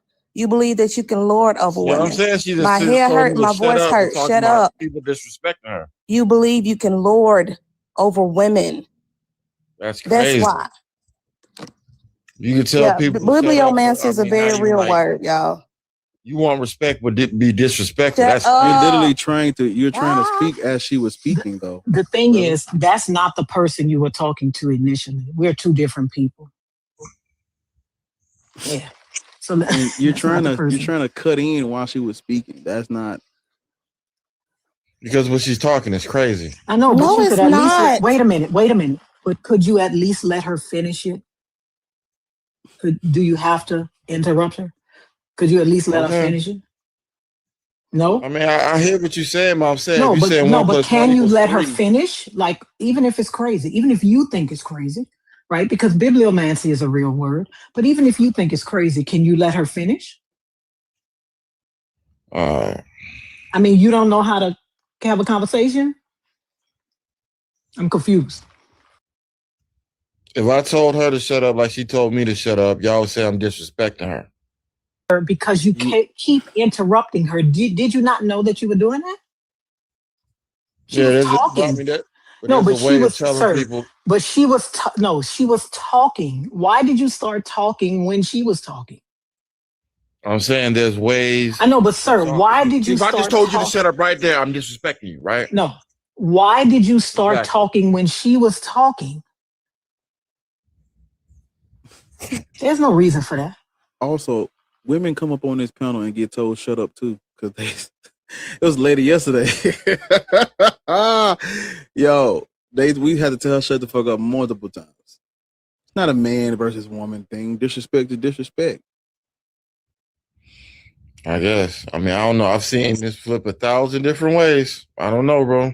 Yeah, man, I wasn't trying to be literal. I was being cheeky. That's the way I converse. I didn't mean bibliomancy as in a literal thing. I'm just saying you can open up the book and be like, oh, okay, there's G-side. You can open up the book and there's sexual assault. You can open up the book and Jesus is calling his mother a woman, or, who is my mother? I have no mother. When, she was trying to come visit him. Your mama's outside. Your mama's outside. Who is my mother? I have no mother. It's disrespectful. The book is more so a guide for men in the patriarchy and how to disrespect women. Like, it's all in there. What do you mean when you say morality? Because that, for me, when I read that book, the book has no sort of moral standings. It doesn't promote being a humanist. It promotes trying to lord in over someone, trying to have somebody submit to you, or always trying to conquer someone. There's no sort of way that you can even read that book and study that book and think, oh my gosh, this is what we need to believe in. This is what we need to really abhor and teach our young. That book is crazy. Open up the damn book and just open it up to any page. Only thing I can say, all right, is about the book. Again, it's also written for different people in a different time. And a lot of that wouldn't really, I guess wouldn't apply to today's society. So, you're kind of looking at it from a skewed way of looking at it. The laws that they came up with But today, Christians don't believe that. Christians believe that this book guides their life today. Right? Mm-hmm. You're not a Christian, according to you. But Christians believe that this book guides their life today. They don't believe that it was for a certain time. They believe it's for now.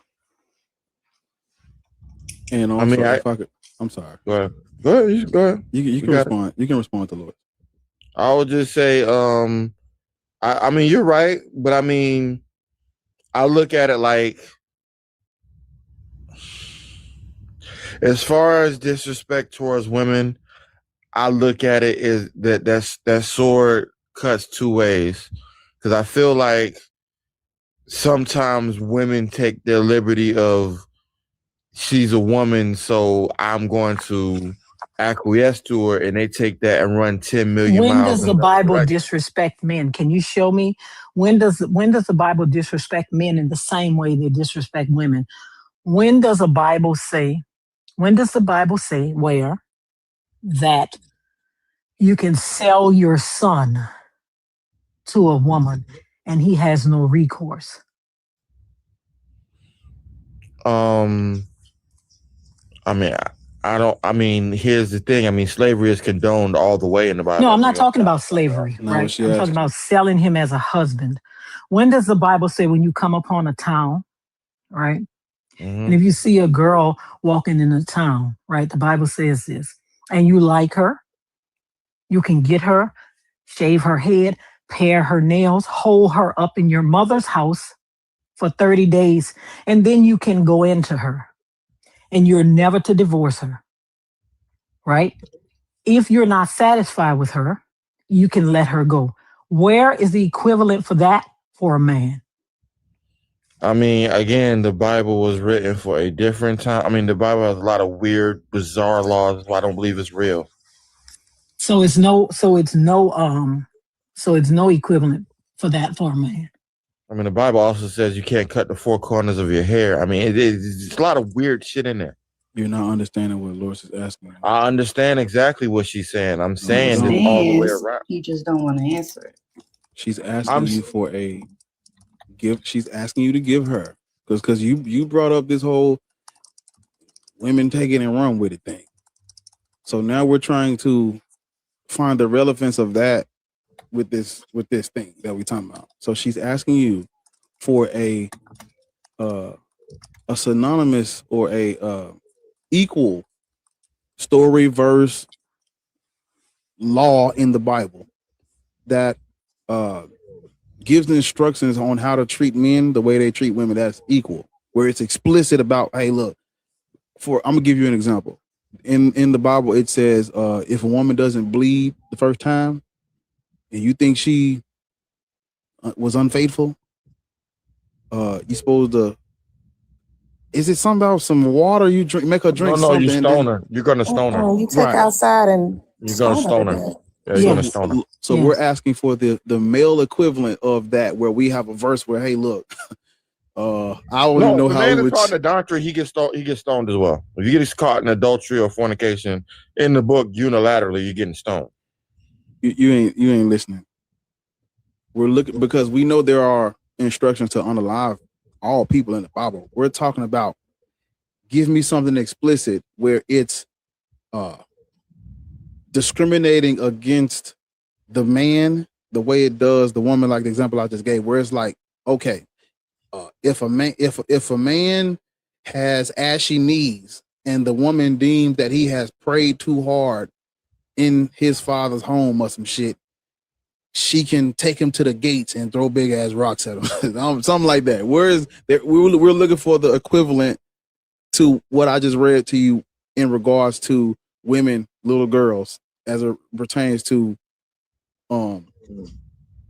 because of course there's things in the Bible that say you can stone disobedient children, but that's all encompassing. I'm looking for something that is discriminatory against the man for the women. Like, hey, look, I'm sorry, go ahead. There isn't that. Right. So when we having a conversation about this, but only men were supposed to go to war in the Bible as well. So I mean, you also. Yeah, but you ain't listening. When you say only men were supposed to go to war, was war a profession? Was that something that they had to go to every day? I mean, in some cases. No, but was it a profession? When the war was over, what did they do? They went back to being whatever they were. I don't know how. Right. It works. So it's not a profession. And so if you go 50 years without a war, then what? I mean, you got off. Right. But in Deuteronomy 21:12, right? In Deuteronomy 21:12, let's talk about that, right? Female captives, right? When you go out to war against your enemies and the Lord your God hands them over to you and you take them captive. Now remember, the war is over because the Lord has handed them over to him. I mean, this is very crazy because there's times in the Bible where the Lord promises shit and be like, I couldn't do it. And you take them captive. Suppose you see among the captives a beautiful woman whom you desire and want to marry. First of all, she is a captive, right? So she has no rights anyway. Sure. She's a captive. Yep. A beautiful woman whom you desire and want to marry. And so you bring her home to your house. She shall shave her head, pare her nails. discard her captive's garb, and remain in your house a full month, mourning for her father and mother that you killed. After that, you may go into her and be her husband, and she shall be your wife. But if you are not satisfied with her, you shall let her go free, and certainly not sell her for money. You must not treat her as a slave, since you have dishonored her. Where are these same instructions for a man? That doesn't exist, but I mean, the thing is, I mean, and again, this kind of goes outside the Bible. I mean, you could say it's messed up, but I've never heard of a woman with multiple husbands in general. Never heard of polyamory? I've heard of polyamory with the man. What do you mean multiple? Women. Wait a minute. I don't even know what he's talking about. What do you mean multiple? What is this multiple husband thing? Because I'm saying there's plenty of countries across the world where you have men with multiple wives. And it's legal. And I've never heard of, I swear to God, I mean, maybe they exist and y'all can enlighten me to it, but I have never heard of a woman with multiple husbands. I mean, exactly. Are you proving our point? I'm just saying the rules have always been just different like that. I can't explain why it's like that. I know, but we're talking about rules that a God set up in this Bible, right? Right. We're talking about rules that a God set up in this Bible. I told you the book is bullshit in general. Listen, the book is bullshit in general because God is not real. Well, I wouldn't take it that far, but he's not real because no one has evidence that a God exists. I've been asking for it for 3 years. Nobody can give it to me. What do you want? What do you want? Say that again. No one has evidence that a God exists. Nobody can give me evidence. I'm gonna be honest with you. I think the fact that me and you exist, it says there's a God. Now I don't know about the religion part. No, that's not evidence. That's not evidence. Because if that were the case, right, everybody would know that this God is real. Everybody doesn't know that. I mean, Loris, do you understand that without hospitals or doctors, if a woman has a baby, right, the life expectancy of a baby without hospitals or doctors is like 15%. Actually, that's not true. Because I just looked it up yesterday. Because guess what? The life expectancy in a place. The mortality rate is like 15% if you don't have hospitals or doctors around. The mortality rate and the life expectancy is two different things. That's literally the opposite of each other. Jesus. And let me tell you why, because I'm just saying it would be really hard in the beginning for us to exist without something else helping us. No, it wouldn't. Women been having babies for thousands of years. Like what the? I hate it when men try to talk about shit women do. Please. Women have been having babies without hospitals. As a matter of fact, we literally just getting to. There is a documentary about black women midwives, about black midwifery. This is in the 20th century where motherfuckers didn't have access to hospitals. We just getting to the point where people have access. I got people living in the U.S. right now who their nearest hospital is like three hours away. Mind you, people opt to have their babies at home on purpose. It's about a couple miles. But I'm just saying, like, I said there are people that live in the U.S. and their closest hospital is three hours away. Only I can tell you, are fairly new, like especially hospitals that everybody can go to. Hospitals used to be for rich people. That's why you think they had before Katrina. Charity Hospital in New Orleans was the longest operating charity hospital in the country before Katrina. Right? I don't know much about New Orleans. Why do you think they had a charity hospital? Because hospitals used to be for rich people. I won't say this again. In the U.S. of A., if you have an emergency like you having a baby, it's free. No, it's not. And no, the fuck it's not. I don't know what's going on. I don't know. It's borderline free. I mean, you're going to go to the hospital bill and you're going to get a $50,000 bill as soon as you get home with that baby. It's amazing that a man who cannot have a baby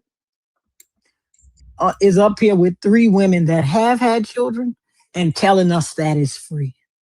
I know you'll get a bill, but you're probably never going to pay it. Sir, where do you think?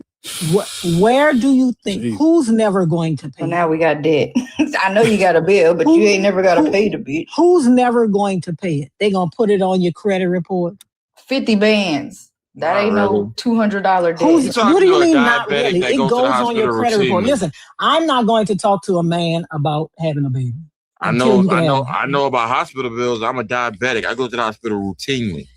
Ain't got nothing to do with giving birth. So, sir, just because you make so little money that you have to go on an indigent list, that has nothing to do with me. No, I got insurance now, but I'm just saying.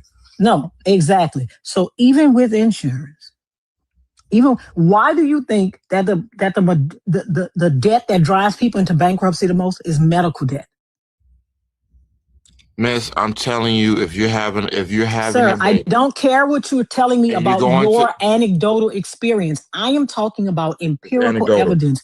It's a law. It's not anecdotal. It's a law. I am talking about. Hey, stop talking over her. That's why people were telling you shut up earlier. You are not talking, sir. I'm you done. are not I'm done. talking about I'm the done. care.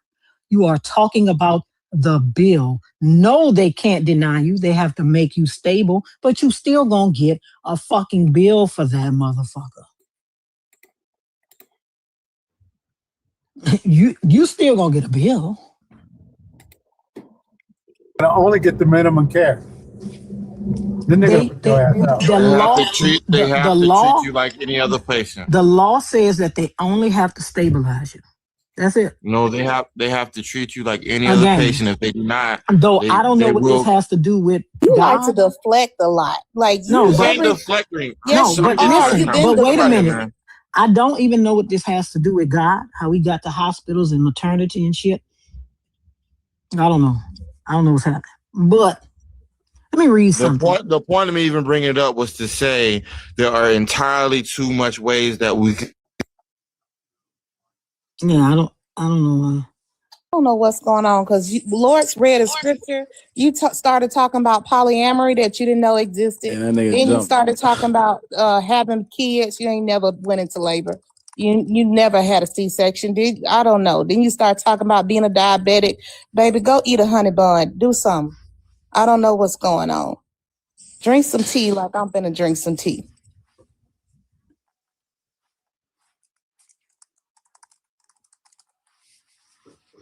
Did he run? He says free. I ain't never seen shit. Free. You free to breathe. And let me tell you something. Hospitals have programs to bring your bill down to maybe little or nothing. But those programs have income requirements. So if you are somebody that is making, I don't know, let's say you and your husband together, y'all make $175,000 a year. It sounds like a lot, but if you got 2 kids, that's not really a lot for 4 people. But your income is too high for those assistance programs. It's too fucking high. A family of 4 making $175,000 a year would never get assistance. It's too high. So here you are stuck in the middle. You don't have enough money to pay this bill, but you make too much to get assistance. So now here you are, maybe filing for bankruptcy.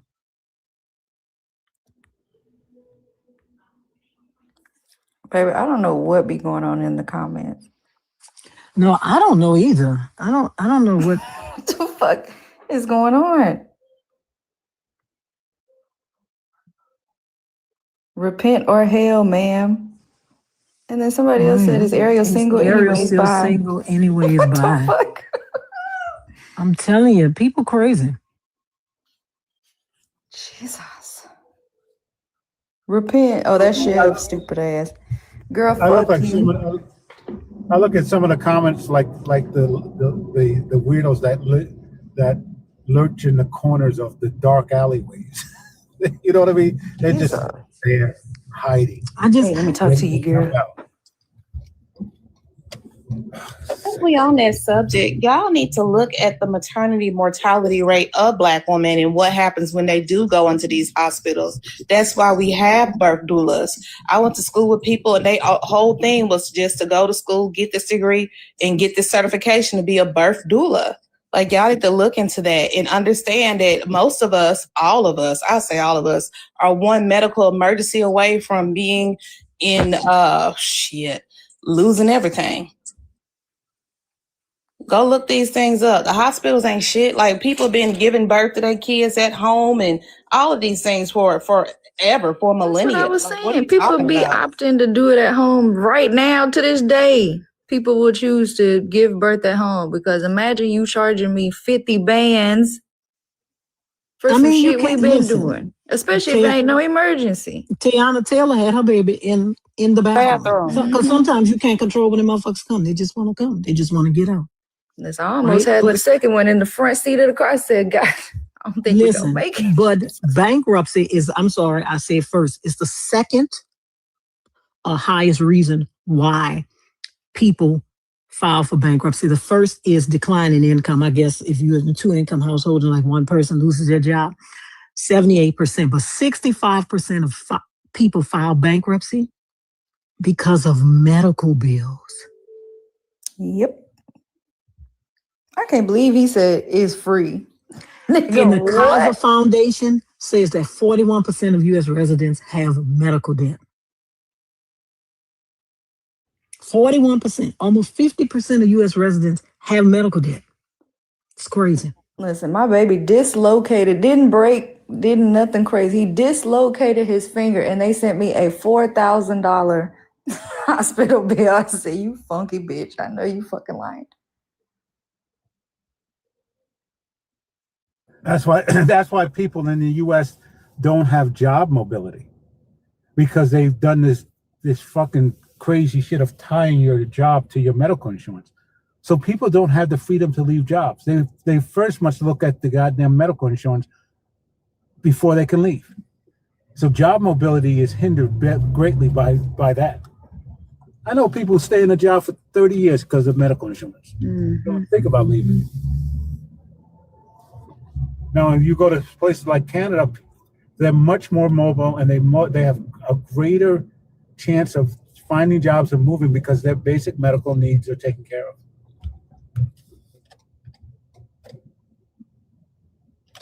You get cancer in Canada, you never get a bill. I'm not being cheeky when I say this. I'm being kind of literal. The greatest illustration of this is the series Breaking Bad. If y'all ever watched Breaking Bad. Yep.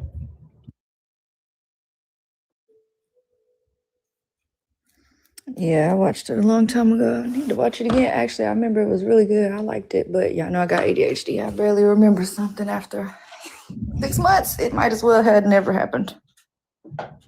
An interesting, I always tell this anecdote. I was in a Canadian restaurant, just a diner eating, ladies waiting on me. She goes, yeah, I'm going to be out for 7 weeks because I have to have this elective. She had to have a hysterectomy or something, right? She got the time off from work and she wasn't worried about a medical bill.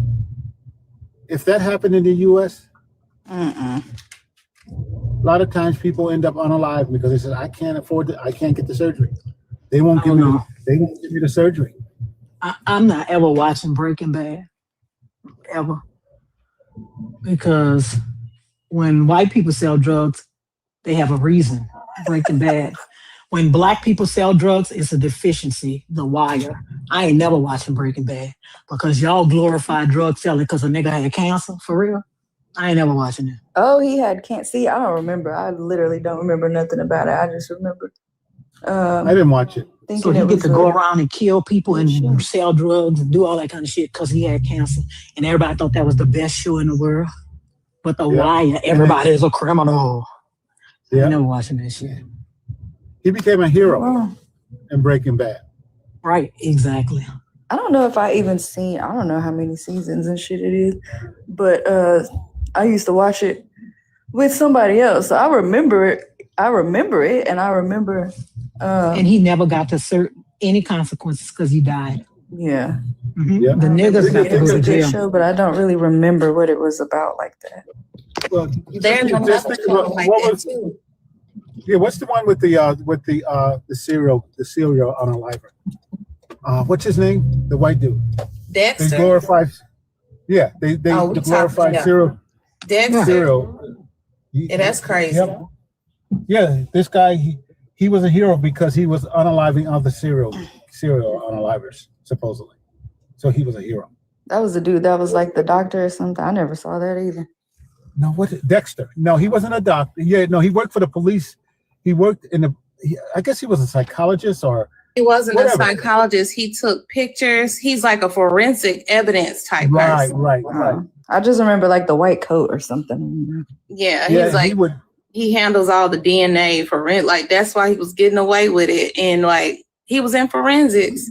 But it's along the same line as Loris was saying, media manipulation. Because I remember when the Ozarks came out, I stopped watching it because I'm like, this is getting stupid. But when the Ozarks came out, everybody was talking about how amazing that show was, and that man was moving weight to save his I family. did Like, like that show because she said, if you want to stop me, you're gonna have to fucking kill me. Listen, that was my shit. No, but even crime- that one, I crime is don't always remember the ending or nothing. But I think at the beginning, he got pushed into it or like forced into it. He didn't want to do that shit. But then, it turned into like, oh, y'all done started getting money. Now y'all doing a whole bunch of more shit. Yeah. Yeah, I know that Breaking Bad was that movie, but to what Lord said, the premise of it was what kept me from watching it too. I just said, why do I want to see this? This glorifying of the drug dealer and the drug dealer and the mafia guys. Just, I'm done with those movies. Yeah.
finish giving them the testimony, but on top of them not letting me finish, you're using the faith that I practiced for 20 plus years against me to say that I wasn't really practicing. I said, that's not fair to me. That's not fair to my experience as a Christian. It's just not fair that y'all are using the scripture to attack me. And I'm sitting here in good faith telling y'all how I used to be a Christian. They got quiet, but the host, she has to literally be like, you know what? He's right. Y'all shouldn't be doing that because y'all don't know him. You don't know me, but you're able to delegitimize my walk with Christ. And I was just like, I'm sorry, YouTube. My computer be doing weird. I don't know what the fuck be wrong with this computer sometimes. It just do that. I was about to say, Maddie said the YouTube was down. Yeah, I've been Every that's day what I've been around the that's what same time. yeah, Every day. that's every day around the same time. Between like 12 and 2 o'clock, it do this every day. I don't know why, but yeah. I know they would have dropped me as soon as I got up there. When I told them, I never believed it. It's nonsense. It doesn't make any sense. They drop me all the time at the Christian Lodge. I stopped going to them because I last about 5 minutes. But this is what I was telling J-Rob the other night when they start all that I'm Christian before I'm black, like the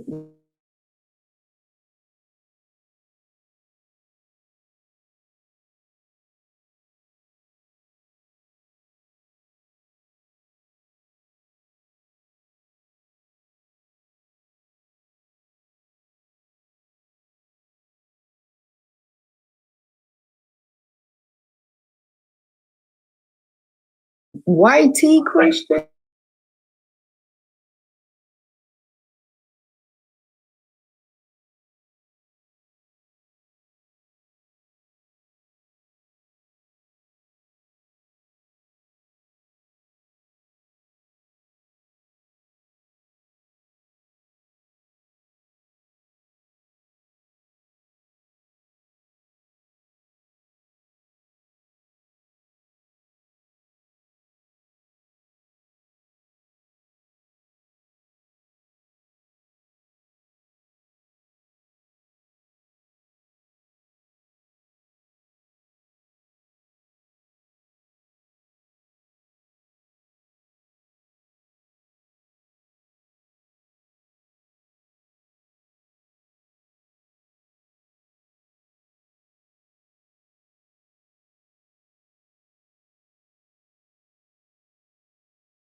people that done things to people that are suffering for it today. Their families are suffering for it They got today. generational wealth. So, like if I do something, my children will suffer for it. Right? Still got the same mansions. They got mansions and companies. That's old money. When we talk about old money in the South, that money comes from slavery. Yeah. They unabashed. They're not Fortune 500 companies built on that slave money. Y'all good. I live in Canada, so it's not as the same. Right. So you're arguing for something that you don't even know nothing about then. Yeah. Well, I asked the question why the black and the whites don't get together and just become one and just forget about color altogether. Why are you asking black people? You're asking black people that though. Why are you asking us? Well, I can ask white people that. I see some people. Who started all this? We didn't start. We didn't do this. This is their doing. Part white. There's some part white. This is their doing, sir. So how come we don't get all together and go find? Why are you asking black people that? And ask them. Go find some white people. And what we don't know why they hate people by the color of their skin. That's your cousin. Are you smacking the shit out your cousins at the family reunion? Because they the ones voting for Trump. I was just saying, like, I didn't even realize. Well, I know. Do you ask this question at the family gathering when y'all after they come from the Klan rally and pull up at your house for the Watergate salad? Do you gather all the Earls and Meemaws and Peepaw? Do y'all all get together and you ask them, why can't we get along with these black folk? Do you ask them that? Yeah, I know Trump. Do you ask I'm trying to make a point in front of these black folk. Do you get because you just asked us a question? I'm trying to see if you hold cousin Ray, Billy Ray and them to the. I'm trying to see, do you hold Billy Ray and them to the same standard? Have you ever, in your 70-some days of living, asked these questions in front of a large group of white people only? I know. No, I know it's things. No. So why are you asking us? Like, we are the ones coming up with legislation and voting in favor of laws and shit that's discriminatory and taking away people's voting rights. And we're not doing any of this. Oh, I know where you're coming from. Have you seen the Proud Boys? The Proud Boys are white. Yeah. You say you live in do they have Klan? I know you know about. Do they have Klan rallies in Canada where you live? I give Bibles out to natives, and the natives were schools. How Canadians treat the natives is how white people treat black people in the U.S. So asking us. That would be, if you're gonna talk about anything, talk about how there's so many unmarked native people buried all along Canada because they were treated like shit. They were taken from their homes, placed in schools, boarding schools where they were raped, unalive, all sorts of harm to them. These people are still fighting for their land. They are still fighting just to retrieve their loved ones' bodies from these massive graves. And he gives them Bibles for them to be complicit in their own G-side and for them to be quiet and docile about the things that happened to them in their ancestry. That's all. He wants people to be quiet. It's like, we know we did that to y'all, but shut the hell up.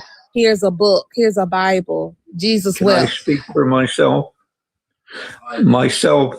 I find a lot of black natives committing suicide, and Jesus gives me hope, and he gives. No, thank you. Going down to the look. You like Cracker?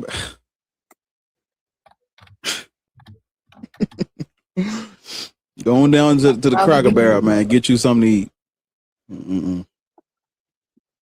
Yeah, I know it's black Christians watching. I need them to see you try to hold us to a standard you don't hold them white folks to. You don't get in here with it's 100. What's on YouTube? It's almost 200 people watching this stream, and most of them are black. And you asking us, why can't all the black and whites get along? We don't know. Go to the rally and ask those niggas. We don't know. I ain't never got together with a group of black people and they be like, man, I want to hate on people for the color. We don't do that. We're better. We're better than we're better than most at everything, and we literally were given nothing. We're better than everybody at everything. Name something and then give us equal opportunity and we're going to be number one at it, literally. So we don't know. We don't have no reason to hate on niggas or want to see people in a lesser position, or we don't every minority that has rights and the liberties and the freedoms in this country is off of that right there. Off that. We've paved the way for everybody to get some. We don't give a fuck about hating on people for the color of their skin. That's not our thing. You can't ask. That's not fair to ask us that, because when black people, shout out the Black Panther Party, when they were giving out free breakfast to all the kids, the white racist in office was trying to plot to kill them. You can't ask us why we can't get along. We don't know why you niggas hate. I don't know why your friends and the people you grew up with hate black people. That's something for y'all to wrestle with. But I don't know. You asking the wrong crowd. That's inappropriate. It's inappropriate of you. How dare you? You should feel shame. We should bring back people feeling shame for stupid shit like this. You should feel ashamed in front of all these people for coming up here and asking black people this type of. We don't know. What the fuck what did we do to start any of this, white man? What did we do to what fire, what gasoline, what brand of charcoal did we use to add to this? If somebody's not really black and they're half white and half white, and you say, well, do you stand with us or do you stand with the white? You stand with the black, you stand. So you're making a border line. You're doing today is draw a line in the sand. How it did not matter if somebody was, biracial, multiracial, if they was a fussy, dusty, musty. Y'all look those terms up. A mulatto or an octoroon or quadroon. We had the one drop rule here. Listen, in America. stop explaining shit to him. I done told y'all this. Let me ask you a question, white man. What about the line in the sand that white people have drawn for centuries? What about that line? When did that line get erased? I done told y'all this. Y'all motherfuckers, they do not see your humanity because they do not see. Grandkids. Yes, exactly. What about the line in the sand that white people have drawn for centuries? What about that line? Yeah, I know that there's not right. I don't go along with it. Okay, but they're still drawing. But they are still drawing that line in the sand. They are still drawing. It's not just Trump. Let me tell you something. Trump is not an anomaly. Trump is not an anomaly. He is a symptom of the racism that white people will not let go. Right.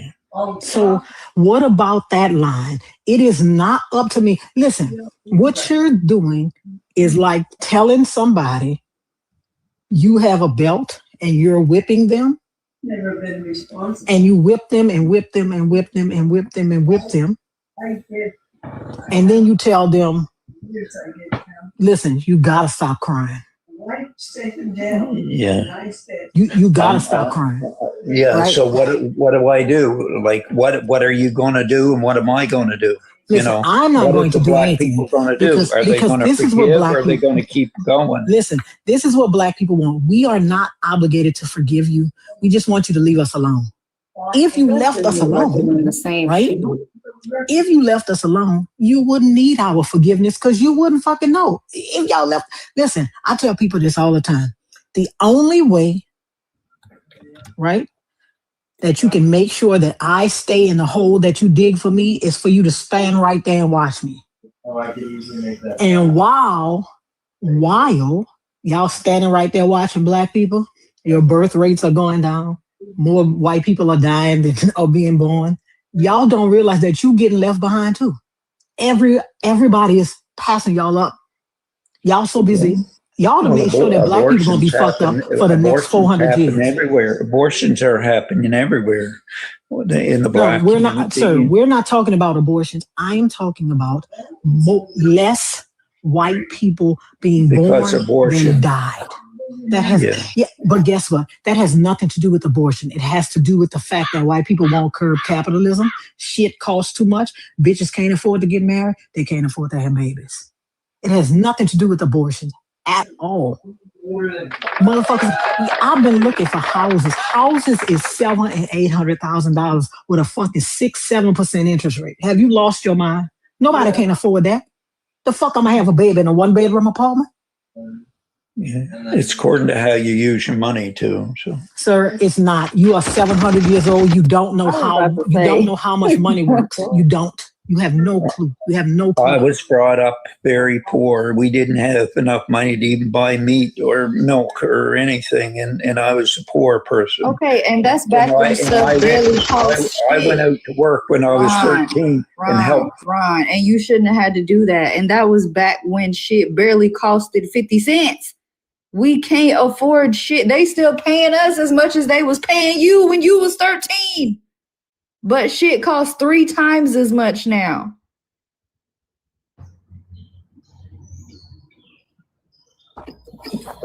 Hello. Hold up. Let's are we I don't know. Ron, I'm gonna let you down, old man. Go. I need you to go and tell them clan members what you just asked us, because we don't have the answer. They do. Christian with person at the bottom. Christian was in front of you. Okay. You're very you're moving a lot. Well, I just want to say something that was just my dog running around. That since 1963, inflation has increased by 988.3%. That means that something that cost $100 in 1963 is about $1,000 and some dollars, right? Right now.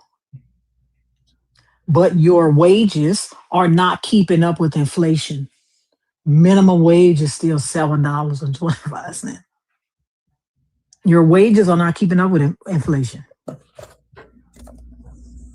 Inflation has gone up 988%. Wages have not. Wages have not at all. They still paying 1970s wages with 2026 prices.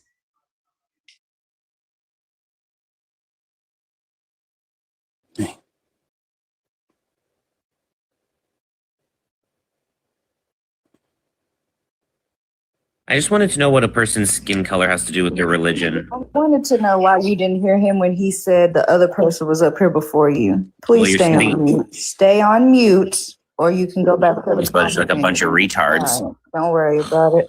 Because, of course, the nigga that sound like he got snot in the back of his throat from 5 years ago and glasses that's too big is up here calling people slurs. Get the fuck out of here.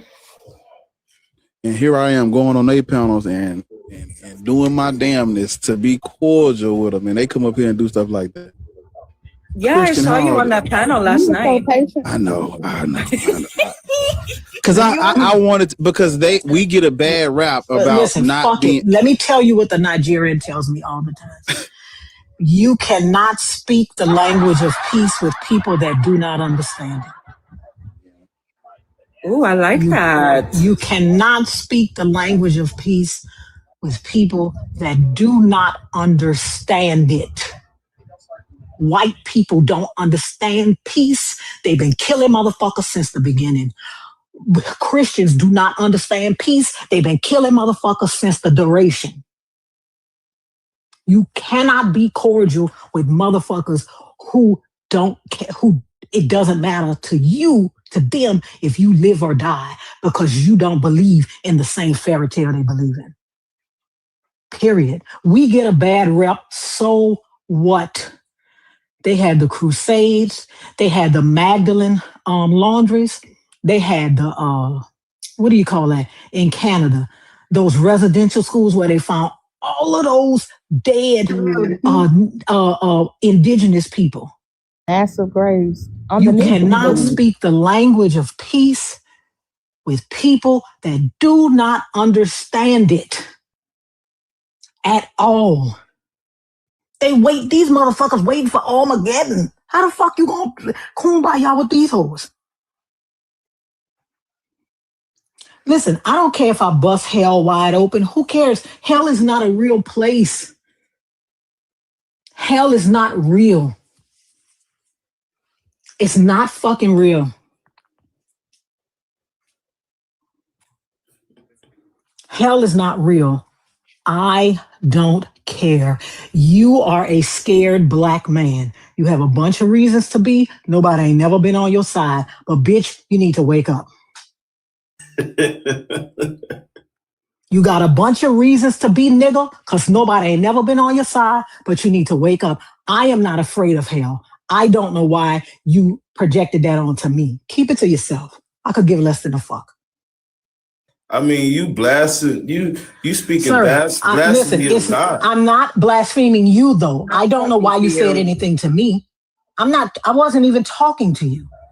I'm not blaspheming you. I don't know why you felt the need to say anything to me. God already said in the Bible. He already said so. You're a scared nigga. You was scared in 1865. You scared now. You're doing exactly what she just fucking said. You're scared of that shit, not everybody else. You were scared in 1619. You're fucking scared now. You were scared in the 80s. You scared now. That's not my business. I don't care. I'm not. If you scared of hell, bitch, just make sure you do whatever you need to do to stay out of it. And y'all don't come tell me shit.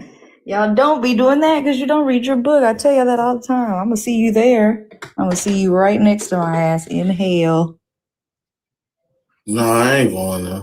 I bet you. Yeah, you don't. Whatever. Yeah, you are. But again, like I said, that's your business. Do whatever you need to do to stay out of it. Leave everybody else alone.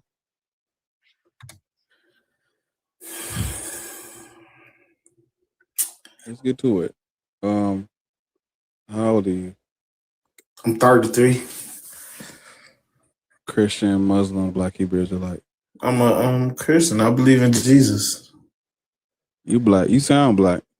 Yeah, I'm black. I'm the blackest in my family.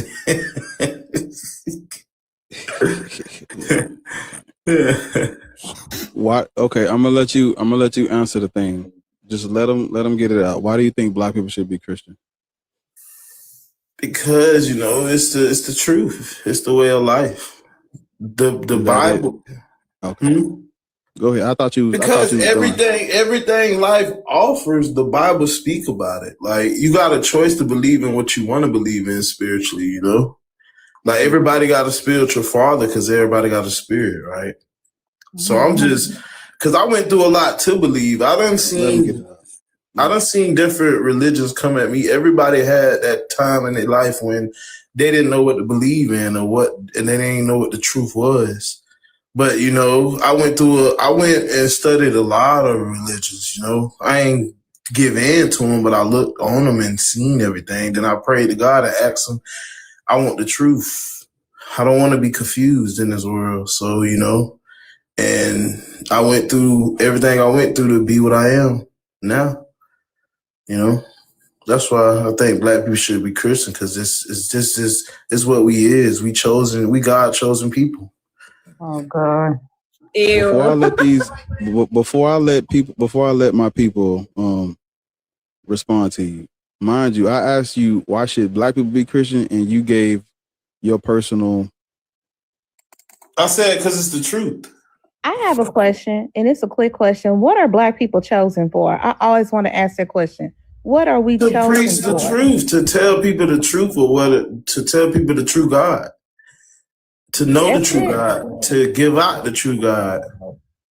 And what do we chosen for? Yeah, we chosen for that, of course. What do God do? I don't want that job. I decline. Well, that's your choice. What does God do, though? What does God do? He heal, deliver, and spread love, and Did you say deliver? Everlasting life. Yeah. Heal, deliver. That's. He deliver you from sin. Oh, you said deliver. I thought you said heal the liver, like the liver. You said deliver. Stop drinking. No, like deliverance. Yeah, we know. So, are you familiar with how Black people got Christianity? Yeah, I heard the story of it. Heard the story. What the fuck? Yo, y'all kill me. No, Y'all. The Black people that come up here, they all say that. Yeah, I heard some he say, she say. Brother, what did you hear? Tell me what you heard. How do you think we got Christianity? That the white man stole it from us and brought it to us through slavery. It was never stolen from How us. they It was steal it from forced you on and then us. give it back? That's fucking crazy. What's that movie with what's the movie with the game? Absolutely not. What's the movie with the game? And he was like, dude got on there Rolex. He was like, chop chop. He trying to sell it back to him. What's the name of that? I was on the tip of my tongue with Tyrese and his son. His son got taken. I can't think of the name of the movie. Waist deep. Yeah. Oh yeah, I remember that. Nigga was trying to sell him to watch. He was looking at the watch like, that bitch got my initials on it. You think that's what the white folk did? They took it from us and gave it back to us. Well, I mean, you say how Black people became Christians in America. They say that. Put some earphones on. Oh my god. Hold up. From Africa. So listen, you gotta get off take the phone off the Bluetooth and put your earbuds in or speak through the. Yeah, I'm bad. My bad. All right. But what was you saying? They say how Christianity came in America, that the white man took it from Africa and brought it here through slavery. Took the religion? Yeah, the word. Yeah, everything that America stand on about Christianity, they say it's from slavery. Who told you that? That's what I heard. I was just saying what I heard. Heard where? That's what I be hearing. You asked where? Me, at the coffee shop, the barber shop, where? Well, what did you just tell me? He ain't no Hebrew Israelite. Where do you frequent? No, well, then just tell me how America got Christianity then, because I clearly don't know. It's not just America; it's Black people. Period. Well, tell me.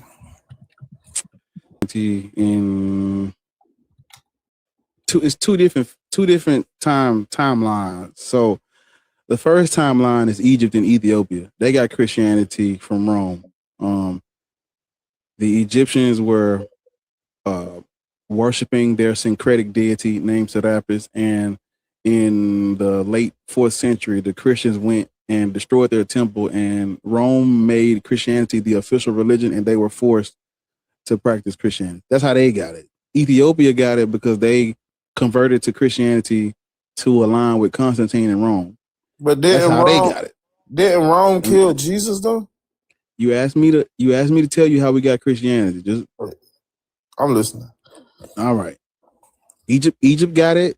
It was forced on them. Ethiopia got it. The king imposed it on his kingdom. He aligned with Rome. And the rest of us got it through colonization and Europeans kidnapping and trafficking Africans and turning Africa into an arms race. That's how we got Christianity. How do you feel about that? I feel like that's a lie. Because Jesus walked this earth and he went to try. Okay, I asked you how we got it. You said, I don't know, tell me. And I tell you when you say it's a lie. I'm just saying because Rome was Jesus was against Rome. Jesus was against Rome. Okay, but ambition, what you're talking about is a claim, it's a fairy tale, it's a fable. What Barr is talking about is things that actually happen.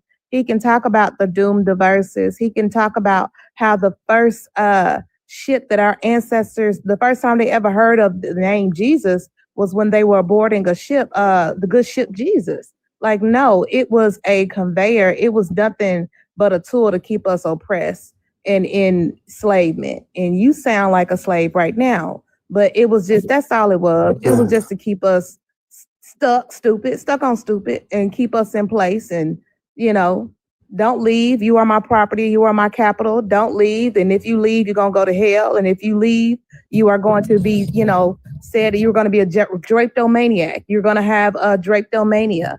That's all. You're going to have mental illness. That's all it is. Like, don't say it sound like a lie when you don't know any of this information. You are still talking about a fable, a fairy tale.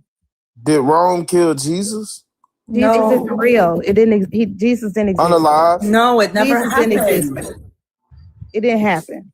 It's a story. That's what I'm saying. What Bar is talking about is reality. What you're talking about is a story that you cannot confirm, that has no historical data or it has nothing. There's no historical Jesus. Jesus didn't exist. We are talking about our ancestors, our blackness, things that actually happened that did exist, that you can look up. You can go look these things up. It's translated through the Vatican. You can go look that shit up. It's long as hell. So just, skim through it or whatever, but it tells what they gonna do. So, the Vatican has a website. You can look the all cross, this shit up. Calvary not a true place that they say Jesus died on? Jesus ain't real, baby. I'm just talking about evidence. But but I'm telling you, Jesus ain't real. He's talking about things that are actually real and true that you can verify if you take a history class. What you talking about? That's like me talking about Hercules, the demigod. That shit ain't real. How my God, a living God? He's a living God. I know in your head, Santa Claus is real to my niece. No, you can't say that he's speaking true, and I'm telling Santa now Claus, baby. evidence. Santa Claus is real to my niece. Overseas. My niece will fight me if I say Santa Claus ain't real. Hold on, Chelsea. Hold on. He took a plastic bat last year. They just found more Noah Ark. Hold on. You gotta not find Noah's Ark. Stop it. Hold on. I want to make sure everybody get into the a conversation. So, what is this evidence that they found overseas? It's there now. Look it up on the internet. What is it? Oh, the Noah's Ark. Oh my God. You know what? I wanted to ask the Christians yesterday, and when I followed Bar into the Wonderland, when I should have never followed Bar. When you followed Bar because of Be Easy. Cooking my fucking food. That preacher was insane, by my the thing way. is, they were talking about the Ark, what they found the Ark and everything like that. And one of the ladies said something that was, profound. The Americas didn't exist during the time. That's what she said. The Americas didn't exist during the time of the Ark. But do you know what the Ark was made of? Like what wood it was constructed out of? Ambition. No, I don't. Tell me. It was made out of gopher wood, and gopher wood is only found in the Americas, particularly the U.S. of A. Florida. Specifically Florida. Even that. So if the Ark existed, America would exist, but they said America didn't exist. America didn't exist during that time. Then the Ark didn't exist. It's a fable. It's a story. It's just a story. It's just a story. But what you're talking about has already been debunked. I thought you were talking about like real places that really exist, because that's why I was trying to stop you and tell you needed the Spider-Man analogy. It's so redundant, but we have to say it all the time. Real places are put into stories all the fucking time. It doesn't make the rest of the story true. But you're talking about Noah's Ark. That's already been debunked. So what make history true? That's not a question for you to ask, because you're accepting Both of us something speaking that history. Me and the host. No, Both of us you're talking about not. history. You're not. Did you understand what I said when I say the Ark couldn't have existed at all, because the Ark was made of gopher wood, and gopher wood is only found in the Americas? Does that What's that? They recreated the Ark and it flooded twice in Kentucky. So I'm trying to. Yeah, they had a what they thought it was a replica of it years ago. It was 2013. All I'm saying is that it's mythology. That's just like me talking about unicorns and fairies. What's the fucking fairies and stuff? That's just mythology. Or or Santa Claus. These kids believe in Santa. Like I said, my niece took a plastic bag and hit me over the head with it last year in December because she was like, "Don't you talk about my family."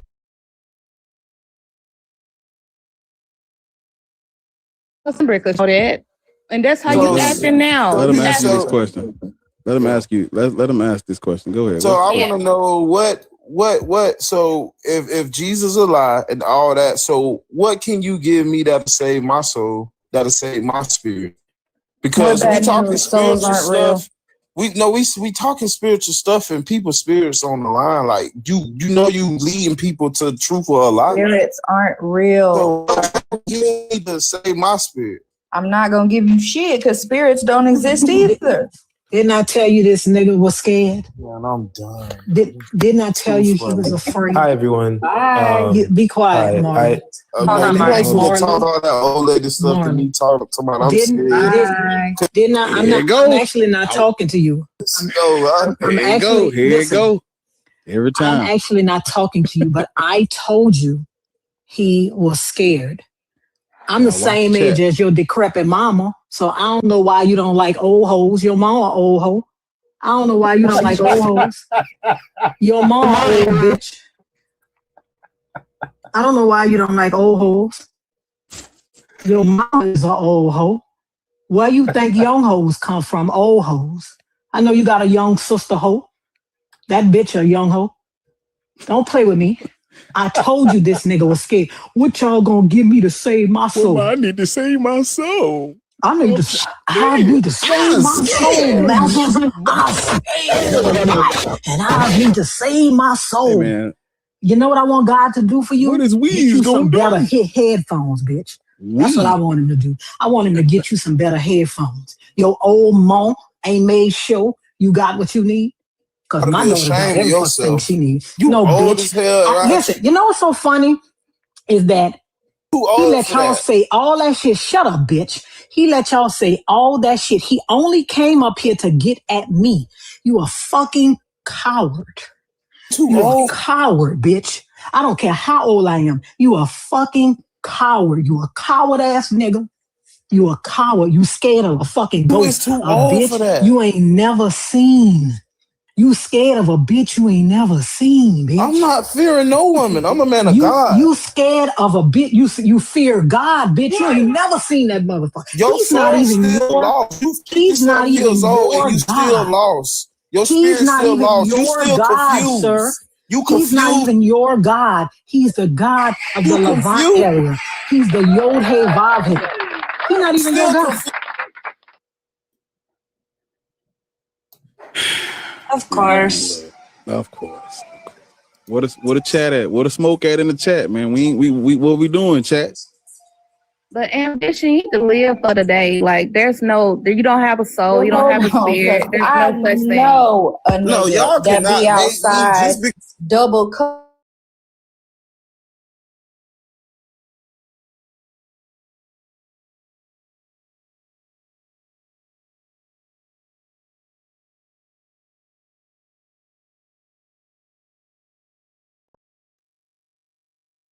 This nigga trying to tell us he's a Somebody's man soul. of God, Yeah, and man. we're too old. I know a nigga that wears shirts 3 sizes too fucking small, Charlie and Kirk, sitting up here trying to tell somebody else what they're too fucking old to be doing. Please shut the fuck up. Go to hell, bitch. All right, your lady.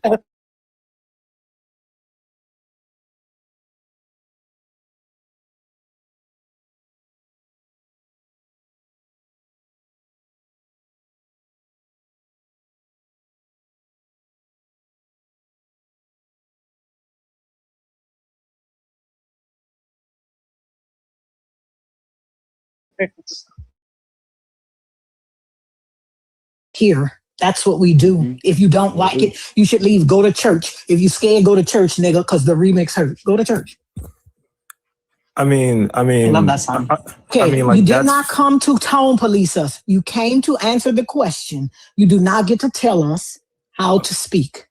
okay. No worries. Like that's totally fine. I just like I don't like to curse at people. I don't We like don't care. people cursing at me. We don't Like care. We don't care. We don't care. We don't care. He wasn't talking to you, and you wasn't talking I'm gonna to give us. you a chance. I'm gonna let you answer the prompt, and I'm gonna let you rock out for a minute. How old are you?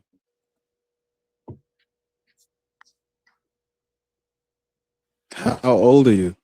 How old are you? 28. And you're a Christian. Yes. Okay, I'm gonna give you a moment. Explain to us. Are you black? Yes, I am. He is. Okay. Why should black people? Okay. Why should black people be Christian? Why should black people? Well, I'll kind of take it more broadly. Like, first off, I can't We're convince talking anybody. about black people. This is what I'm talking about. We are talking about black people. Why should black people be Christian, Muslim, or Hebrew Israelites? I know y'all do not like to center black people. I know. But we are talking about black people. If you can't talk about the topic, the thing you interrupted us to tell us you came up here to talk about. Why? First you tried to tone police us about the cussing. Now you're trying to not talk about black people. I don't know why you're going dancing around this topic. I don't. You claim you came up here to talk about it. Let's do it. Okay. All right. Fair enough. I think that black people should at least try to be knowledgeable about Christianity, because at least to my knowledge, I think that Jesus Christ was a historical person. I do believe that the Gospels or that, like, I do believe that seeking out Christ not just only like gives us salvation. I also think it helps us to become better, to become like better stewards of, like money, health, and I can't convince anybody. I can only just talk from personal experience, but I'll just keep it short. Like that's so wait a minute. So black people, the U.S. is about 63% Christian. Black people in the U.S. are about 90% Christian. How has that helped black people to be better stewards of their money? Well, I think. Has that allowed black people to be paid the same as white people for the same job? I think that when you read Answer my question. Wait a minute. Has black people are almost 100% Christian in the U.S. Has them being Christian allowed them to be paid the same amount for doing the same job as white people? By itself, no. So what else do you need besides Christianity? I think that Christianity preaches. I think that Christianity preaches a kind of self-discipline. I think that Christianity by itself cannot lead black people towards financial freedom. I think that Christianity is just the starting point. I think that we need more financial literacy. I think we need more. I think we need more talk about education. Can you pause for a minute? You said Christianity itself would not lead black people to financial literacy. It won't. It can't even be the starting point. If you are talking about financial literacy, it has to start with education. So, which I do agree with. Yes. Okay, then your first point is moot then, because this Christianity, this religion, does not lead black people to financial literacy or having more means. Like, we can see that in the statistics. The poorest people are Christians. Like, we see that there's a church on every corner of the ghetto, unpaved roads and a church. Like, we know this. So what you're saying doesn't even make sense. You're proving your own point wrong when you just said black people need more than Christianity to be financial literate. They need education. They need education, period. They do not need Christianity, because Christianity keeps you in a docile, arrested development state. And we see that through statistics. We see that through how the Black church is taking the funds of the Black community and not putting them back into the Black community, not advocating for upstream and downstream interventions, but putting them into white banks. So no, Black people do not need Christianity at all. Which I 100% do agree with you on the prompts of when we look at churches and how they don't steward money, how they take money from the Black community, they don't give it back. I'm actually 100% on board with you. I think that the reason why I say that Christianity can be used in order to build financial leadership is because the Bible specifically advocates against frivolous spending, against using money for your own selfish needs. I think if we were to look at the Gospels,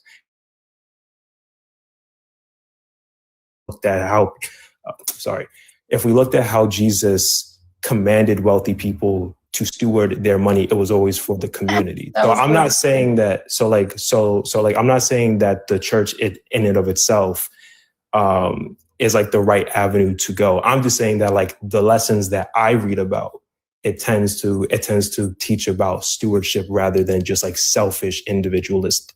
Does that make any sense? Okay. Yeah. So my response to that is, Rich, were you about to? I want to ask him. He said we should not use money for our selfish needs. 10 seconds. W to the gift. I don't know what That the was fuck that so was. But cute. I think it was Pepper Ann. It was Pepper. That was adorable. I've never seen that before. I just wanted to ask Marlon, what is selfish use of money? Can you explain that to us? What do you mean by selfish use?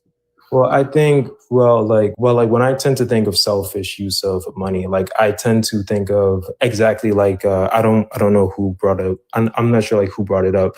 But somebody brought up the whole, like churches robbing like elderly Black people or churches taking tithings from the Black community and like not really like fostering it like towards the community. When I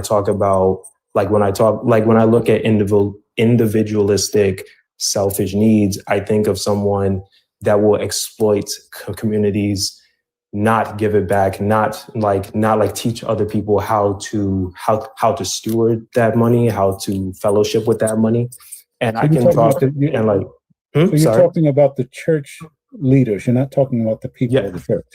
Yes, So okay. Absolutely. Okay. Well, it didn't sound that way. Just wanted to say. Yeah. No problem. If I may, Rich, so do you understand that financial literacy and none of that is exclusive to anyone's theology? You understand that, right? Absolutely. So there is no reason for Black people. There is no financial justification for why we should be Christian. You see, when we talk by about itself, no, yes, but like you're absolutely right. I'm sorry, you about to say something? Yeah, I was going to say that Christianity in and of itself is not a book that is based around financial literacy. I think that my prompt is that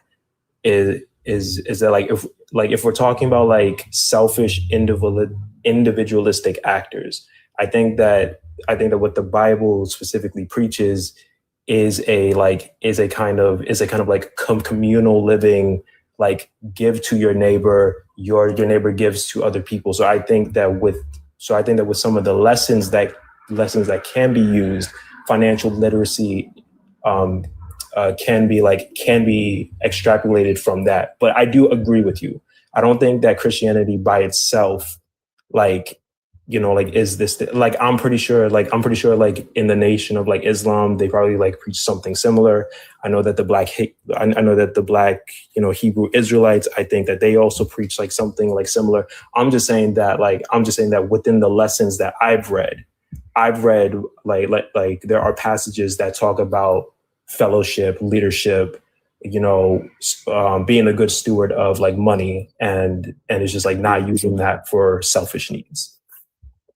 Right. So this goes back to what Chelsea was saying. All of that is mute when you agree that we don't need it to do any of that. Mm-hmm.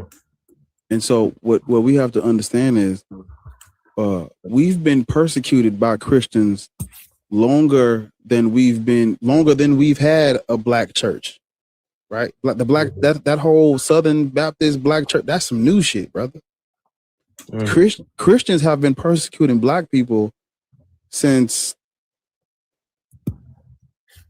I'm gonna be generous and say since the 4th century. I'm gonna say that just so I can line up with what I know for sure. They've been persecuting us since the 4th century, and Black people, African people have been persecuted by Christians. We're still being persecuted by Christians right now, just in a different manner. But it's do not be fooled by us practicing this religion like we are on even par with the people that gave it to us. We're not. Yeah. What color is your Jesus? What color is my Jesus? First, I'm not being facetious. I'm literally asking you, what color is his skin? Well, if I was to base it off of the biblical term, if I was to base it off of the biblical text, it was said that Jesus had skin of bronze, hair of wool. So he wasn't dark skinned. So he wasn't dark skinned. He wasn't pale. He wasn't blonde. I'm asking you for what color is your the last but image wait of a minute, Bar. But that same scripture also says his head and his hair was white as wool. Mm-hmm. Yeah. What does that mean if he has bronze feet and white head? It said that his hair was white as No, it wool. doesn't say his hair. It says his head and his hair was white as wool. That's what the scripture says. Y'all shortened it down so you can make Jesus black, but the scripture says his head and his hair were white as wool. It says yes. It says that the hair on his head was white like wool, as white as snow, and his eyes were white blazing like fire. wool. I.e., they're looking at the characteristic of the color of the hair. Of the color. Yeah. So what does it say? What version are you reading out of? I am reading the KJV, the Revelation chapter 1, verses 14 to 15. And what does it say? It says the hair on his head was white like wool, as white as snow, and his eyes were like blazing fire. His feet were like bronze glowing in a furnace, and his voice was like the sound. So it doesn't say his head. The KJV doesn't say his head. It says no. It says the hair on his head. It doesn't say his head. Revelation. What is it again? Revelation chapter 1, verses 14 to 15. So I think that's more, I wouldn't say metaphorical, but it's not giving Well, if it's metaphorical, then why did you use it as proof that God was black? If it's metaphorical. No, I never said that God was black. I just said that if we were going off of the physical descriptions, it was always said that Jesus was a man who was of Middle Eastern descent. He wasn't pale. He wasn't. You're blonde. reading the King James version? Yes. The King James version I'm reading says his head and his hairs were white like wool, as white as snow. And my KJV said his hair as well. Yeah. So which KJV are you reading that takes out the head? I'm just reading what it says here. It says the hair on his head was white like wool. And that's the KJV? Apparently, yeah. Wait, let me actually try to, because my KJV says his head and his hairs were white like wool, as white as snow. Revelation chapter 1 verses. Also, Marley, the person next to you or the person that is expanded now, make sure you follow him since you want to talk about a historical Jesus.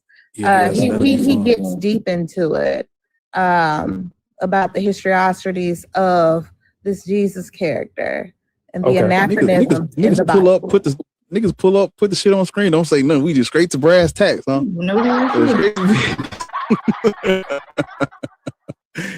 Oh man, y'all shout out Be Easy, man. This nigga. Yeah, I just wanted to. I just wanted to put it on the screen, and so Lois can continue because I've been listening, and bro just sitting up here lying. He said he's reading the KJV, and he said the KJV doesn't say that. And when clearly, bro, I just heard you. That's the reason for me putting it on the screen. Mm-hmm. That's the reason for me coming up. So I just wanted to have it on the screen so you couldn't lie like this, so Lord could continue. No, I wasn't lying. And wait, No, I and wasn't I lying. I I actually googled. have. No, I wasn't lying. I literally like googled it. But I'm on I the actually Bible app have now. a paper King James version. I can read it out of there too. A book. Yeah, I'm on the Bible app now, so I actually do see what you guys are saying now. I just opened the Bible app. Yes, it does say that it does say that his head was white like wool, as white as snow, and his eyes were like blazing fire. His feet were like bronze glowing in a furnace. And it says here that this was after Jesus resurrected and revealed himself. So, but back to the question. The question was, what color is your Jesus? Yeah. What color is my Jesus? Well, I never saw Jesus as a black man or a white man. I always saw him as a Middle Eastern man. I always saw him as like somebody that was open to all. So I never ascribed to the black Hebrew Israelite way or like the white nationalist way. Like I never really saw it. Marley, can you do me a favor? Mm-hmm. Can you read that verse that Easy has expanded? Read verse 14. Hey, Hunji, can you pull up a picture of Jesus for me, Hunji? Pull up a picture of Jesus. I sure can. Let me go ahead and pull up Hey, one of pull my up a picture of. ancestors. Yeah, okay. Pull up a picture You of want me Jesus, to read Hunji. the Thank full thing or You already read it. It's okay. That's the same thing. Yeah. Yeah. Okay. Somebody's Hunji's about to pull up a picture. Okay. Go ahead. He knows who I am. Yeah, Yeah, he knows you. Revelation we've been is talking. fucking apocalyptic literature. Like, I don't take nothing out of this fucking book seriously. Marley, you ready to see my ancestor, which is where you get your Jesus from? You ready? You ready? Absolutely. You ready? Okay.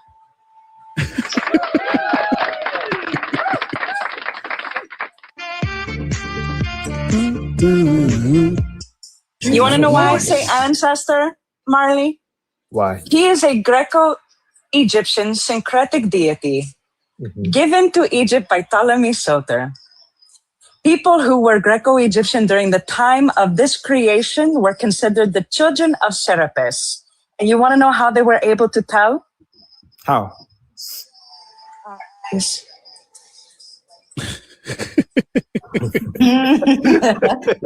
Interesting. Craig, you show could. Interesting. Just like that man. Who needs a DNA test, right? I'm a daughter of Serapis. Don't know what you're talking about. Interesting. Put me next to the statue.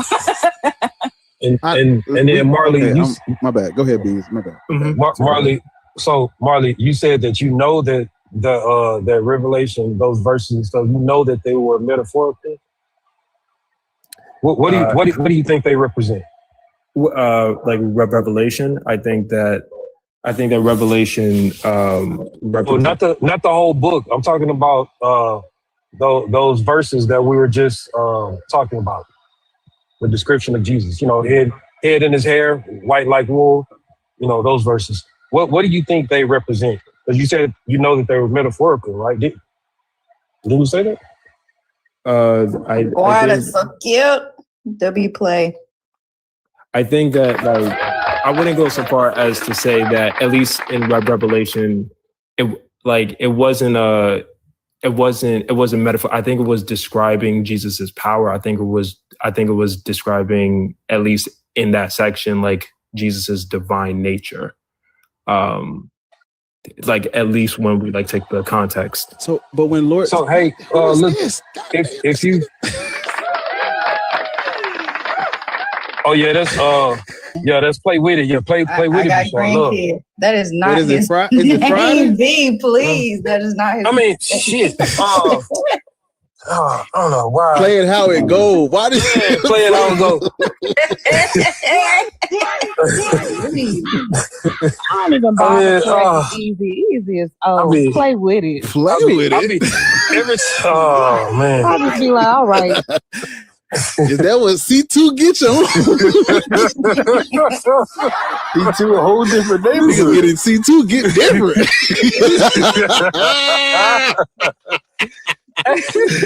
Hey man, look. Hey, lock in, nigga. What's up? Missy Game Y'all going ain't on listen. C2 Y'all been off already. y'all rockers ever since that live where dude was like doing something. Y'all been off, gang. Y'all been off. You know what live I'm talking about? We've been off ever since. But go ahead. Nah, Go ahead. but real quick, Marley, I want to look, like if you look up at the sky, from observation with the eye, when you look up at the clouds, first off, we see that the clouds are white, correct? And though we can't tell, but just from observation of the eye, it looks like the texture of the clouds are woolly and, cottony, because it looks like, cotton balls up there. Right. So his hair and his head was white like wool. It's talking about the clouds. The next verse, when it says that his eyes was like a burning ball of fire, if you glance up at the sun for a few milliliters of a second or whatever, Be what? You said milliliters? Miller don't mind him. Miller saying, yeah, whatever. The Miller is Millers. Yeah. Not too long. Just don't look at it. Yeah, not the leaders. Yeah, Miller Lite. Miller Miller Lite. I'm one of the Millers. I'm sorry. Yeah, but you know what I mean. So like, when it's setting or rising, or hey, when it's during the day or whatever, like. From observation, it looks like the sun, the sun looks like a ball of flaming fire. And, so, that next verse, when it says that his voice was like rushing, thunderous, his voice was thunderous. Was like many waters. Yeah, it was thunderous. Like, and if you anywhere on the earth where a lot of water is rushing in a direction where it's falling off a cliff or wherever, when a lot of water is rushing, it makes a loud, thunderous sounds. And the last one, in that region of the world, and I've been over there. I've been to Egypt. In that region of the world, you look down at that's dope. If you look down at the dirt, the dirt has a reddish hue. Looks like burnt brass. That's what burnt brass looks like. It has a reddish hue. So, no, it's not talking about Jesus. It's given an allegory to describe, the earth, the sky, and the ground. Interesting. I've never heard of like that theory before. I did like at least to me, I always took it as like when they were describing this passage, like it was almost like symbolic of like his righteousness, like so to speak, or the fact that like he had absolute power and authority. But I could definitely see how I could definitely see your perspective, like most definitely. I mean, doesn't the earth? Huh? I'm gonna let you finish, but I got a joke for you when you get through. Go ahead. Oh, all right. I mean, Marley, doesn't the earth have absolute power and authority? The earth, the weather and the earth can do some things, and there's nothing that nobody can do. Absolutely. So like the forces of nature. Yeah. If you go anywhere where there's water, and when the sun is setting, what is it? What does the sun's rays look like they're doing on water when it's setting? It's reflecting light.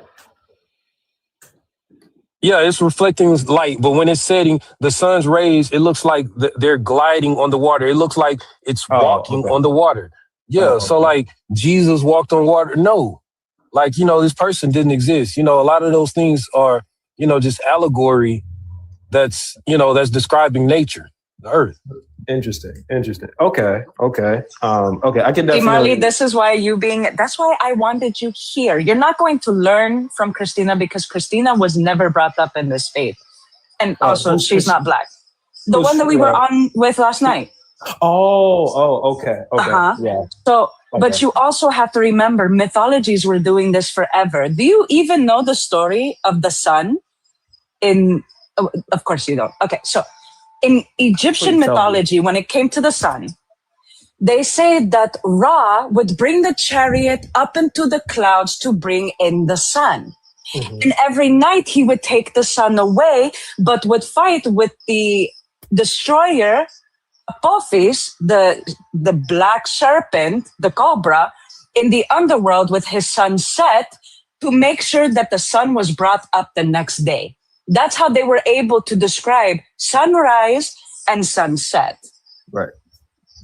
Everything to the ancients was an allegory because they didn't understand the world around them. The Greeks, if there was a lightning storm and it was striking trees and people, They would was think like Zeus was angry. Right. Right. So that's why these descriptors are in this book. It's giving you an understanding of what they were seeing when it came to the world, including Yahweh and Jesus. They're descriptors. That doesn't mean that they exist. That was just an understanding of them. Like when it came to the Nile. That's I could do like no, keep talking, Haji, because you breaking it down. That's where the mythology came from. This allegory, this personification. They had to figure out, how can I make this interesting? Like, how can I explain this? The sun setting in the west and rising in the east. How can we explain these things? Okay, here's a story. Here's a story for this. Here's a story for that. We have the same stories in our fairy tales, but it's a story for everything. It's just like even with hippos. Hippos have a story. Because watch this. Marley,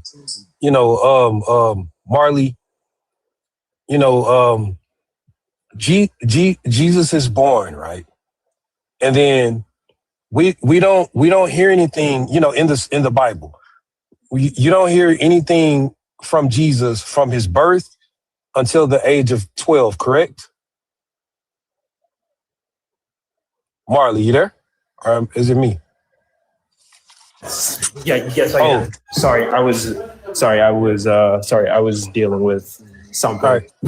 Yeah, so Marley, so Jesus is born, and then in the story in the Bible, after Jesus' birth, we don't hear anything about Jesus again until the age of 12, correct? When he was at the temple and he turned over the tables and stuff?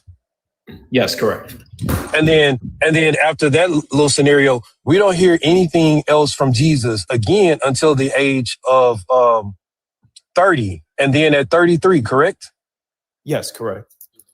So, well, no, actually, we don't hear anything from Jesus at 30. Until like 30. Well, yeah, he started his ministry at 30. Never mind. Yeah. And you know what? Like,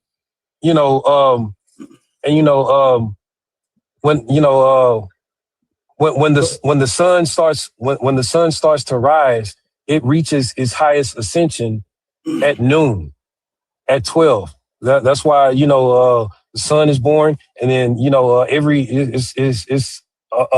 it's analogies just to represent the sun and days and stuff.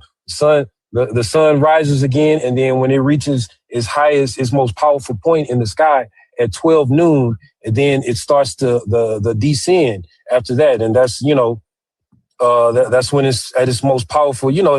That's when it's hottest during the day and stuff, and then and then the sun over in that region of the world, the sun starts to when the sun starts to set, and transition to nightfall, it sets at a 33 degree angle.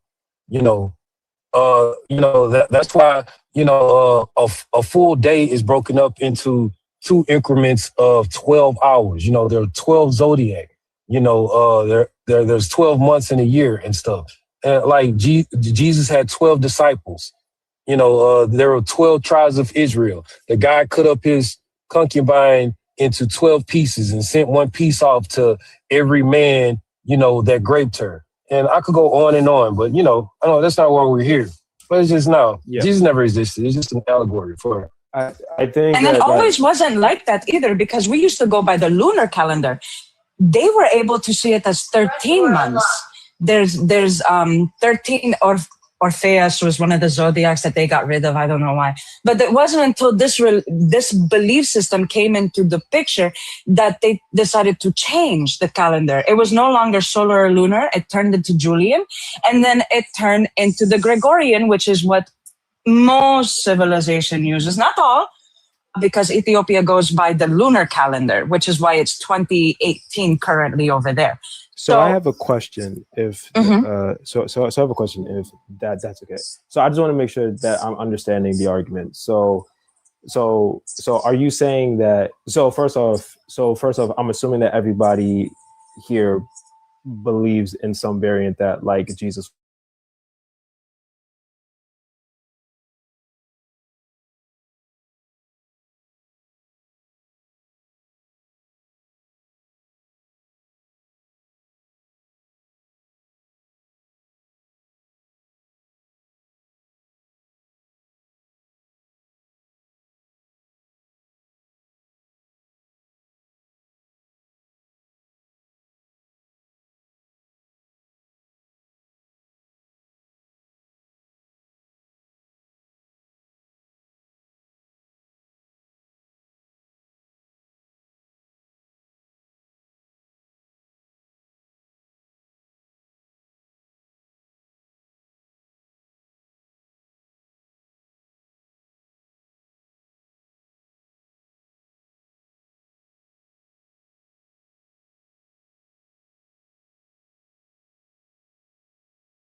Well, yeah.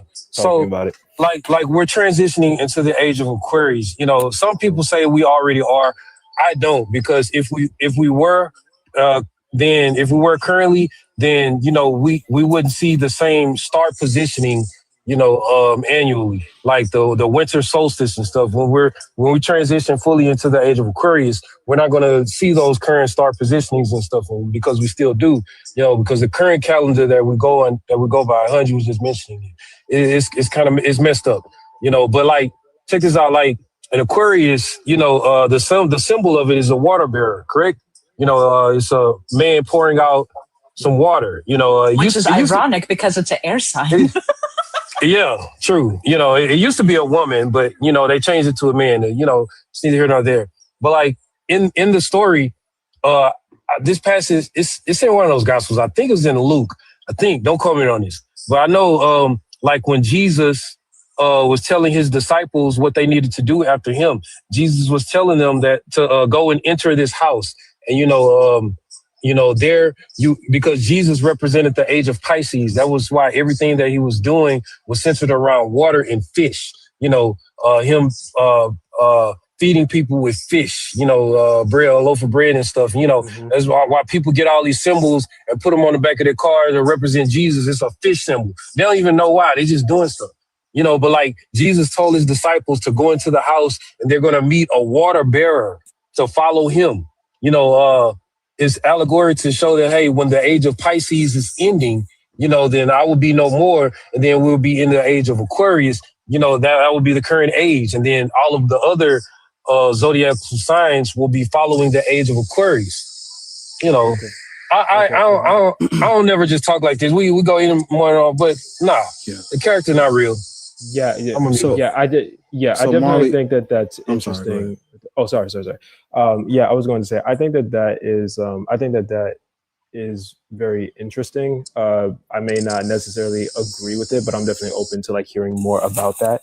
you guys said that Jesus was not a historical person, and at least to the best of, at least to the best of my knowledge, from like what I've read, there seems to be quite a few historians that would say otherwise, and like I'm just kind of like wondering why that is the case. So okay, so this before okay, because I want to do this. So how we got here is I asked you, what does your Jesus look like, and then we had to go through it, right? So the reason why I asked you what your Jesus looks like is because Black people worship white Jesus. That's why I asked you that. That was the whole point. So as we modulate through the conversation, we get to this point where we're asking about the historicity of Jesus. Whether or not Jesus existed, it's not really pertaining to this conversation in the way that I'm about to break it down to you. But we do, but that's not to say we do tackle the historicity of Jesus. I mean, Be Easy goes live about this every time he goes live. He does this, so we do tackle this. This is not something we try to weave around. We definitely dig into it, but if you're still here after we get through with this next part, then we can dig into it. But before we get to the historicity of Jesus, I just want to make sure you are caught up on why Black people shouldn't be Christian. So for the sake of that conversation, what I'm going to have to do is I'm going to have to say that even if you believe there was a first century Jew walking around preaching about Armageddon and the apocalypse, that does not have nothing to do with us, because Lords will tell you that according to his own narratives and what they wrote about him, he came for the lost sheep of Israel. And Black people, we're not Jew and we're not Gentile and we're not the lost sheep of Israel. So even if you believe that Jesus was a real person, what he did, what he said, his ministry has nothing to do with us. Has nothing to do with us. But for the so but if you think it does, we can get into that. I just want to modulate and then we can go back. I can ask you what I asked the lady yesterday. Absolutely. So when it comes to Black people, you understand how we were introduced to Christianity, right? Yes, I am. Yes, I am made privy. Yes. Colonialism, racism, white supremacy. You can thank me for that.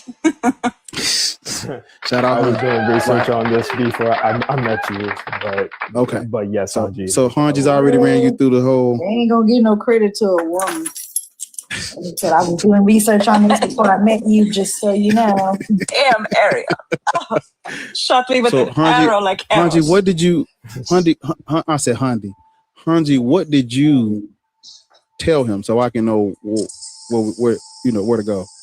I gave him the basics on how it was brought to us, how it was never meant for us, even the verses pertaining to Jesus only coming for the lost sheep of Israel, along with other verses as to how God was misogynistic, but that was a different topic for a different life. And I have, Marley, been sending him you and B's live streams to come in because I wanted him to not be in white spaces because they're not going to talk about this to the extent that actually, they don't fucking talk about it at all, but they don't talk about it the way we talk about it, how we're able to actually use history, documents, ways of how this religion came to be. That's why, Marley, it wasn't just to single you out when I was sending you the lives. It was for you to, I wanted you to come in to understand where I was coming from. Right. You know, I can't speak for my white friends on this platform, but when it came to this subject, remember when I said, me and you, we're different than the other people that you see me panel with. We're Black. They're not going to see it to the extent that we see it here. And in order for you to be able to actually understand this belief system, you have to be amongst our own to understand it. White people cannot speak on it because A, they're going to excuse it. B, they don't fucking know about it. You know, they didn't even realize that we were eaten and made into furniture and anyway. Right. Different topic, Yeah. but you see what I'm saying? That's why I invited you to these lives, because I wanted you to see, even if you were just, remember what I said, even if you're just in chat, just listen, because a lot of your questions will be answered. And I know you're a baby Christian because you're a lot more respectable. You're able to listen, to learn, to look at the book, you know me, and you have the healthy back and forth, but you need to see it for our demographic as far as skin tone. This shit was dangerous. It always has been dangerous. It will forever be dangerous. And Bar, he is, hopefully he has a set schedule. He's going to be doing this a lot more. Even if you're not on panel, I want you to even see our fellow people react when we put them to the pyre when it comes to this book. You will see how they react to the colonization of it. You got the prime example of ambition. The fuckers like that are dangerous. And I'm telling you right now, Marley, that was just a sprinkle. That shit goes into the pits of Tartarus. These people get ugly really fast when it comes to this faith. So even without being in the panel, observe, listen, pay attention, because you will see how dangerous this shit really is. Hey, Bart, before you give him the rundown, can I just say, like, Marley, you mentioned consensus, and I want you to understand that consensus does not mean proof. We can sit here, the 7 of us on this panel can come to a consensus on any given topic, and that does not make it true. So when you say consensus, make sure you go and look for the evidence behind the consensus and not just accept consensus. Which is true, but I will say this, like when it comes to history, that's a little bit of a tricky, that's a little bit of like I'm not saying that what you're saying is false, right? I'm just saying that like when it comes to any type of historical evidence, unless we have an actual body with actual like DNA proof, it's hard to prove anybody, right? Like for example, like Mansa Musa, like we only know that he exists because of his.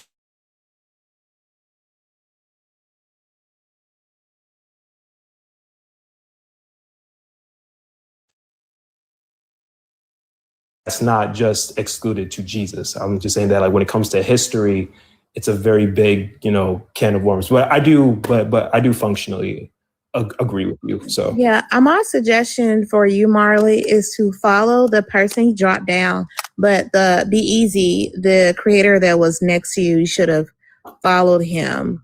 Because he likes to talk about, this is his niche. He likes to talk about this all the time. He likes to talk about the contemporaries of Jesus, because there's none.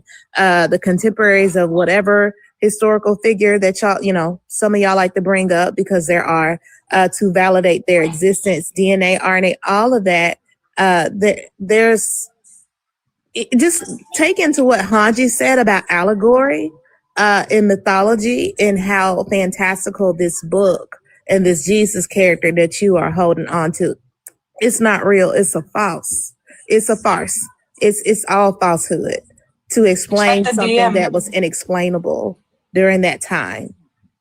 And compare and contrast Serapis, compare and contrast Socrates, compare it with this Jesus, compare and contrast the demigod Hercules with this Jesus, compare and contrast Krishna, things that predate the idea of this Jesus, so you can get a broader understanding of the anachronisms and syncretisms in this Bible in regards to this Jesus character. It's made up. It's like Spider-Man, like Ariel said. It's like, I don't know. It's shit. I don't know. It's like Batman or something. Jesus didn't have no parents. It's like, I don't know. It's the same thing. It's a Marvel character. Look at it like that. Jesus had no descendants. He had, even though there's certain Catholics that think that him and Mary took a rendezvous and she gave birth to a daughter. Anyway, there's no blood descendants that we can trace. Not to mention how many, Marley, and honestly, be grateful, because I don't befriend Christians. You're the only one. So That's funny. you're the only one on my following that I follow back. Okay. But how many graves? How many graves do you think Jesus has? How many graves? Mm-hmm. Like, what do you mean? Like when you think When he resurrected, supposedly. Wasn't don't quote me on this, but like wasn't the area where he resurrected from in Jerusalem like that little stone? I mean, like that like stone. So like, wouldn't that be considered his burial? Like where he rose? Church of the Holy Sepulchre? Yes, yes, I believe. What if I were to tell you there's 5 of them? There's 5 different graves. There's 5. And it gets even better. Listen to this shit. There's 3 in Israel alone. There's 1 in Pakistan. And, and I kid you not when I say this, there's 1 in Japan. You want to know how the one in Japan happened? There is a story that Judas, this is where people get, oh, Jesus wasn't crucified, it was Judas. This is where they get that bullshit from. This is how easy it is to manipulate this belief system. Judas sacrificed himself on the crucifixion. Jesus left with Mary, sailed to Japan to live as a farmer, and was buried there. I kid you not. That's how the story happened. And people believe that shit. Well, I definitely, I would definitely say this. I think that just like with any type of, religious, spiritual practice, I think that it all originates from some type of, from some type of source. I definitely think that there's a lot of confusion when it comes to Christianity. And like, as a Christian, I could definitely admit that. Like I said, like I'm still reading the Bible. I'm still following Christ. What I find very interesting when I read about like Jesus Christ, and again, like I do have a healthy skepticism, right? Because at the end of the day, I wasn't there. You guys weren't there. At least I don't think so. But 6,000 years old, darling. I don't know what you're talking about. Oh, right. Fair enough. Super wise. But I think the thing that always kind of like sticks out to me is that that I do believe that Jesus was a real person, not because of what the Bible says, but because of like when we look at the Roman Empire at the time, whether or not you want to say that it was Jesus himself, but somebody back then was causing so much contention and so much like disruption. His name is Simon Bar Kokhba. No, but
like it's not true. Like, I know that sounds weird, but research it like it's not true. And you can research it like it is, but then cross-reference what you find, because when y'all type in stuff like historicity of Jesus, like it's going to give you all of the sources that people use, to say that he existed. But then type in evidence against, the historicity of Jesus or whatever, just whatever subject you're looking at. It will feed you confirmation bias ass information if you let it. Okay. Yeah, that's actually how I look stuff up. I try to find the opposite of things. Like when I said that, or when I say things like, oh, the Arabs were Christian prior to Islam, I have searched far and wide to find something that disagrees with me, and there is nothing. You won't find nothing you won't find a single person you won't find anyone who says otherwise than that. So I try not to say nothing I haven't tried to go against, you know what I'm saying? When I talk about stuff, I try not to, but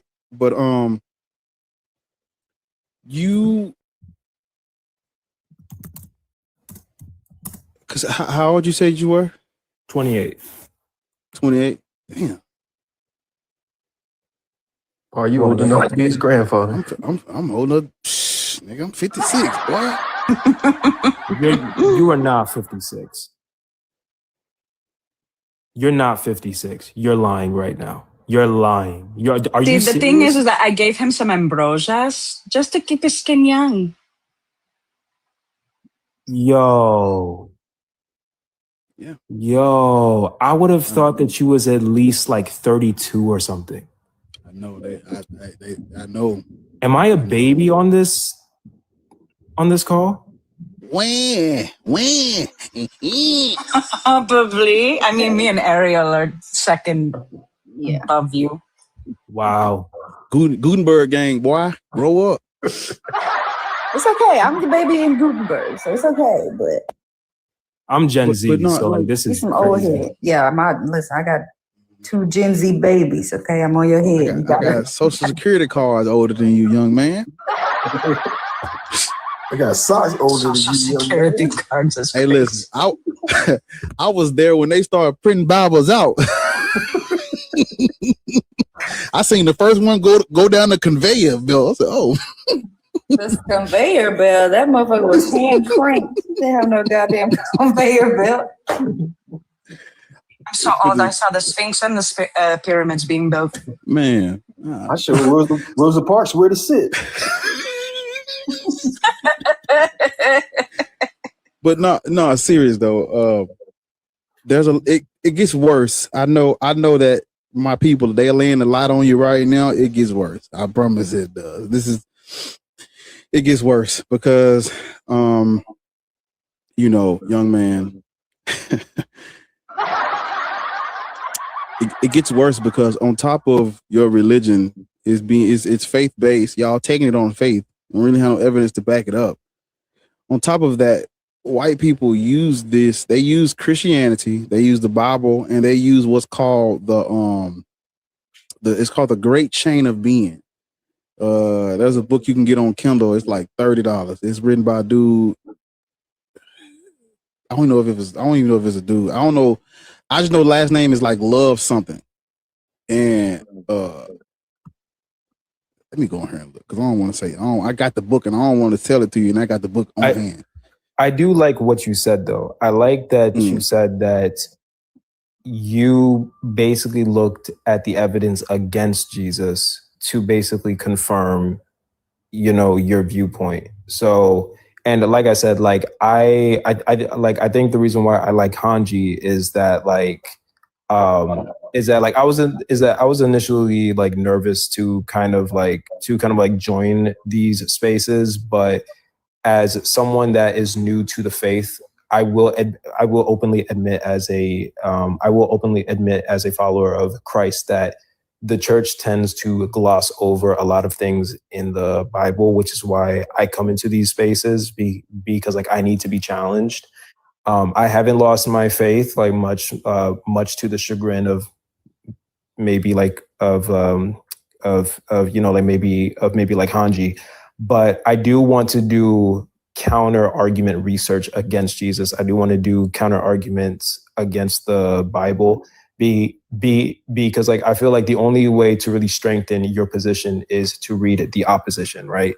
I'm not saying with 100% certainty that like Jesus was real. I'm just saying that like from my faith perspective, I need Marley, you know what's going to happen? You are going to follow Be Easy. You're going to see all of your counter arguments and arguments for your position, and you're going to figure out that it's just that of faith. It is a belief. It is a farce. And you getting so much information here. Hanji has, gave you so much information for you to research, and for me too. Look, you can look at Serapis. You can look at the age of Aquarius, age of Pisces, age of Taurus. That's a good one. But you can understand, where these things come from. You might be frustrated. You're going to go through cognitive dissonance. You're going to go through the 5 stages of grief. You're going to find out that it's some bullshit. That's what's going to happen. So yeah, keep reading, keep, coming to lives, coming to all sorts of lives to figure out, research some things, write some things down. But yeah, that's what's going to happen. You either going to start lying to yourself, or you're going to accept that this is some bullshit. I can put it away. This is a farce. This is just mythology. That's what's going to happen. So. And if it comes to that, like, I want you to understand, even if all this information, you finally realize, oh shit, this shit is bullshit. I promise you, you're not going to be alone. The worst thing a deconstructionist can go through is being alone. I've witnessed it. I've heard stories about it. You will have a community, preferably a Black community who has deconstructed, that can help you and ground you, because the worst thing a person can go through is living their whole life on a lie. Because then what happens is you go through a identity crisis, because it's all you knew. And that can be dangerous in itself. Like some people, if you want to hold on to this religion because it keeps you, from hurting someone, I don't care. Okay, cool. But you also have to understand it's a mythology. It's a mythology based on other mythologies. I told you this before. You've seen my page. You've seen my deities. Yeah. I don't tell you to believe that. I don't tell anyone on here. I know they don't believe it. It's my culture. Yeah. I don't care. But and I think at the end of the day, you need to see it from a healthy lens. And you will go through a psychosis once you do. The more digging you do, the more you're going to see, what the was I worshiping?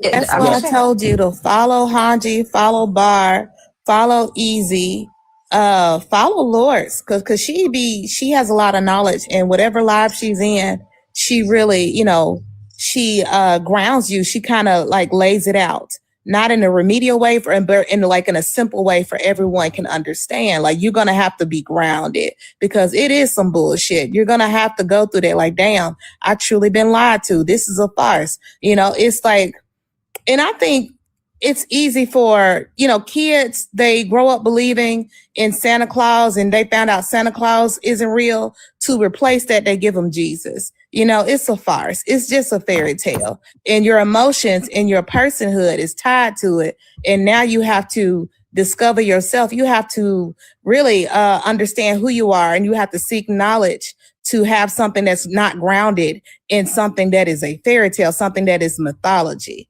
So you might go through a lot. You might go through that grief. But go ahead, Bar. And this, I'll tell you this, and then we can modulate. So a lot of people who, when it comes to putting their religious beliefs through rigorous scrutiny, they don't want to do it because they're scared of the repercussions. That's why you need people like me, because what I'm about to tell you right now, it took me years to learn this, and no one else is going to tell you what I'm about to tell you. So, you familiar with the angel Lucifer and hell? This is what all the Christians are scared of. People, they don't want to go to hell in the fiery lake of fire and burn forever. Yeah, and they don't want to be. So first off, like before I get into all of that, I definitely will say this, that I probably will be faced with a lot of hard realities, with a lot of hard a lot of hard truths. I think the thing that is really grounding me in my faith, and I know that I can't prove this empirically, I can't prove this with evidence, is that I did have a spiritual encounter, and that was what led me to the faith. Like I said, I've been challenged a lot.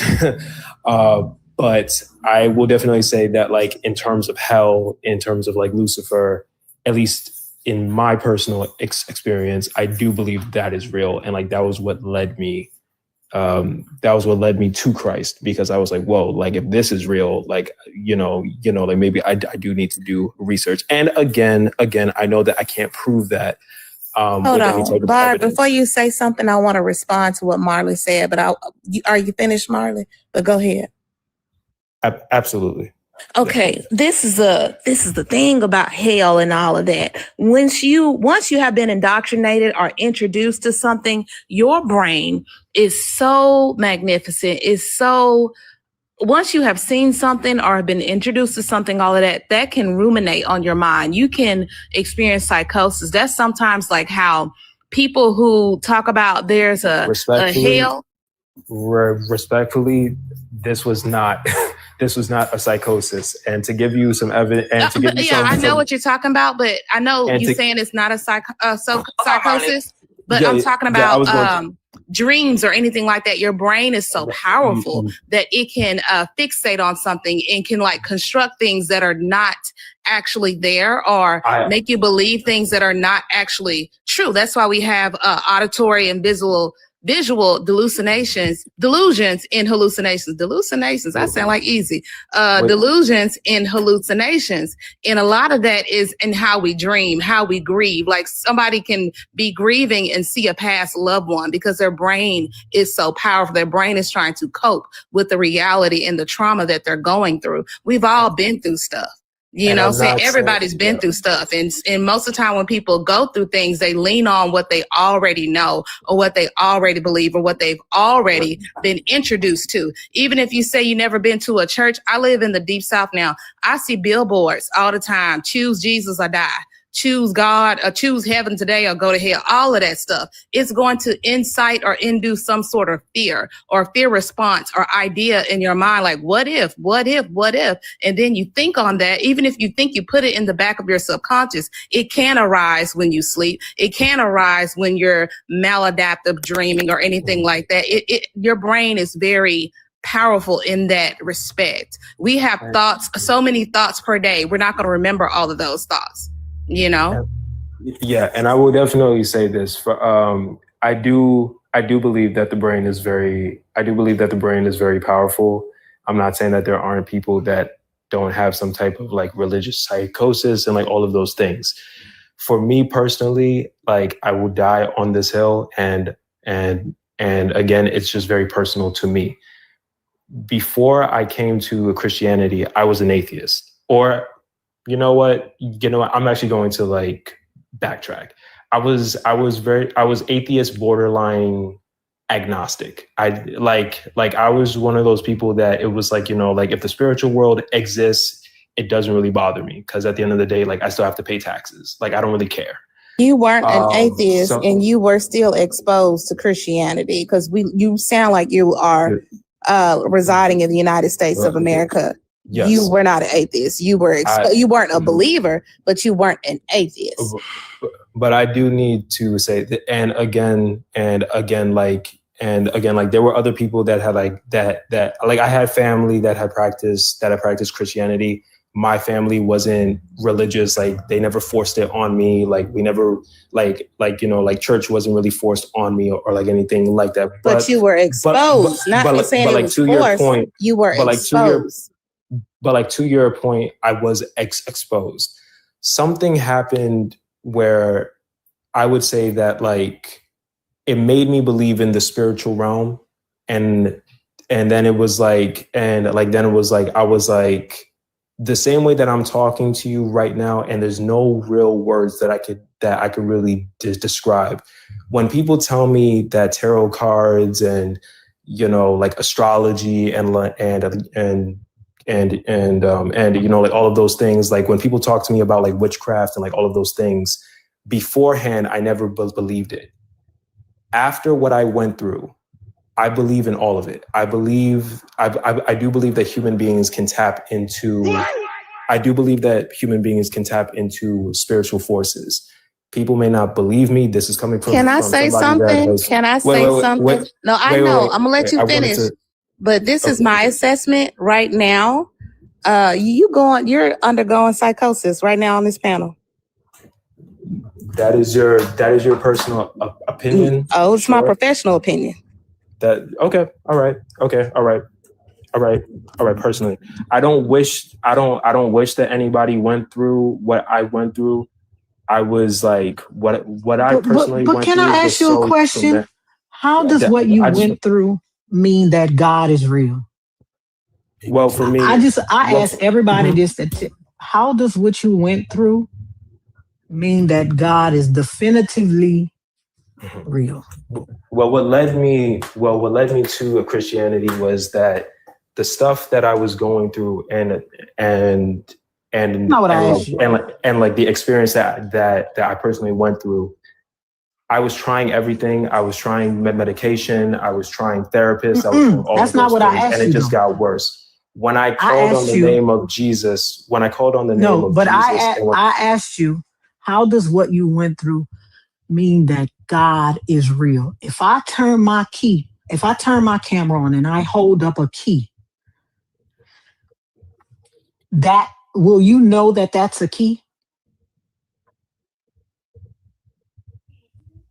If I turn my camera on and I hold up a key, will you know that that is a key? You got to come off mute.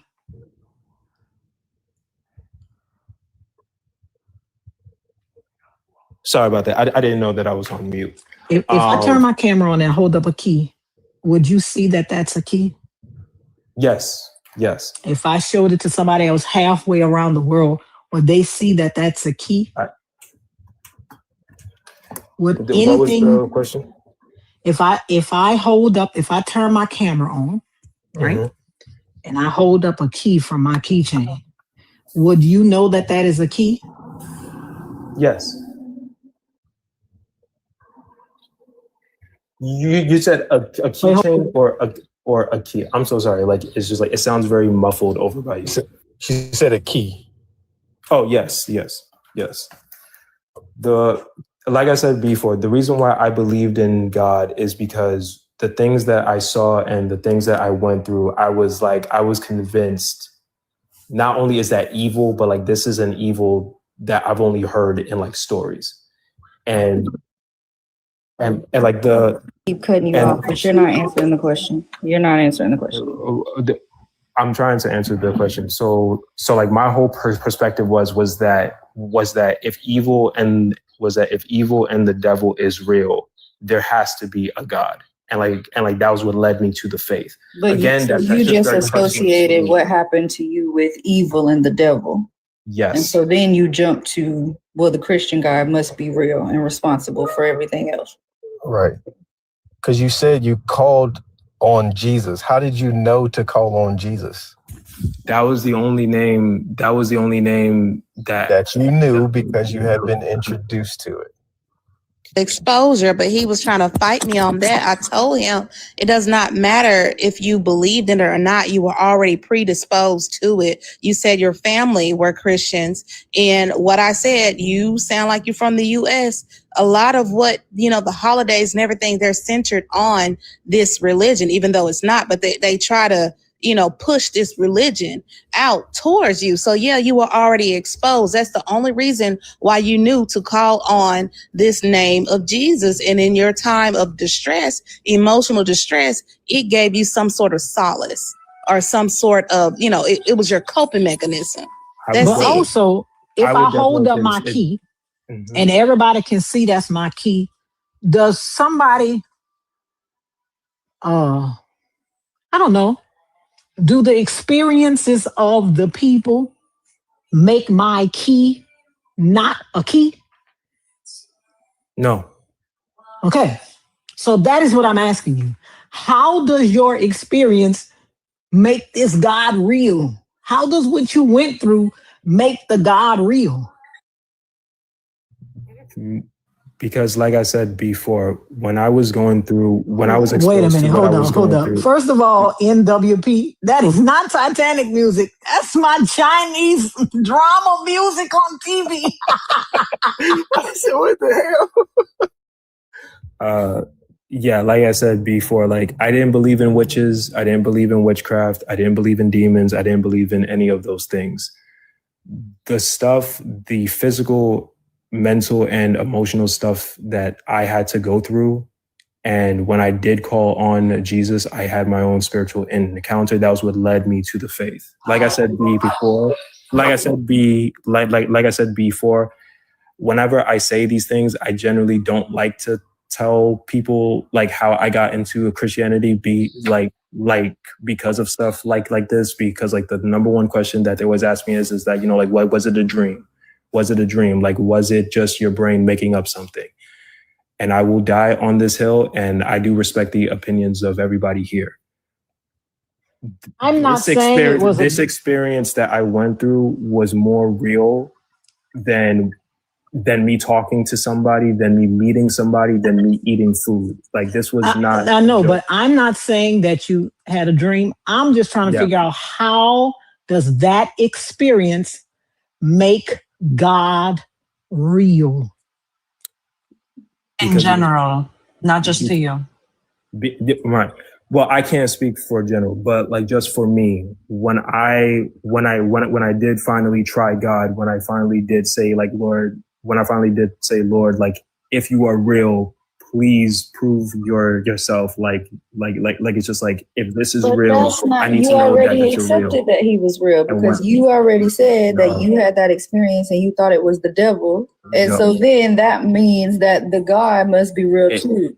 When I say that it was the devil, it was at least to me, the spiritual realm doesn't work like this world. Like as weird as that may say, like you don't have to. You just know. Like it's almost like a Hold on, But I Marlon. don't I want you care to about that. pause. Hold on. Pause, because Hold on. I truly think. Hold on, please. Let me finish what I'm, because he keep. We're gonna be talking about this for 2 hours. You said we could definitely just you like can call it evil, you can call it the devil, you can call it whatever you want to. But once you did that, you already affirmed that you believe in it. So then telling us you turned around and said, God, please, if you're real, you already think he's real, because you already attributed this to evil. And so therefore the good side of that must exist too.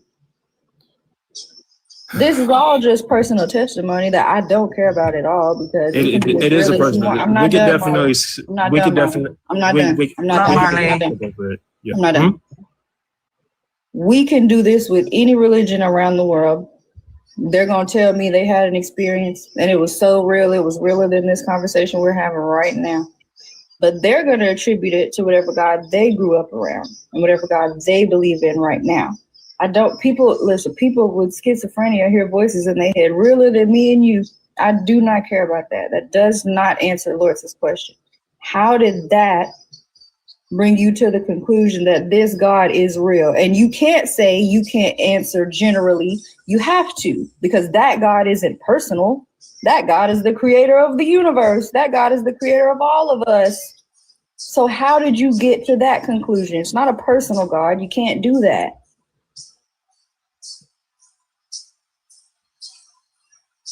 Okay, Marley, you can come up.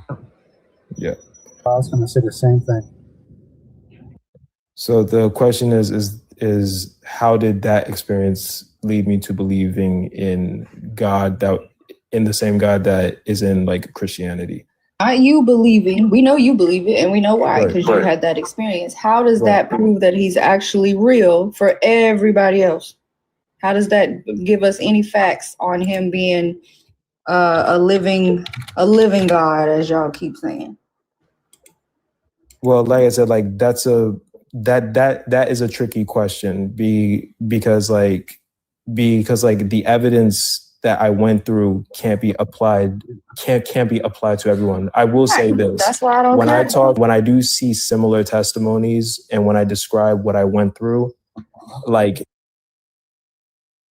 a lot of overlap, and like there does seem to be a lot of very similar testimonies. That's great with other Christians. What about other religions who have different experiences and they attribute it to their God? Just like that wouldn't make you believe that their God is real. What you're doing doesn't help anybody up here understand that God is real and true. What I find very interesting about other religions, whether or not you believe that Jesus is the way, that is your personal preference. But what I do find very, very interesting is that when it comes to magic, when it comes to witchcraft, when it comes to certain like spiritual practices, every religion, at least on some level, acknowledges that there are certain rituals that like you can do, that like there is an evil component to it. Whether you're talking about like Greek gods or Roman gods, Not or necessarily evil, or, a duality. Right. So for me personally, like, you know, like the only real argument that I could say is that if you're talking about religious, you know, institutions, practices, there is always some element of, you know, like there is a, you know, just like Hanji said, there is a duality, or like there is like a light and like there is a light and a dark. Like I said before, like if you want to call it schizophrenia, if you want to call it a psychosis, again, I'm not going to argue with you on that. Like that's just my personal experience. I'm just saying that the stuff that I went through led me to Jesus. Like that's pretty much point blank period. I've I definitely try to. Well, let me just say, I got to hop down. So I just want to say salute Bar. The album is dope. And love y'all. And this shit's fake. So cut it out. Bye, Loves you, Breezy. Breezy. Later. Yeah. Pray Anyway, over. well, Press the eject button. hold on. Listen. I don't understand. I was trying to. Go ahead, Bar, man. Mine is gonna be longer than yours. This is the thing that I don't understand. Go ahead, Rich. How people will quickly say to us, "Oh, you know, this is my truth. This is my truth." No, a truth doesn't belong to you. If you're telling us the most important thing on this earth, this God, he doesn't belong to you. It should be so clear and so easy. It drives me crazy with that. I never said that it belongs. Wait, I just got it. Y'all got it, Jill. I feel like what Ariel asked, what Ariel asked was so profound. And I wanted you to answer what Ariel asked, because she said something that was so profound. How does your experience negate or is better than somebody halfway across the world having the same experience? You were predisposed to something. You experienced auditory and visual hallucinations. I can say that. And you are looking for a confirmation bias when you go around other people who believe in the same fantastical things that you believe. Somebody with a cluster B personality can experience the same things you believe. Doesn't mean it's real. Like she said, doesn't mean there's no validity to it. Like when I was grieving my father. Let him answer, because they already paid to drop you. I'm giving you a minute to respond. But dancing around the question and you keep talking like you couldn't hear me talking, that's it. Go ahead. You can respond, Martin. To be honest with you, I can't answer that. I can't answer that question. I would like to give you a definitive answer. Like I said, you seem like you're a very professional person in the medical field. Who? I can't. No, it's Ariel's question. Hold on, Lawrence, because I'm going to put PhD in my name too. Period. Oh, Ariel. I thought it was talking about like Annie. But I was going to say this: there are certain things that cannot be explained, and like I said before, I don't want to get into it because I don't want to seem like I'm super crazy. And if you want to say that it's confirmation bias, that is your opinion. But that's I not don't the think it is. question. That's why I stopped you a minute ago. That is literally not the question. If that experience can be so real to you, I love that for you. That's not the question Lord's asked you, though. How does that prove that the God is real for everybody else? Because that is not your personal God. You know what? My best example right now is if I get to talking about world hunger and a whole bunch of other shit going on, you're going to apply that God to the whole fucking world. But when I'm asking you for evidence of it, you keep talking about your personal experience. That's not your personal God. So that's not a good answer. That's not a fair way to respond to the question that we're asking you. So you're asking me to bring evidence? It don't matter because they paid to drop you. I'm sorry, Marley. I appreciate you being patient and you were nice. You weren't, you didn't crash out on us. Be Easy is going live right after this. Okay. He's right there in the comments. So if you follow him and you come over there, you can come up and we'll continue it. But they did pay to drop you, so I got to get you out of here. All right. Have a great one. Thank you. Beezy getting out. See you later, Mike. Beezy, you getting out there? You getting out there? He said it earlier. Yeah, he said when you're done. Oh shit, you ain't said that for the word, nigga. But yeah, so what I was gonna say before we got to that, what I was gonna say, because there are people who don't challenge this stuff because they're scared of hell and the devil. I was going to give people the historicity of the devil and hell. You see, prior to the medieval period, hell was not that fiery lake of eternal burning and getting cooked. No, it was just a dark place where souls go to rest. It was just you look up the Greek Tartarus. There we go. Thank you, Hanji. Yeah, you look at the Greek. Say it again, Hanji. Tartarus. You look at the Greek Tartarus or the Jewish Sheol. This was people's concept. It wasn't really like the fire, all that, like the modern concept of hell that you understand today comes out of the medieval period. And so you don't have, there's no reason to be scared of the lake of fire, because the lake of fire is something that the church made up. You look at things like in Dante's Inferno and shit like that, the fiery place where you gonna go and burn forever, that's made up off the rip. The second thing is this Lucifer character. When you look at the tradition of Lucifer, they're gonna tell you that Lucifer was his name originally when he was an angel, and then he became Satan. That is debunked with this next. There's a man, his name is Jerome, Saint Jerome. Saint Jerome is the guy that translated what is known in history as the Latin Vulgate. This is where it went from Greek to Latin, right? He translated the Latin Vulgate. And at that time, a polemic is an argument. So at the time of Saint Jerome, he's having a polemic with this dude named Saint Lucifer. Look up who Saint Lucifer was, a real person, right? And so the guy that translated the Latin Vulgate is at odds with this Lucifer guy, because Lucifer doesn't want to reconcile with the Arians after the Council of Nicaea. Remember, this is 4th century after the Council of Nicaea. So the Council of Nicaea did not settle the arguments within Christendom. So Saint Jerome is arguing with Lucifer and the Luciferians. He even came out with a work against him. I think it's what is it called? Cute.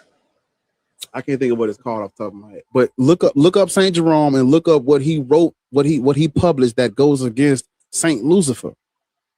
And because he was at odds with this guy, this nigga takes it upon himself, translate the Bible in Latin, and then uses this nigga's name as the name of the fucking adversary, as they call it. Prior to the Latin Vulgate, there is no Lucifer. Because that's a Latin word. Prior to the Latin Vulgate, there is no Lucifer. Lucifer comes from Saint Jerome in the 4th century. Hell comes out, the concept of hell that's in your mind comes out of the medieval period. Dante's There is Inferno. There is no reason to be scared of things you can look at in history and see, oh, they made it up at that time period is when they made it up. You can't be scared of things that the medieval church came up with because they came up with it to do just this, to keep you scared. They would paint medieval Christianity is a woo. Listen, they would paint. Them fuckers were Even the word Satan in Hebrew, it just means adversary, it just means the enemy and their enemy. Yeah, that's what I'm saying. That's what I'm saying. And so you gotta, but see the tradition of the word. They're saying Lucifer was his name when he was an angel. There was no Lucifer prior to the 4th century. But the medieval church would paint imagery of this fiery depth. They paint this shit on the church walls. When you looking around the church, you see the lake of, you see that shit and it's like, oh wait, damn, that's hell. That's where this concept of hell gets. Had their kings fighting dragons and shit in these paintings. Type shit. So y'all have to understand that when you deconstructing your religion, you cannot let the religion scare you out of unpacking the. You'll never deconstruct. You gonna keep reading that Bible and you ain't gonna never look outside of it because you scared of hell. No, But step around. That fear is in their epigenetic settings. That's been passed. That shit is in their DNA now. That shit is passed on. It's gonna take therapy. It's gonna take could take some medication, but it's gonna take a lot of education, maybe therapy, some medication, because that fear is passed down through their epigenetic settings. It'll alter their DNA. They believe, look, you gotta believe. My grandma told me this. There's somebody in the unscripted is having a total conniption in the chat talking about you need to repent. You got until the end of this year. You need to repent. But God like that stuff, that psychosis, that fear, it's been example to them so many times. It's in their DNA at this point. They got to. Education could help if they accept education, but like the young man said, he don't want to believe in shit. He believe in everything. He believe, he's trying to solidify his auditory and visual hallucinations with that's all there are. When my father passed, I saw my dad stand in the doorway. He had passed on. I know it wasn't him, but I was grieving. I was going through trauma and my brain was trying to cope. So I saw my daddy one last time in my doorway. Exactly. I did not. It's just trauma. It's grief. Nobody else saw him but me. No, and not only grief, also guilt. Guilt is super powerful when it comes down to giving you types of psychosis. Grief can literally haunt you, like what you see in the movies, like what you see it can literally haunt you, like manifest things. You can feel things on you. It's just, all these type of hallucinations, guilt, fear. Five ball. Yeah. That's not how you do that. That's not how you do that, bro. I'm sorry. I kind of knew that. You weren't introduced. I asked y'all twice. Who mans? Y'all don't be listening to me. Hey, Chris. Chris. So 5 ball, how old are you, 5 ball? I'm 40. And you're not a Christian, a Muslim, or Hebrew Israelite? No, I'm not the ops. No, definitely not. Even allies must, wait to be. Yeah, tell me the rules, man. Tell me the rules. I'm. It's too late now. Them bitches broke. But nah. Yeah, Chelsea was at the end, so I ain't tripping. But it's all good. Shout out to Eweezy for fulfilling your gift goal. I will say that. I feel like that was a shot at me for not. Was that a shot at me for not saying it? Because I was. Yeah, trying it was. I know. Yeah, she really in there. I know. Hey, Eweezy. Thank you, Eweezy. I appreciate it. Yeah, thank you. So I wasn't ignoring you. I was trying to, So what do you got for me? 5 ball. You're gonna be the last one because No, Big Bro ain't went live in ages. It's been the dark age since he went live. So I'll step down and The dark you age know. is crazy.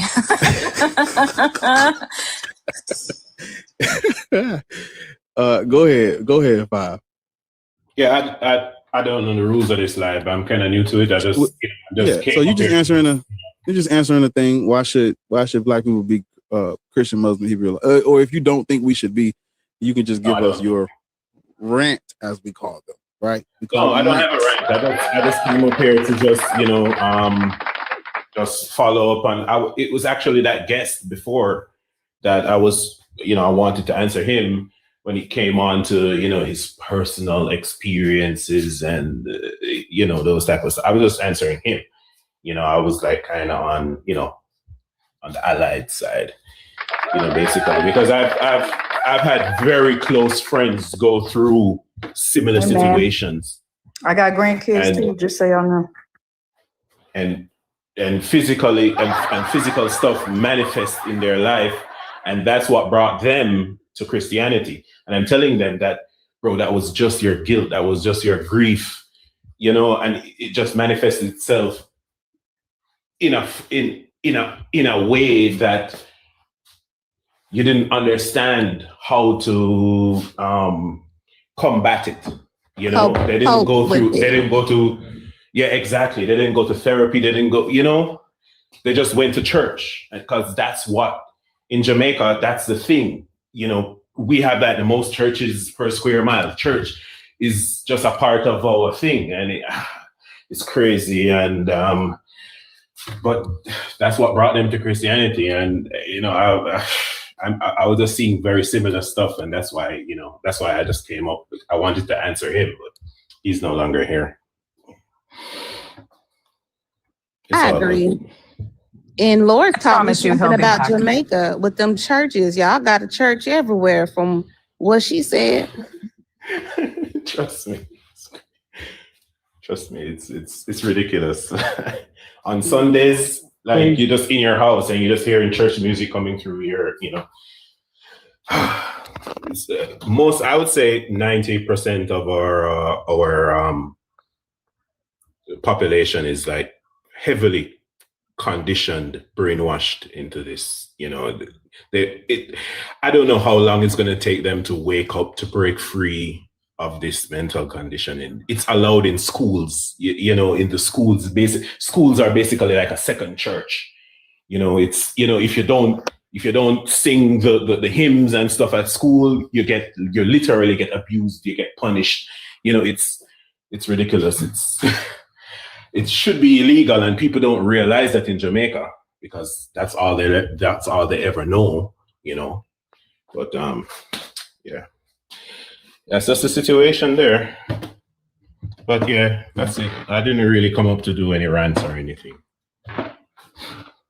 Well, I appreciate you for coming. All right. Cool. To be fair, Haiti too, because I live in a Haitian Jamaican neighborhood, and right next door to me, literally, I can jump over the gate, is a church. And then right down the road, there's another church. And then up the main street is two churches side by side from each other. I'm like, oh, wow. I feel like people who don't live in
intimate, where you would have to be a street pharmacist or where you would have to sell yourself. Because them always be them niggas. That nigga came up here scared to death of hell, and you on your page making trap music. The whole gangster. Get the fuck out of here. You double cupped up on the corner with another nigga, and y'all both got on two small outfits. What the fuck? Please. My favorite ones are you can't trust history because it's his story. It's just like, shut up. But you trust the Bible. Okay. Do you still have them pictures? Them folks look like Pooh Bear. Them shit, tight ass little jumpsuits. I like the outfit that he was rocking. Man, y'all. Do you guys remember the SpongeBob jackets that they used to have? Oh my God, I miss mine. Mind you, he the one in the black shirt. That motherfucker is too goddamn small. Okay? Please. Please. It's too small. Talking about souls. I hate putting on hoodies that ain't oversized. You're telling me you squeezed your ass into this fucking hoodie to stand outside with some more niggas. This is so Y2K coded All too. Right. Big ups to the gang. 2009 represent. Trap shit. And this the nigga up here talking about hell. Nigga. No wonder Gainesville. I was just gonna say that. Of course that nigga's in Gainesville. Nigga, you, man, it's always a nigga in Florida, man. You probably tried to purchase me when I used to live there, nigga. Them niggas don't give a fuck. Like, whoa. Y'all, actually, Florida is a scary fucking place. Them niggas used to be at the gas station with fucking AR-15s. What the fuck are you doing in the gas station with that strapped across your back? Sir, please. Serious Online. Y'all always call this nigga Serious. Y'all always pronounce it wrong. Y'all know y'all can read, man. Y'all know y'all can read. How old are you for TikTok purposes? 32. I'm Christian. Explain to us why black people should be Christian. Go ahead.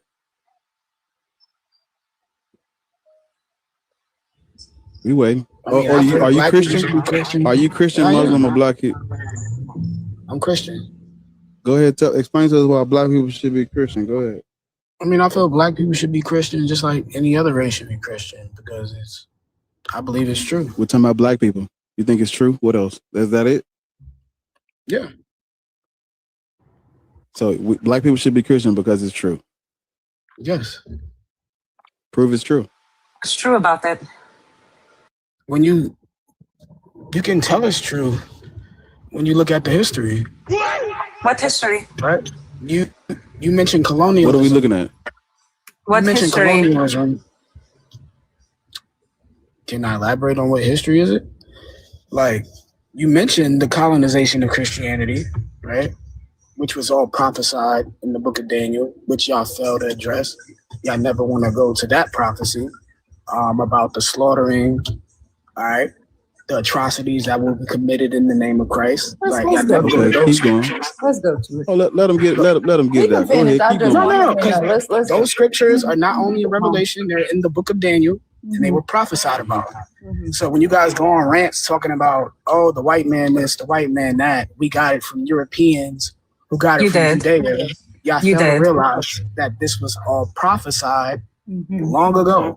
So all of this fabrication of Jesus makes zero sense if we have prophecy from the Babylonian era. How do we can you address the prophecy? Shut up. How do we know that prophecy is about Africans? Who said it was about Africans? That's the correlation you're trying to make, sir. We're talking about black people. So who said, how is that prophecy about Africans? Who said the prophecy? You guys are saying the prophecy is about Africans. You said the book of Daniel. You said it. We are talking about black people, right? Right? Mm-hmm. Are black people solely Africans? Can we answer that? The majority of them is water wet. That before we move on. Is black people solely Africans? Yes. Yes. They come bossy. So all of the 100% of black people and sir, but wait a minute. But this is the thing. I don't think you get what we're saying. We are talking about black people, right? The majority of them are descended from Africa. That's what we're talking about. I said, are all people, are all black people listen, Africans? You guys, I didn't say all. You know I'm about to drop you, bitch. I don't like you. You know that. I don't know why the fuck you follow us around here. You must have just got out of jail or something, and now you done popped your bitch ass back up around here. So answer my fucking question. So listen, fuck a real one, bitch. You know I'm about to drop you. I don't like you.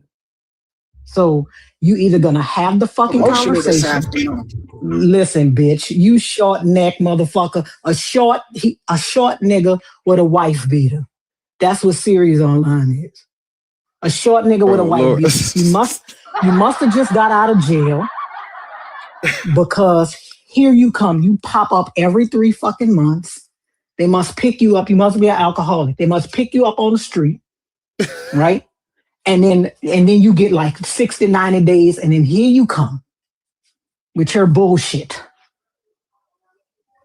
You niggas scared to center black people, and so that's why you talk the shit about who says they were black. What type of nigga says potty mouth? y'all niggas give me the ick so fucking bad. Ew. Potty mouth lords. Get the fuck out of here. Because they want to infantize us. Of course, she gets reported. My thing is, how does his prophecy even fucking matter? Because everybody originate from Africa. Like, what is he trying to negate exactly? Like, I'm trying to understand. Like, man, You good. I don't know what prophecy you referring to because you got the beast, 70 weeks. That's what I'm saying. What final conflict, ram and goat? Like, which one? Because none of them got nothing to do with what the fuck we was talking about. None. I'm tired. I'm tired of the. I am trying to. We are talking about black people, right?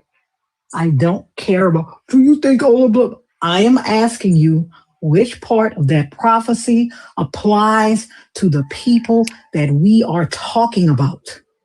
That's what I'm trying to figure out. Which part of the prophecy applies to the people that we are talking about? I don't care if you think that other people are black. I could give less than a fuck. What part of that prophecy applies to black people?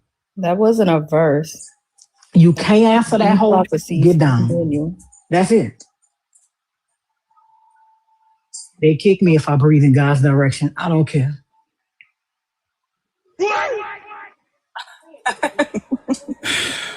Man, shouldn't have been talking about before medals.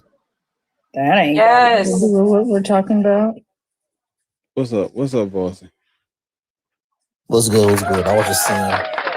You wrong for going in that live last night and trying to teach those people that information. You knew they wouldn't. They would. I couldn't say enough. I blame Volsi and you because I saw the both of you on the panel. So I'm like, oh shit, I didn't know they were doing a late night.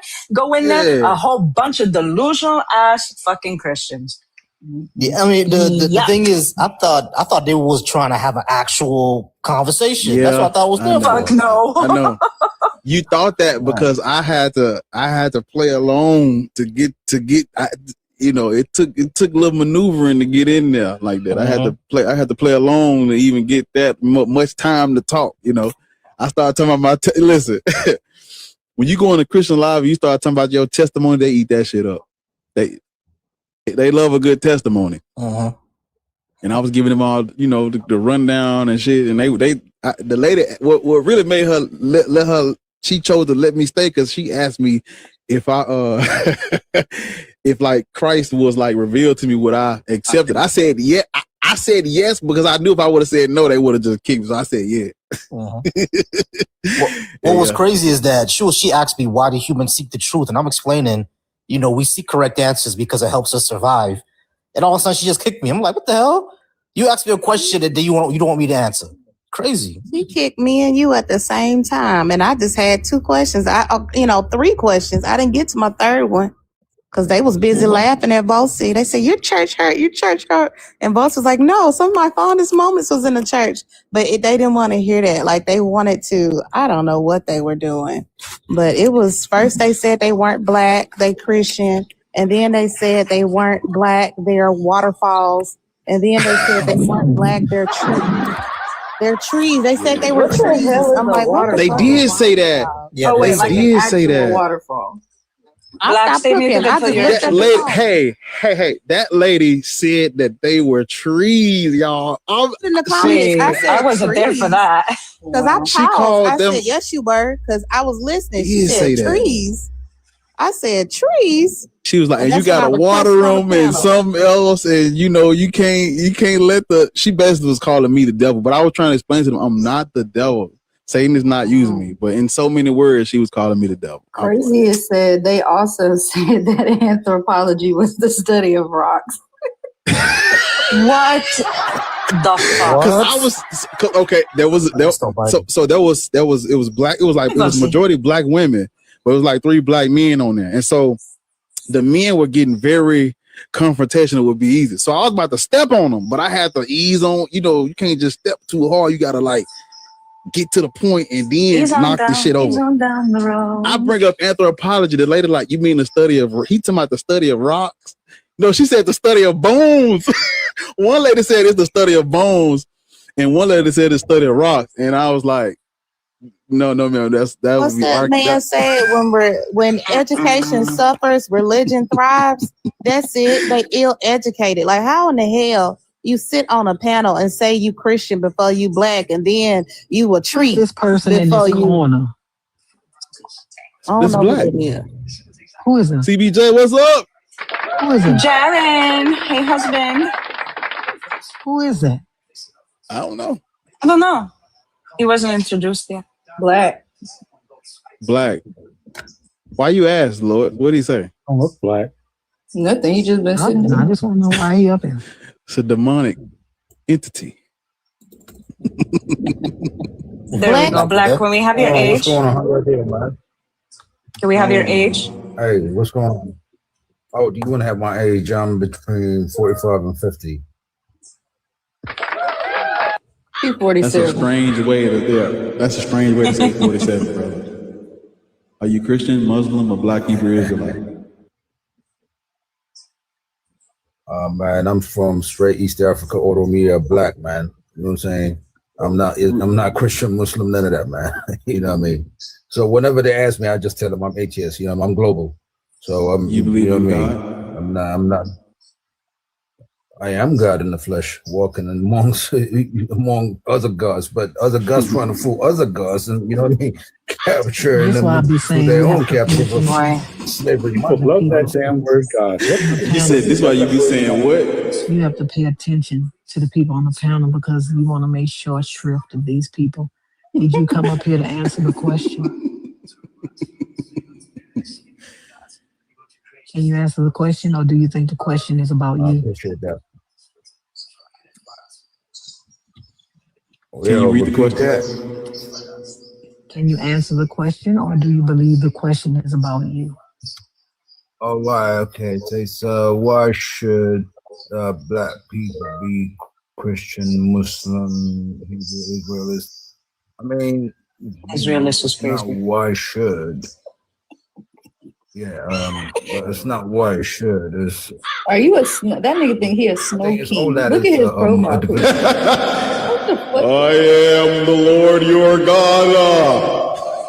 I think he indulged in a little bit too much ayahuasca. He got a crooked It's more crown about and a division. snowstorm. You see what I'm saying? It's, regarding of the I question. don't understand. None of us understand so what you're it's all about- saying. Get to the point. Yeah, that's what I'm trying to get to. I'm trying to get to letting you know exactly it's a division and it's control. You know, the Christians saying we the right one, that's another group, and the Muslims saying we the right one, that's another group. The Hebrews saying we the right one, and the Israelis saying we the right one. And you got all kind of sector of pocket religions, which is division. But ain't none of them right. Because you're God. What all about. If you're talking about belief and your, if you believe, then you believe in your own work. You know what I'm saying? And that's basically what I could tell you. Are you God? What do you mean when you say you're God? What do you mean? What you mean? What do I mean? Like, yo, I mean, what do you mean when you say you're God? What do you mean? A living being. Can he not track his own argument? I am a living being. You're a living king. This is what I'm I saying. told you, that motherfucker's a snow king. So, I am what are you a the king living of, brother? being. Yeah. What are you king of? Where does your throne sit? Of my own life. You know what I'm saying?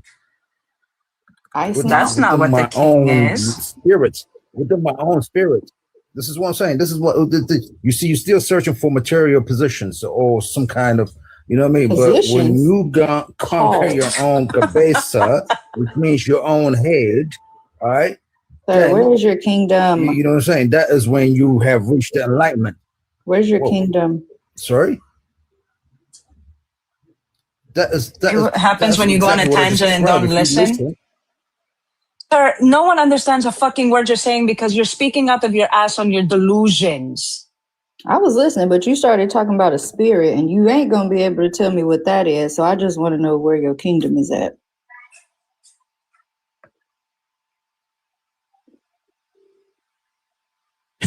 I'm gonna tell you the frustration they're having. It's like we see so many people substitute one God for another or try to claim that they are God. I know, but I'm telling you where the frustration comes from because they see people all the time. They get rid of Christianity or religion and then they try to substitute for another, the universe, the kingdom, or I'm God. No, you are a human being in flesh and blood like all of us on this panel. Nigga think he king of the hill. You know, and I just like, you know, that could be, you could be using that as a metaphor, but people say that shit literally. They think they are God. You ain't no king, nigga. God. You just a human being, and that's okay. That's okay though. That's beautiful. You know what I'm saying? You can't put no council together. You ain't no king, nigga. About God and king. Nigga said Burger King. Have it your way. Individuality will come in. Listen, well. You know what I'm saying? Now, Burger King. How am I take your order? If we out here talking about W-Lo, I love those so much. Oh my gosh, Loman, thank you. Listen, the beer and the Coke and the Henny is crazy. Okay, that's where he's getting this shit from. That's all I know. And now, Low man, you must think this be easy, like. Do you want to get out of C5 or not, Bar? Listen, W-Lo, I told y'all I got grandkids. Y'all don't be listening, but Lo know what it is. I got mouths to feed. Right? The Lord, oh my soul. Yeah, cause see, you know what I'm saying? Y'all mistreat Barla. Y'all gonna be easy. Like niggas be throwing $1 million at that. I was like, okay, then, y'all type shit. I just gotta stay on long and cut into his corners and. We'll get you out of C5. He gonna have to. Y'all gonna have to. Y'all niggas gonna have to choose. Yeah, we're gonna see, man. Look, I gotta wait till I get to like C3. I'm gonna we're gonna have to do a battle one of these days. So this not be easy live? No. Damn. Oh, damn, yo. That's tough. That's cold. Crazy. Bro. That's cold, gang. That's cold, gang. How I make that mistake, bro? Hey, be easy. You see, you at the gym, brother. Look, nigga, I know where I'm at, nigga. You miss your blessing, nigga. What's up? Appreciate you, low man. Yeah. Supporting the panel. I only came up here to fuck with you about that comment. You talking about, you must think it'd be easy, like. Nah, I just got a little, I got me a couple of dollars about 20 minutes ago. I said I'm gonna come throw a couple, you know what I'm saying? Oh, be hitting them parlays and shit, don't it? Yeah, I cleaning up every once in a while. I get fucked up too, but I know what's going on. When I clean up, Gotta put it amongst the black people. We appreciate you, Lo. We appreciate you for it. Likewise. All right, y'all get it. Bossy, you gonna drop right after? Nigga said I got a 30 ball, nigga. I'm good. He covered like me. You know, I got a bad rep. I got a bad reputation right now. They say I ball and come when the money get thrown. You do find your way miraculously on stage. No, listen, it's not. It is that is a coincidence only. I promise. It is not. I'm not stream sniping. I ain't doing none of that. No, because he get right in the comments and be like, "Oh, what's up? We giving up request." Hey, look, the shit be funny too, cause you know I'm an equal type of nigga. So like he gonna come up and I'm gonna catch him up. You feel me? And y'all be like, "Oh nah, he ain't even said a word. That nigga just got here. What the? He ain't said shit. How you getting here?" I'm like, "Hey man, if you there, man, I'm gonna make sure you straight. Once I'm throwing it around, I'm throwing it around." Jesus. Lois, what up, baby? Where she at though? She here? She took a break. She was here a second ago. She watching that damn Chinese. She be watching them damn Probably. Japanese. Or K-dramas. I'm gonna get back to these chaps. You know, this is the first day officially out of school. They driving me crazy already. Oh, I fucking felt that. All right, Joe. All right, Lo. Well, we trying to wrap it up. You better do it. Well, well, yeah, shake these niggas down. We get out of here now. We're gonna close the doors and count the loot. Nah, that video that what's his name did after church, and he was in the back laid up counting the money.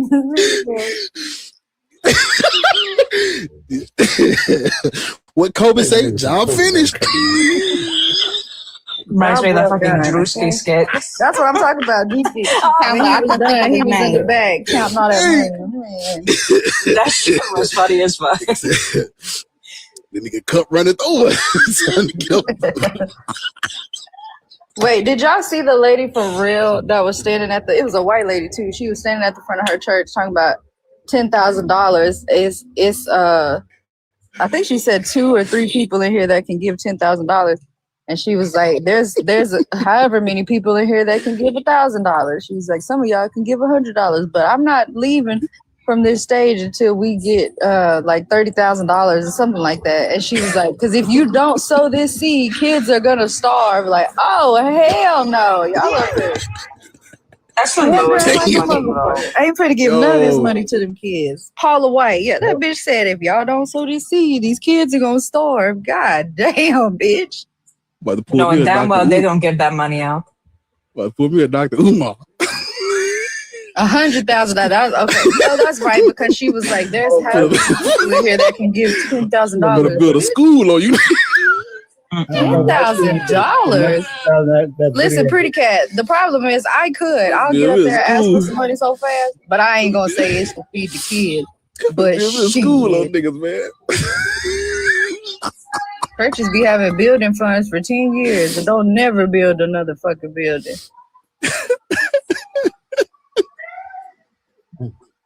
Hey, Kalu. I'm ready to get. How do we mute the host? Listen, I've been petitioning TikTok to be able to mute Yo, Anna asked, is she the one that was selling blessings for $10,000 at the White House? Yes, that's her. Yep, she's the one who did that. Kalu, what's up, man? Yeah, I do some shit like that. You remember that that damn when she preached and was throwing that strike, and they did those damn videos on that shit like 4 or 5 years ago. You guys don't remember that parody? That shit was the funniest thing ever. I don't know. Maybe I seen it. Look, I told y'all earlier, after 6 months, it might as well have not happened because I don't be remembering shit. I'm pretty sure I done lived the whole life I forgot. I swear to God, sometimes my family will be like, yeah, when we went to the, I'm like, we went there? What are you talking about on our last cruise? I've never been on a cruise. The fuck are you talking about? Like, I be missing whole gaps of time. I don't know. And I used to smoke a lot, so that didn't help. Like, I don't be knowing what the fuck going on. That's how deja vu happens. I'll be like, this place feels familiar. Bitch, we lived here for 10 years. What the fuck? Mom What's your last brain. name again? I have Paula that White, shit. right? Paula White. I think it is What's mom. your last? What's your last name? Rich. Listen, we know his last What Rich name. Area done already told us who he is. That's what's his name? Chadwick. What's your name? Sedgwick We ain't forgot. We ain't forgot about you. Yeah. Chadwick Mortimer the third. Yeah. Mm-hmm. He's already been debunked. We know who that motherfucker is. That might be his alias, though. Mr. White. Yeah. Uh-huh. He has all the writings of antiquity in his library, sitting at his disposal. I told you, look at his profile. Studious ass nigga. I know New Testament scholar. He is. I've seen the P-52 within his vicinity. I've been quiet over here. Why y'all mess with me? We ain't forgot.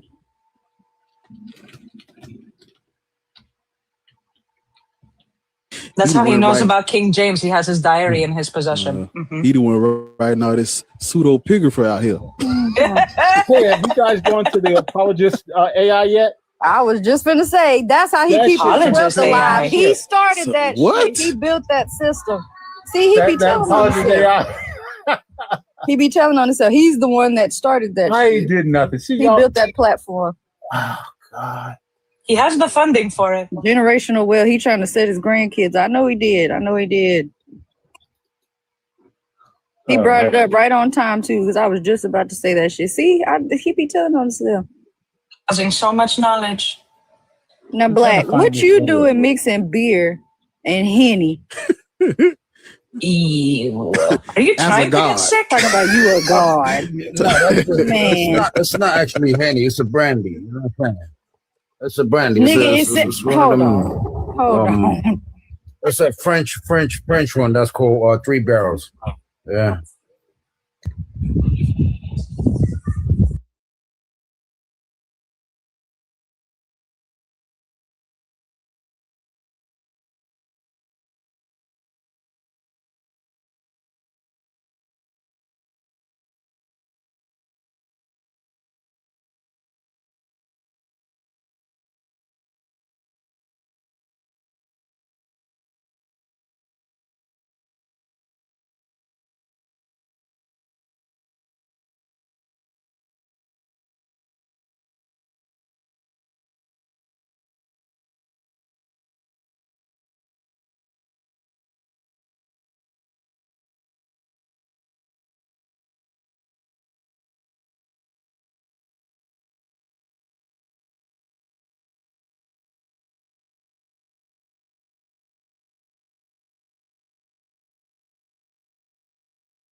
It again, but it wasn't the like. It wasn't the mystery gang of today. Mystery gang. I love that. You know, it wasn't. We went all clicked up like we clicked up right now. I ain't know y'all like that. All of us wasn't here, but I was just like, damn. Hunty was there. They So still shout don't out know Hunty, me. man. Because I said I had grandkids. They said I was lying. Y'all don't know my life like that. I do not know my way. Stupid ass video if you want to see. This shit is stupid. It was 2023 from the election. I don't know if you want to see it. It's funny as hell. Oh, you got Childish it? Gambino. You want to see it right now? I could put it. I could bring it right up. now. It's up to you. How long is it? Shit. It's about a minute. It's about a minute. Shit, I'm ready. A minute? Yeah. Is that European time or that's nigga color? Is that color? No. This why they be Is that Western? gifts. This why A they minute be to us is an hour. As soon as that nigga gets some money in his pocket, he ready to run the fuck off. This why they be cheating. Hey, what Mike Jones say back then? I won't play it if you don't want to see it. It's up to you. Mike Mike Jones, man. What Mike Jones say? No, that's his thing. Yeah, I know. I got it after the second time. Hold up, man. You know this. Look, we got this rich baron right here. You want to play the video? One of the original. Let there be that we would strike the ground, for you will give us victory, God. I hear a sound of abundance of rain. I hear a sound of victory. I hear a sound of shouting and singing. I hear a sound of victory. I hear a sound of an abundance of rain. I hear a sound of victory. I hear a sound of an abundance of rain. I hear a sound of victory. The Lord says, it is done. Done. Done. Done. It is done. The Lord says it is done. The Lord says it is done. The Lord says it is done. The Lord says it is done. The Lord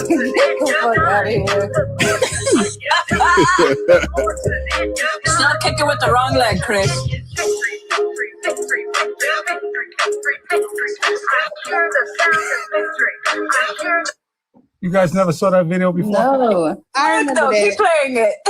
Listen, I hate Trump, but that motherfucker is funny. I can't. That motherfucker is funny enough. funny as hell. I saw that shit. I died laughing. I remember when Listen, that whole thing Voldemort happened. is the worst, but he's memeable as fuck.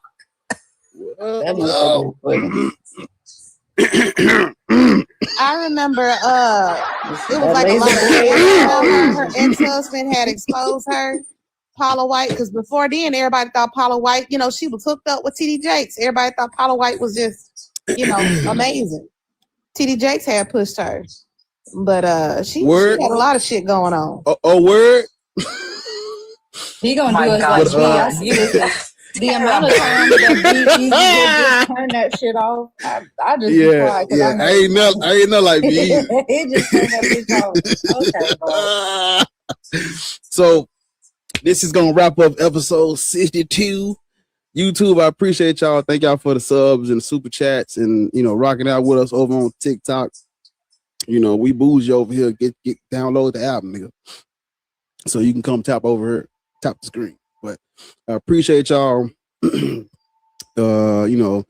Like, subscribe, leave a comment.